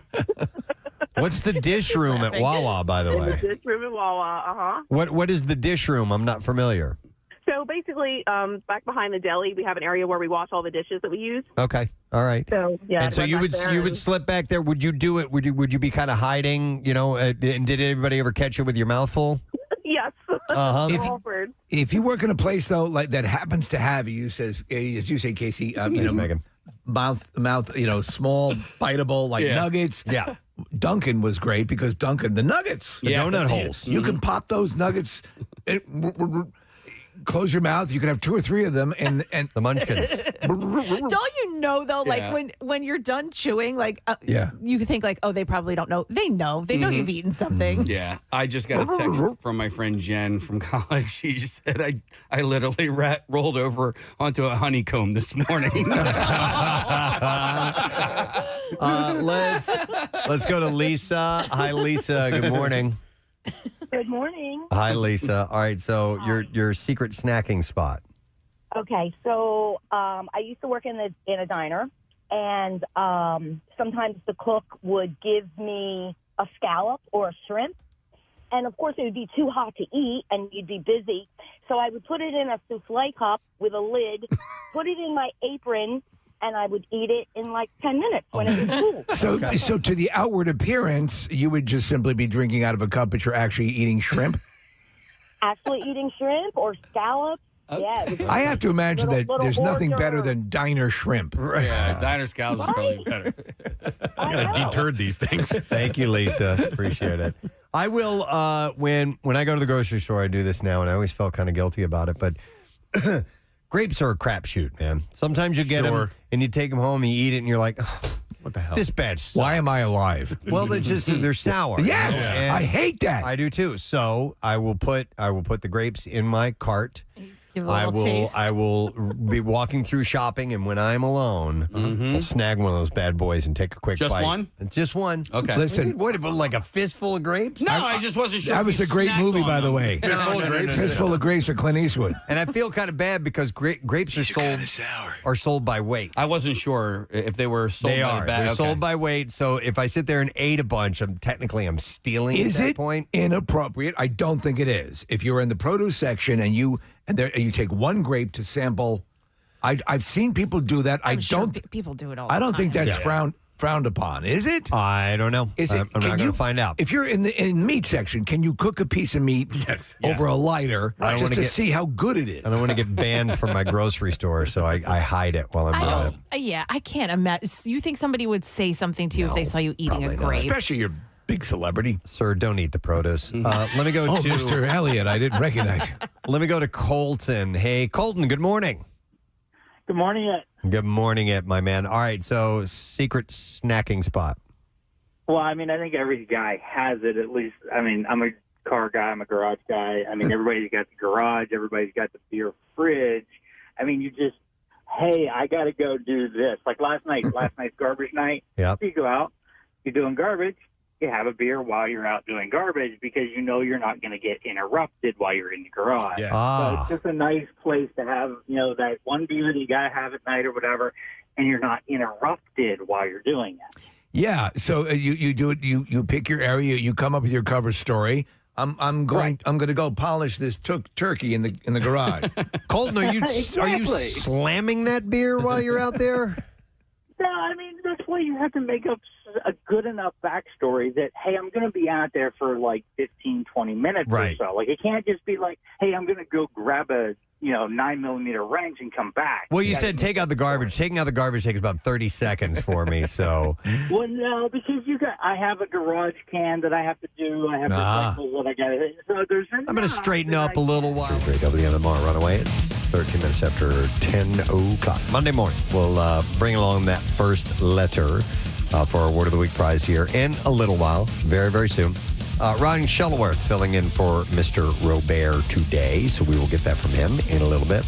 But we have some other things to do between now and then. We're going to give away, via our lesson question, a pair of tickets as MMR rocks our friends, the Revivalists. September 26th are playing Parks Casino's Excite Center. They're a great band. They are. Great guys. Super nice guys. Yeah. Very talented musicians. Great songs. All right, so the question that we asked goes back to 7:25 this morning. The Bob Seger song Against the Wind is actually about which kind of ships that we found out this morning, okay? Specifically, what culture of ships. The Bob Seger song Against the Wind is actually about which kind of ships. Let's see if you know that. Call us at 610-660-9333. And we'll see if you get the prize. So while you're doing that, we'll be busy with the trash. The trash business is a gold mine. 93.3 WMMR with Preston and Steve's Hollywood Trash. Brought to you by A.D. Moyer, trusted expert since 1939. A.D. Moyer Lumber is your professional source for decks, windows, doors, kitchens, millwork, and more. And you can visit them on the web at admoyer.com. Steve, what's going on this morning? Well, Farrah Abraham taking the occasion of her birthday to completely distance herself from her teen mom days.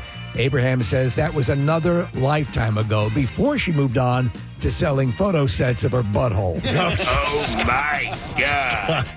Sydney Sweeney finally confirming that she is no longer planning to wed restaurateur Jonathan Davino, saying the two have split up. The news had an immediate effect on the market, causing boners to skyrocket. Hey! And finally, despite saying Johnny Depp stopped her from getting a role in What's Eating Gilbert Grape, Corey Feldman says he would still love to work with Depp if the opportunity presented itself. Depp responded saying Feldman would be perfect for his new movie titled Captain Jack Sparrow and the Chronically Delusional Loser. Wow. And that's your Hollywood. All right, we're looking for an answer to the question, and we need to know what the Bob Seger song Against the Wind was originally about what kind of ships. And we are going to check in with Cody and see if we can get that answer. Hi, Cody, you're on the air. Good morning. Good chicken it. Good chicken it to you. All right. Wait, what is my response? Good chicken to see you. Yeah, there you go. All right, Cody, what kind of ships were Against the Wind? Was Against the Wind about? Viking ships. Viking ships. You got it, bud. One moment, we'll gather your info, and we will give you tickets to see the Revivalists. September 26th, Parks Casino Excite Center. Tickets for all upcoming events at parkscasino.com. Must be 21 and older. Parks Casino, this is how you win. Now, Preston and Steve's Music News on 93.3 WMMR. All right, a couple stories passed along. We'll begin with about the Roots picnic. In case you did not hear about this, if you went, then you know. But if not, some concert goers were not able to enter the Mann Center until the evening. Questlove cited festival ground safety conditions after Friday's heavy rains as the reason for the delay. He had posted on Instagram early Sunday morning that he's aware that Saturday wasn't ideal. I was reading an article that some people, waited till, the gates didn't open till 2:30, and the line sometimes didn't start moving till like 3:30. It was supposed to start way earlier than that, 11 a.m., something along those lines. Oh, I'm sorry, the opening was at 1. So they pushed it back several hours, and it wasn't ideal. The conditions of the Mann were so bad because Friday night's heavy rain that organizers considered canceling the event over safety concerns. But instead, Questlove said, we chose to take extra time to repair the site to ensure safety for all ticket holders, and show times were revised to accommodate a 3-hour delay. It seems they did the best they could because apparently it was an absolute mess. I think part of the frustration was that it was not being communicated very well to the crowd of what the issue was and why it was taking so long. And when you had that happen, people just get angry. Yeah. So. And they admitted that, but it was, you're in the moment. It's a lot to handle. Yep. In response to a request for comment, the event organizers had directed people to a statement posted on the Roots Picnic Instagram and said, we would like to say sorry. Please understand safety will always be our number one priority. We worked hard to make sure that every artist still got on stage and extended the festival hours so all could perform without violating city noise curfews. And so they did. Gates opened, and they got people in, and it was a better experience on Sunday, from what I understand. And Marissa was there and said she had a great time. Canadian rock band Finger 11 finished their first new album in 10 years, mind you. What? 10 years? What? Yeah. 10 years, man. 10. Called Last Night on Earth. Guitarist James Black shared in an interview that the album is complete and will be released through their new label, Better Noise Music. Their latest single, Adrenaline, has a lot of energy, which excited lead singer Scott Anderson because he says it kept its spark from the demo to the final version. The band, originally from Burlington, Ontario, and now mostly based in Toronto, took their time to record the album using the long gap since their last record, 5 Crooked Lines, in 2015. God. To look at their songs with fresh eyes, they said. But that is a long That's a long time, yeah. Yep. All right, and then finally, just one more story. Alf Clausen, the Emmy-winning composer whose music provided essential accompaniment for the animated antics of The Simpsons for 27 years, has passed away. His daughter, Karen, said that Alf died on Thursday at his home in Los Angeles after struggling with Parkinson's. Clausen, who also scored TV series including Moonlighting and Alf, no relation. Alf worked on Alf. Yep. That's great. Was nominated for 30 Emmy Awards, 21 of them for The Simpsons, winning twice. Al Jean, an early Simpsons writer who was one of the key creative figures on the show in the 1990s, said in a post Friday that Clausen was an incredibly talented man who did so much for The Simpsons. While Denny Elfman wrote the show's theme song, Clausen joined the Fox animated series created by Matt Groening in 1990 and provided essentially all of its music until 2017, composing nearly 600 scores. Yeah. And conducting the 35-piece orchestra that played it in the studio. Yeah, Elfman just did the theme. Mm-hmm. His colleagues said his music was a key component of the show's comedy, but Clausen believed the best way to back up the gags of Homer, Marge, Bart, and Lisa were making the music as straight as possible. He said this is a dream job for a composer back in 1998. He said, Matt Groening said to me very early on, we're not a cartoon, we're a drama where the characters are drawn. I want you to score it like a drama. I score the emotions of the characters as opposed to specific action hits on the screen. In a 1996 interview, Groening called him one of the unacknowledged treasures of the show. Clausen was born in Minneapolis. He graduated from Berklee College of Music in 1966, moved to L.A., seeking a career in music. In the 1970s, he was musical director on several TV variety shows, including Donnie and Marie, and worked as an orchestrator for composer Lee Holdridge in his scores for the films Splash and Beastmaster. I love Beastmaster. As well. Darn. So, but he did all kinds of stuff. And so, Donnie Marie. Long career, Alf Clausen. And he was 84 years old. And there you go. That's what I have in music news for you this morning. All right. Hey, one of our interns is leaving. We got to say goodbye to somebody. And we would like to welcome intern Colin to the microphone. Oh, Colin. You're leaving us. I know. It's a shame. I'm probably going to cry on the way home today. Or sneeze a lot. You have a cold. Just getting over a cold. It's okay. It's okay. Yeah, well, we just had you on to talk about your reaction to the Keenan's experience, and which kind of, rocked your world a bit. But now you're leaving us right after. I know. Yeah. How long have you been here? When did you start? I think it was January 9th was my first day. Okay. That was like a Thursday. Yep. Came in the end of that week. And where are you going to school and what year are you? Yeah. So I went to Kutztown University. I just graduated a few weeks ago. Magna cum laude. Really? Yeah, I think. I don't know what my Did you say GPA I is. think? No, I don't. I think my GPA. I think he's Magna cum laude. I think my GPA is like a 3.7, 3.8. Oh, nice. Because wow. I don't know if the internship went in yet for my grade. So will that help boost it? Yes, definitely. Then you could be dean of the school. This counted. I didn't have to take any classes. This counted for the whole thing. So Wow. Easy A in my book. I mean, that's great. Definitely. Yeah. Definitely. What was your major? Cinema, television, and media production. Oh, okay. So- Production side of things. Yes. So, it covers everything. I got the pleasure to work on a lot of films at school and outside of school, like Dan Roebuck, who was here to promote St. Nick of Bethlehem. I was a production assistant on that. I got to work with him on that. No kidding. Yeah, and it was, I think, the month leading up coming here, my mom told me that he was on the show. And I was like, oh, shit, I got it works out. Yeah. Did you just say? I think he did. You just said SHIT. I think he did. You can't say that, young man. I am so You're sorry. grounded. You're in a lot of trouble, You mister. son of a bitch. So you could say that. I didn't know what Oh, you know. Bringing Shut that potty mouth to this show. All right. So what's next? What's the next move? So I'm still looking for jobs. I've been applying everywhere and anywhere. Have you been cursing on those interviews?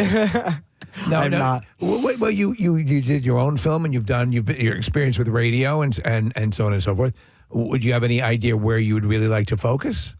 Keep the production side. Anywhere live broadcasting, television, sports, anything like that. Okay. Yeah, anybody that's listening, want to Listen, look me up on LinkedIn. Colin's a hard worker. Yeah. He's definitely a hard worker, and he's been an asset to the program. So we appreciate all that you've done. Have you had a good time here? Oh my God, yes. This has been the best job I've ever had. Sorry. I've been listening to you guys forever. My parents would throw you on when driving me and my brother to school, and there you go. Yeah, I know your mom and dad are big fans. yeah, right? oh yeah, they've been listening since Y100 since they've been in college. Love it. Well, it's a family thing. We appreciate it. Listen, we all pitched Thank in and you. we got you a WMMR Preston Steve slap koozie. And then Thank you so much. Perfect going away again. Never forget us. Keep that forever. Yeah. Is there a particular moment that stands out? Keenan's for Keenan's, sure. okay. I mean, nothing will beat that. That was so much fun. Yeah. Cardboard Classic. That was Yes. awesome. Nice. That was my first event, I believe. And I'm so glad I got to do Kathy's cuts Yes. before she left. So Yeah. that was awesome. Nice. Yeah. All right. Well, listen, man, we wish you luck. Let us know if we can help you down the road, and feel free to stop in anytime, all right? Yeah, of course. Thanks for all the help. Yeah, all right. thank you for Good everything. Luck. Colin, what's your last name? Lawville. Lawville. Yes. All right, Colin Lawville. He's gonna do big things. I think that's so. good. All right, we're gonna take a break, and we're gonna wrap things up. When we return, we'll get that letter today for the Word of the Week prize. So make sure you stay with us.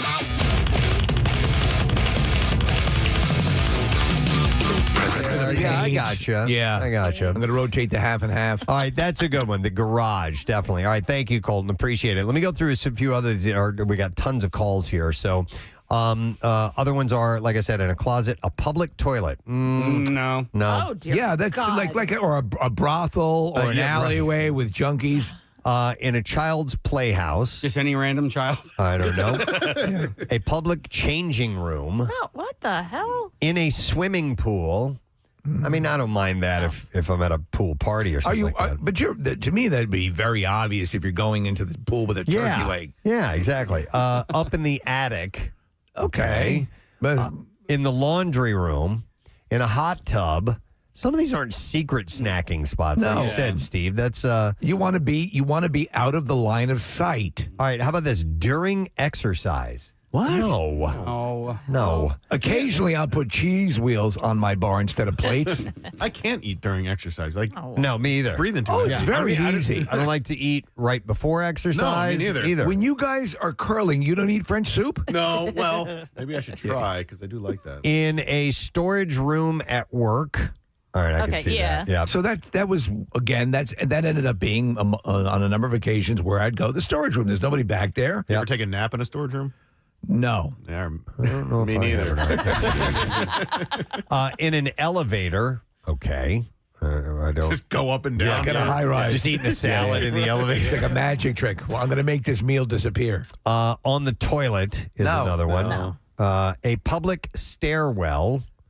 Why would you? Okay, I don't know. I guess just to hide. Yeah, if you're hiding in like the basement, then like a stairwell, I could see. People used to smoke in the stairwells here. You know, you'd walk in. Did they? Yeah. You could walk in there and smell the cigarette smoke. If you go with someone else, you can have them get at the top of the stairs and roll M&Ms down into your mouth. That's true. All right, then you have the shed, it says. I can see that. A shed is a good one. Yep, that's a really good secret spot. Septic tank. In the bathtub. Which is that. Like if Rochelle takes baths quite a bit, and I will bring her up a little, little something nice. Spaghetti. From time to time. Some spaghetti. Yeah. Some buffalo wings. Here, I brought you some hobo stew. It's your favorite, isn't it? On the stairs, just at your house, sitting on the stairs. I can see that. Yeah. That's my favorite spot for soup. And then number 2 on this list, this is Casey. It says while driving. I think just in the car. Yeah. In general I think that's got to be one of the big sneaking food spots. You have delineation though. Parked and driving. Right. What is your driving food? Your number one driving food? Oh, I think you know what that has become for me is a like a burrito supreme. It stays contained. It stays contained. Yep. Not messy. One hand, easy Absolutely. to eat. Burgers are pretty simple too, as long as they're not. Like you're not getting like a loaded burger with tons of stuff on it. Right. Yeah. Fries are good. Like a McDonald's cheeseburger. Pretty damn simple. Shish very, kebab. very easy to eat while you're on the road. Yeah, all of that contained, ready to go. French fries, easy. Yep. Yeah, all that stuff. Let me see here. Baked Alaska. I'm going to go to some more calls here. Let's go to Mike. Hey, Mike, good morning. Good morning, Ed. How are you? Good morning, Ed, buddy. We're good. So, secret snacking spot for you? I am currently 54 years old. It took me 45 years to figure out that the kitchen sink will disguise sounds of wrappers being opened. Oh, okay. Handy stuff like that. If you stand there and run the water, it will disguise many of those sounds, and nobody else. I think you're talking my realm because you go in the kitchen, you position yourself in a way you can cover the sounds. You can make again for me it's a combination of that. Hiding the sounds, and then also how you cut that piece of cake so it doesn't look like any cake. Absolutely. How you scoop the ice cream, all that. How you rebuild the pile of French fries. Right. All of that stuff is critical. Well done, Mike. Thank you. By the way, which leads me to the why are you hiding what you're eating? And on rare occasions, it will be I'm eating. Now, this is just at home. I wouldn't do this at work, but eating someone else's food, someone else's leftovers, and look at it and go, I think begging for forgiveness would be worth eating this. I didn't know it was yours. I didn't mean to. I'll get you some more. I have done that. What? I don't do that. You don't do that? No, I don't. Okay. You have respect for other people's leftovers. Other people don't. In your house, they'll eat yours. All the time. They ate my ice cream. Yeah. That's why I had to eat my mom's candy last night. Let me ask you something. If you set up your dinner, everything's set there, you're ready to go, and you go to the bathroom and you come back and it's gone. Yeah. Can someone use? Well, you weren't here. I mean, it's on a plate on the table. Yep. No, people wouldn't do that. All right. Possibly the dogs would do it. The biggest fight ever between my sister and I happened when I ate the last pizza, the last frozen pizza. I mean, physical fight. Throwing things, punching each other, the whole thing. What kind of pizza? I don't know, just some random frozen pizza. But Whatever. when you want it, Yeah. when you've been thinking about it, Yep. that's like I told these guys earlier, I'm thinking about dinner today. And I'm like, what I want. I know what I want, and I'm going to have it. And if anybody gets in my way, I'll kill them. I remember swinging a hockey stick at her earlier. I kid you not. Because she was punching me. She was hitting me. She was older than me. You deserved it. It was pizza. Yeah, it was but the last one. You know what? I stand with you. It wasn't dibs on her. Or she didn't call dibs on it. She didn't dib it. And it wasn't hers. It was. It belonged My to parents the bought it. household. Yeah. All right, anyway. They should have been hitting you with hockey sticks. Secret snacking spots. Very interesting look at that. So thank you for your calls. We do appreciate it. We got to take a break. It's 7:51. We need to get to the bizarre file. We're going to have a fantastic actor. Mr. Chris Cooper is going to be joining us along with his wife. She's an actress as well, Marianne Leone. And they're talking about a project that they have available now called Within. Todd Fedorik's going to be on the program too, former Flyer Great, and more. Stay with us. We'll return in just a little bit. Light. We got some free ink for you to win Tattoos Day. So if you're interested in a $350 gift certificate for Floating World Tattoo and Piercing, just text the word tattoo to 39333 and we'll get a winner by the end of the program. Did you get the email of one of our tattoo winners who did a Gene Simmons chicken? No. Is that real? Yeah. I need to see that. I'll dig that up. I thought you guys all got it. No, I've got to see that. That's brilliant. That's as show-centric as you can possibly get. And it pays tribute to two great things, Gene Simmons and chicken. Exactly. Oh, my God. It doesn't get better than that. All right. This next segment might not work. Who knows? We're going to see if it does or not. We have talked about this in the past, about bringing in some items to show and tell about. Preston? Yes? They said the same thing about the X1. And look what happened. It broke the sound barrier. There you go. All right. So, ladies and gentlemen, for the first time ever, the Preston and Steve Show is bringing you Show and Tell. Thought I'd throw in a little bit of Rush this morning.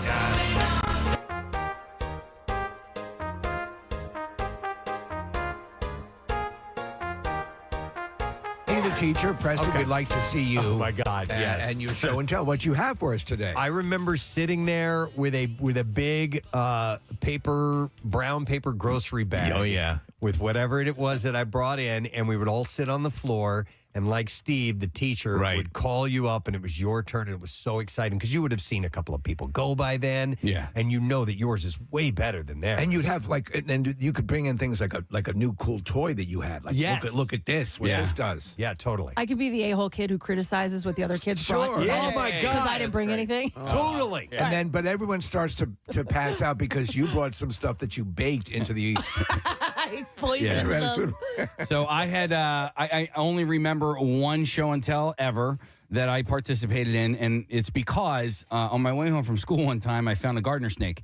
And so I captured it and I put it in a Folgers can, and then I brought it into school the next day for my show and tell. And then the gardener snake somehow magically got away. Oh, no. And my mom let him go. She did not care for having a snake in our house. By the way, check on that. Is it gardener snake or garter snake? Garter. I was pretty sure it's garter. Garter snake, like in a wedding when you put the snake on the girl's thigh. Yeah, and then it crawls around. Yeah, I just wanted to make sure. That's cool. And so people would be. What was that?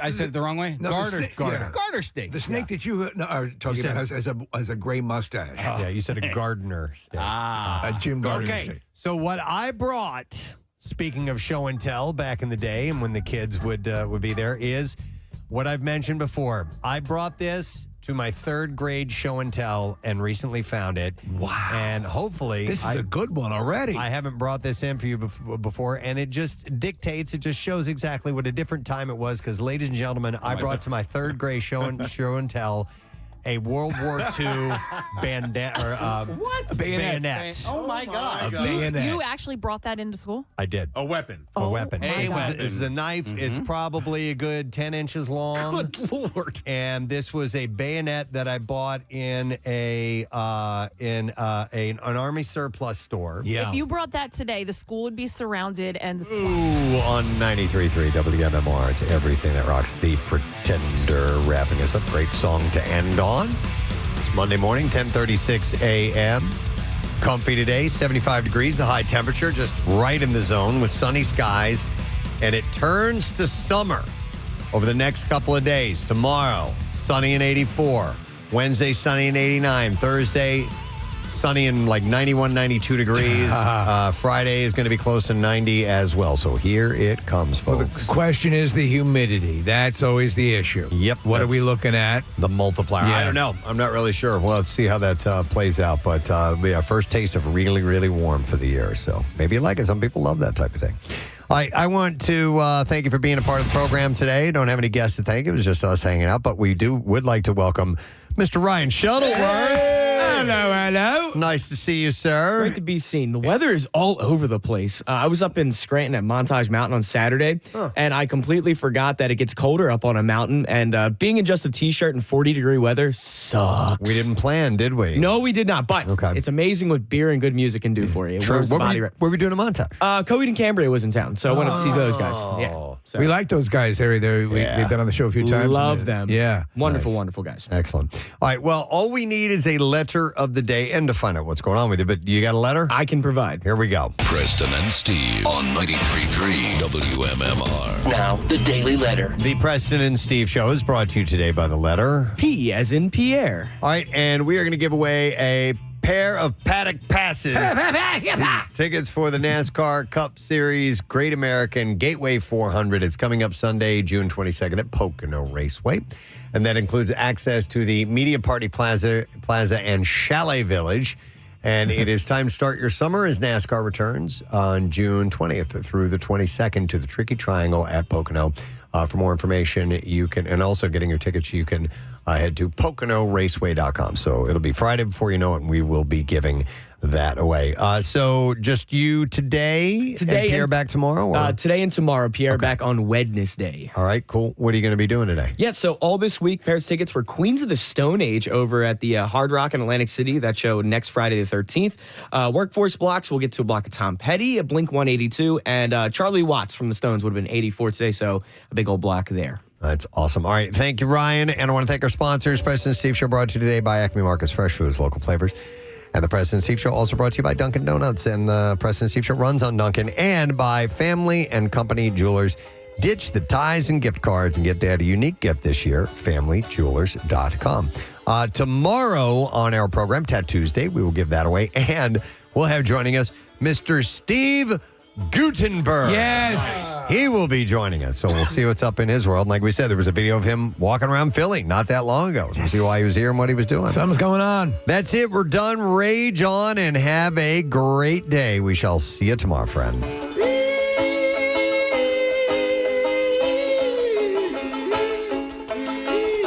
Preston and Steve.